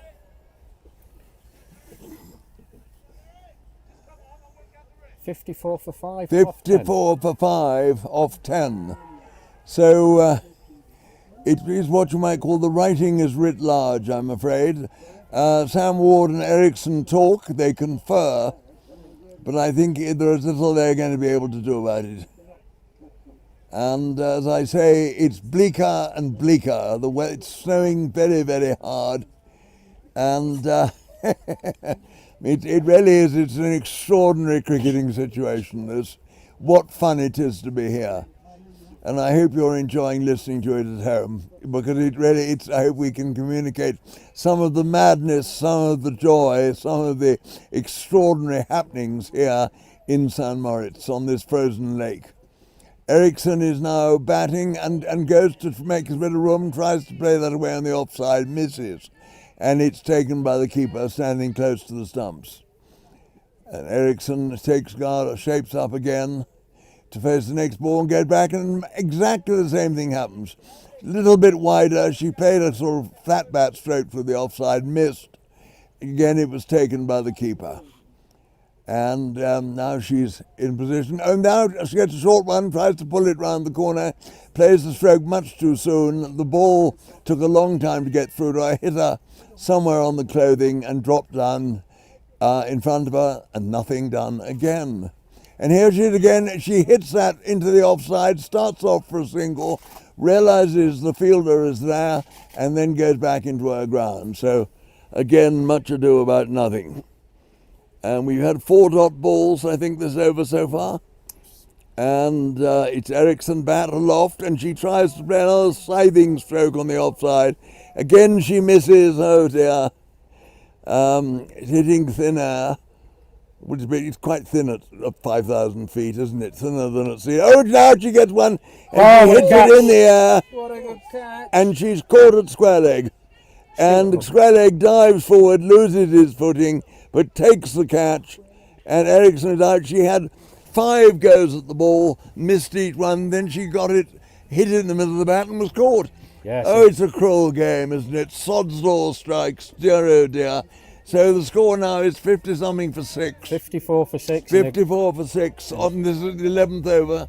It's just been finished. So 4 overs to go. And a great catch by the Italian hippo skipper. It was a good catch, wasn't it? Very good. Who was it caught it? Stuart Hook. Stuart Hook, well, I thought he was. Yes. Hookers forever. Hook, the happy hooker. And now the new batsman to join Sam Ward is Tim Dabbs. Tim Dabbs. Tim Dabbs. Dabbers. Dabbers are very good now. Tim Dabbs takes his place at the non-striker's end. Sam Ward, what's he got now? We're not quite sure. We're not quite sure, but he's been there forever. I don't think he's quite ssure either. the new bowler at the far end, it is going to be Ragnar Halleck. She's going to operate from the far end, Henry. Ragnar Halleck. Halleck. The bowler now at the far end in place of Gary Green. Of Gary Green. Gary Green. He was come on, and what's his name again? This chap. She's called Ragnar Halleck. Ragnar Halleck. Ragnar Halleck. He's wearing a floppy. Ragnar Halleck, marvellous. She's wearing a floppy yellow hat. How absolutely marvellous. The snow is so thick I can't tell ladies from gentlemen. And you bowl her first ball and it's a lollipop and it's hit away to square leg and they run a single. But she's wearing a most improbable cricketing hat I've ever seen. It's marvellous. But isn't it difficult to tell ladies and gentlemen apart in this weather, in the snow? I never knew that was going to be a problem, but it is now. Here she is again. She doesn't run up to the wicket, she just bowls. Oh, she bowled him! She's bowled him, she's got a wicket. My goodness me. The new batsman had a slog, and he it was the most amazing dismissal I think I've ever seen. Here was this wonderful bowler in her yellow hat, still not running in at all, just bowling from the crease. It was a lollipop, and the batsman went to slog it on the bounce, didn't watch it, and he hit his middle stump, and he's out. So wonderful. First ball. Tim Dabbs. That was Tim Dabbs out first ball. First ball, my dear. What was his name?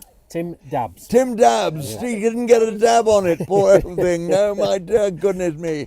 He'd better go and have a flapjack or a chat with Oddjob or one thing, something will sort him out. Reece Le Mesurier is your new batsman. Who's the new batsman? Reece Le Mesurier. Oh, Le Mesurier. How splendid. Great, yes. Dad's army, look at all the horses down there. The far end running down the thing. Isn't that lovely? Gosh, the snow is lifted enough we can see the horses. And there's the television camera in the speedy Gonzalez motor car running beside them. How lovely. And that's what we're all going to be watching tomorrow.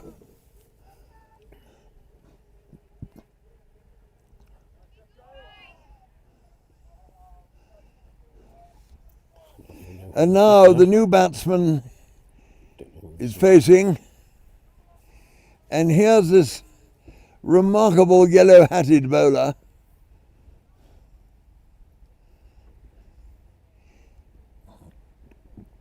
Just overcomes her arm, and wham, the ball is pummeled away into the offside. That looks to me as though it's was Sam Ward hitting that one. Is that right? It was. Sam Ward, the far end. Confusion. I think it's Sam. He's removed his top. Yes. Reece Le Mesurier at this end, but believe it's Sam Ward. Apologies, folks. It's we don't know these players. Don't worry. And here's this wonderful yellow-hatted bowler again.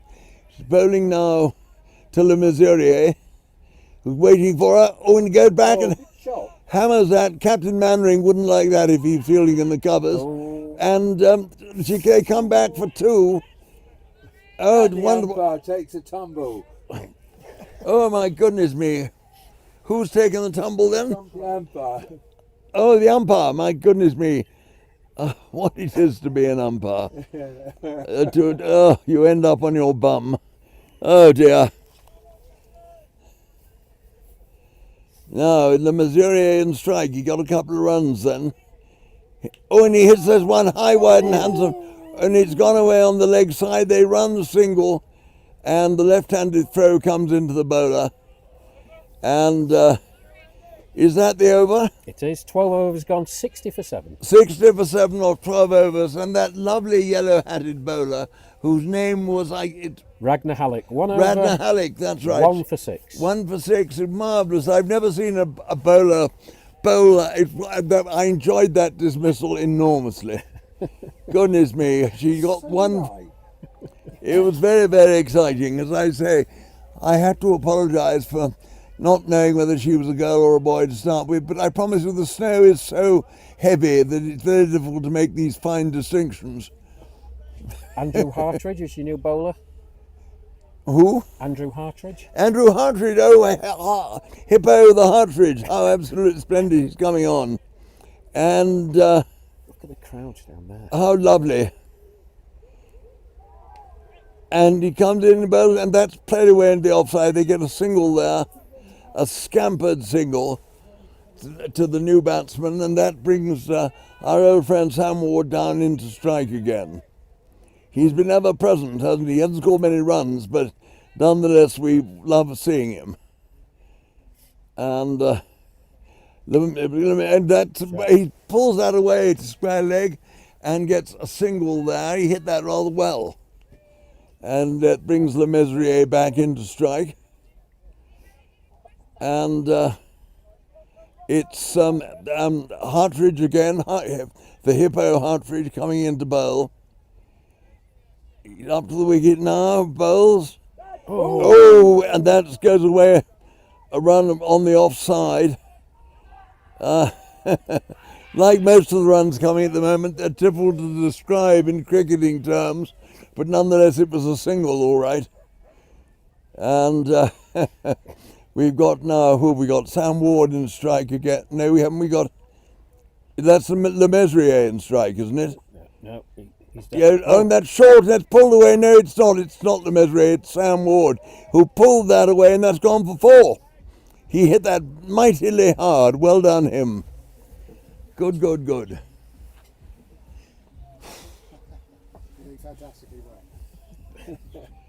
And that's no, so 4 runs more to Sam Ward there. That takes the total into the 70s now, doesn't it? 67 for 7. 67 for 7. And that was a sort of attempted shot on the offside that didn't come off. And now Sam Ward again, down the wicket. Oh, and then he rubs along the ground, through the keeper, goes down towards third man. They run 1. Oh. And they come back again. There's an overthrow. That's 2. And that's all they're going to get. And it's all happening. And that's the end of the over, I think. It is, Henry. 69 for 7 off 13 overs. 69 for 7 off 13, so 2 more overs of this final to go. And the Tallinn Hippos will be the victors for the 2nd year in a row. And they've thoroughly deserved it on both their performance yesterday, beating the Touring Cavaliers, and in the way they've won this match here today against the Flamingos. They outplayed both sides, and you can't ask for more than that. Absolutely. And if my commentary's been all over the place, I promise you, I've never enjoyed doing commentary so much in my life. I probably never made as little sense doing commentary as I have this afternoon. But in the blizzard, oh, it's been absolutely wonderful. It's been absolutely wonderful. And it's Le Mesurier, Dad's Army time. Le Mesurier facing, he's looking very stocky. Goal! He's bowled. He took a step down the wicket, and he looked to me as though he may have edged that into his stumps, and he is out. So that is now 67 for 69 for 8. 69, yes, for 8. Oh well, it is. As Kenneth Wolstenholme once memorably said, they think it's all over, and it is now. Oh dear. Another wicket for Halleck. 2 for her now. Yes, Hallett, indeed, it was 2. She's done brilliantly well, Hallett. Goodness me, in that yellow hat. It's wonderful. I've never seen a bowler. She just stands at the crease and bowls. Do you know when Dennis Compton played his first game of cricket, having had his right kneecap off in 1956, in the previous winter? It was I was at school and I played in the match against him, and Dennis then, he practically couldn't move, and he bowled exactly like that with his left arm, didn't take a run of any sort. I never forget it. The unmistakable figure of Callum Widows. Oh yes, it's Chili Widows. Oh my goodness me, he only thumps that one away on the offside. Oh! Oh, there's all sorts of accidents in the field. Skidding, anyone would think it's the Winter Olympics on a bad day. Oh my goodness. Chili Widows, isn't he splendid? Sam Ward is still out there, bless him. Sam Ward's ever present. He's like, I don't know quite what. Posed, ready to bowl. Now, and here she comes again, and that's thumped away down the leg. Oh, what a spectacular catch! It's caught there at backward square leg. My goodness me, it's her third wicket. She is the lady of the match. Goodness me. How absolutely wonderful. So Sam Ward's patient knock comes to an end, and the score now is 70 for 9. 70 for 9. And cometh the hour, cometh the man. The number 11 strides to the crease. If it were done, best to have done quickly, or whatever the phrase is. And what's his name, number 11? I don't know. No, well, don't worry, we'll call him number 11.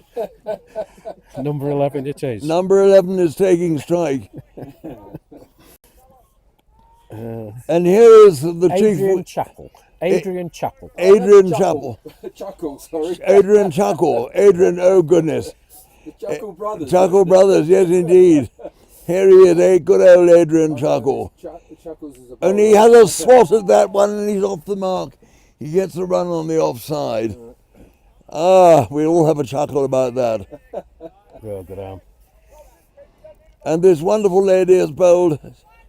She's taken 3 wickets, and you must give me her figures in a moment. Certainly will. Not her vital statistics, but her figures. Well, we're interested in both. You filthy beast. Now, no dirty old man. well, we know that. And here she tobbles it up. Oh, and Chile Widows plays a very circumspect forward defensive stroke. Oh, my goodness me. And she's in now again. Over comes her arm, up goes the ball, and he swings his bat there at the Widow. And where's that gone? Just the one run. And brings number 11 down into strike, or is that the end of the over? End of the over. Henry, It's the end of the over. Ragnar Halleck, 2 overs, no maidens, 3 for 9. 3 for 9. Halleck, what's her name? Halleck, what's her full name again? Radna Halleck. Halleck. Well, she's my man of the match, or woman of the match, or person of the match, I should say these days. My player of the match. What about that? Or my bowler? Yes, my player of the match. And all these politically correct phrases. Exactly. I was just thinking that. Chile Widows now. Oh, and he tries to play a ramp. That was the sexiest shot today, but he didn't make contact, and the wicketkeeper took it. This is the last over. Gosh, he's a big man, isn't he? My goodness me. And here he is again playing another reverse sweep for a catch behind. Down the leg side, not out. Caught. No, caught. He's caught, he's gone, caught behind. Playing the reverse sweep. And that is the end of it. That is the end of it. The Tallinn Hippos have won. They're the champs on ice again, and well deserved too. And Chile Widows, the last man out, he tried to play a reverse sweep and he edged it to the keeper. A good catch down the leg side, so to speak. And it is all over. They were all out for 72. And so victory by 60 runs to the Tallinn Hippos, 60 runs exactly. And well done them. It's been a great performance by them. And if it was all a little bit farcical at the end, well, that's the way it is. Cricket on ice, it's a wonderful spectacle. And cricket on ice in a snowstorm is an even better spectacle. And cricket on ice anyway, with me as commentator, is chaos. Chaos more confounded than ever. But it was the greatest possible fun. I was thank all my wonderful helpers. They were terrific. They tried their best to keep me in line. They failed totally, which was no fault of their own. But we've all had lots of fun, lots of laughter, and we hope very much that you've all enjoyed it at home. It has been an amazing tournament, and if ever any of you get the chance in the years that come to come here for this tournament, do, please. It's worth every penny of travel. It's worth everything you get when you get. It's wonderful. I couldn't say more than that. So come along if you can. It's been great to talk to you, and goodbye for now from all of us here on ice in St. Moritz. Thank you, gents. My dear old thing.